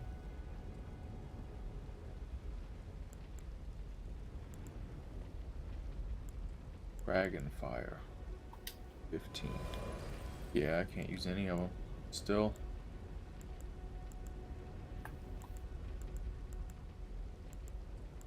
Dude, it's kind of amazing to me to see people with like just really light beginning game armor. Like, what are you doing at Radon, dude? Well, yeah, exactly. You have so many more options. You know, this isn't Souls. Yeah, when I'm fighting like Morgott and people, that dude was using the starting samurai armor. Oh my gosh. Yeah.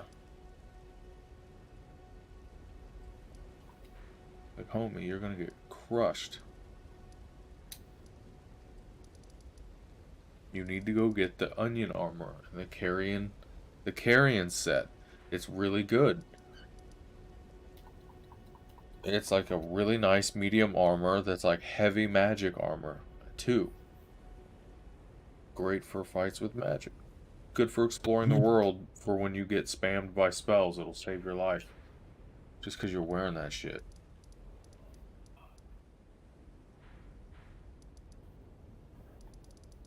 But alright. Alright, man. Alright, homie. Well, good run. Yeah. I'll probably beat Radon tomorrow. I imagine that'll be a primary goal. Just upgrade that weapon. Well, okay. Get some materials so that even... Because I'm going to spend some, so I might as well get some. It'd be a good way to Right. warm up. Yeah, and you can, I mean, I would definitely just also say, like, if you need to do a day where you just take your time on, like, you know, weapon types and seeing what you like, I mean, that's also definitely worth it. Always, yeah, 'Cause you co-op's can always- perfect for that. Right, and you can always look at, like, what materials you need where you can pick up, like, a single drop or a merchant that sells them already in the world to get a weapon to a good point to keep pushing farther if you want to do that, you know, or to fight Radon if you want to do that. Yeah, it's really just like, I want a holy weapon. Oh, I want a magic weapon, which I think I already have one. Maybe something with fire. But see, with the weapon arts, I don't really need that so much. Like, one for each, but figuring out a holy one would be pretty useful, I imagine.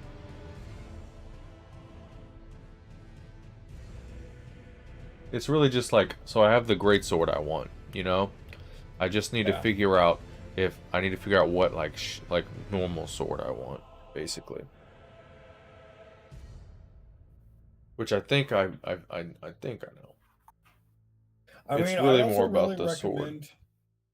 I'd really recommend, I normally didn't really like them in Dark Souls 3, but I would recommend thinking about Albert's.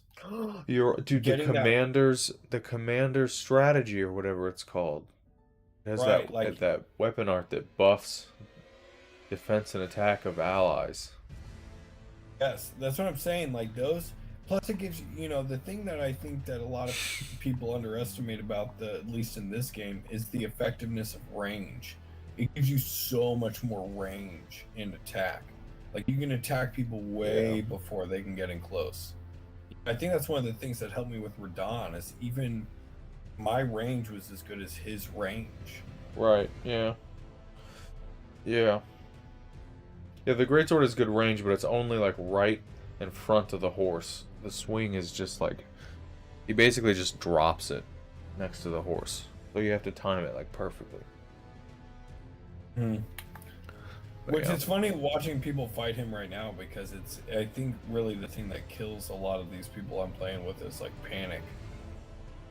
Because you have that adrenaline rush at the beginning, but in a way it's like you really have to slow down as the fight commences. Yeah. Well, alright, man. I'll probably be playing tomorrow. I don't know. For me, it'll be like 6 p.m., I guess. Usually around then. I usually wake up at like 11, do my shit until that point.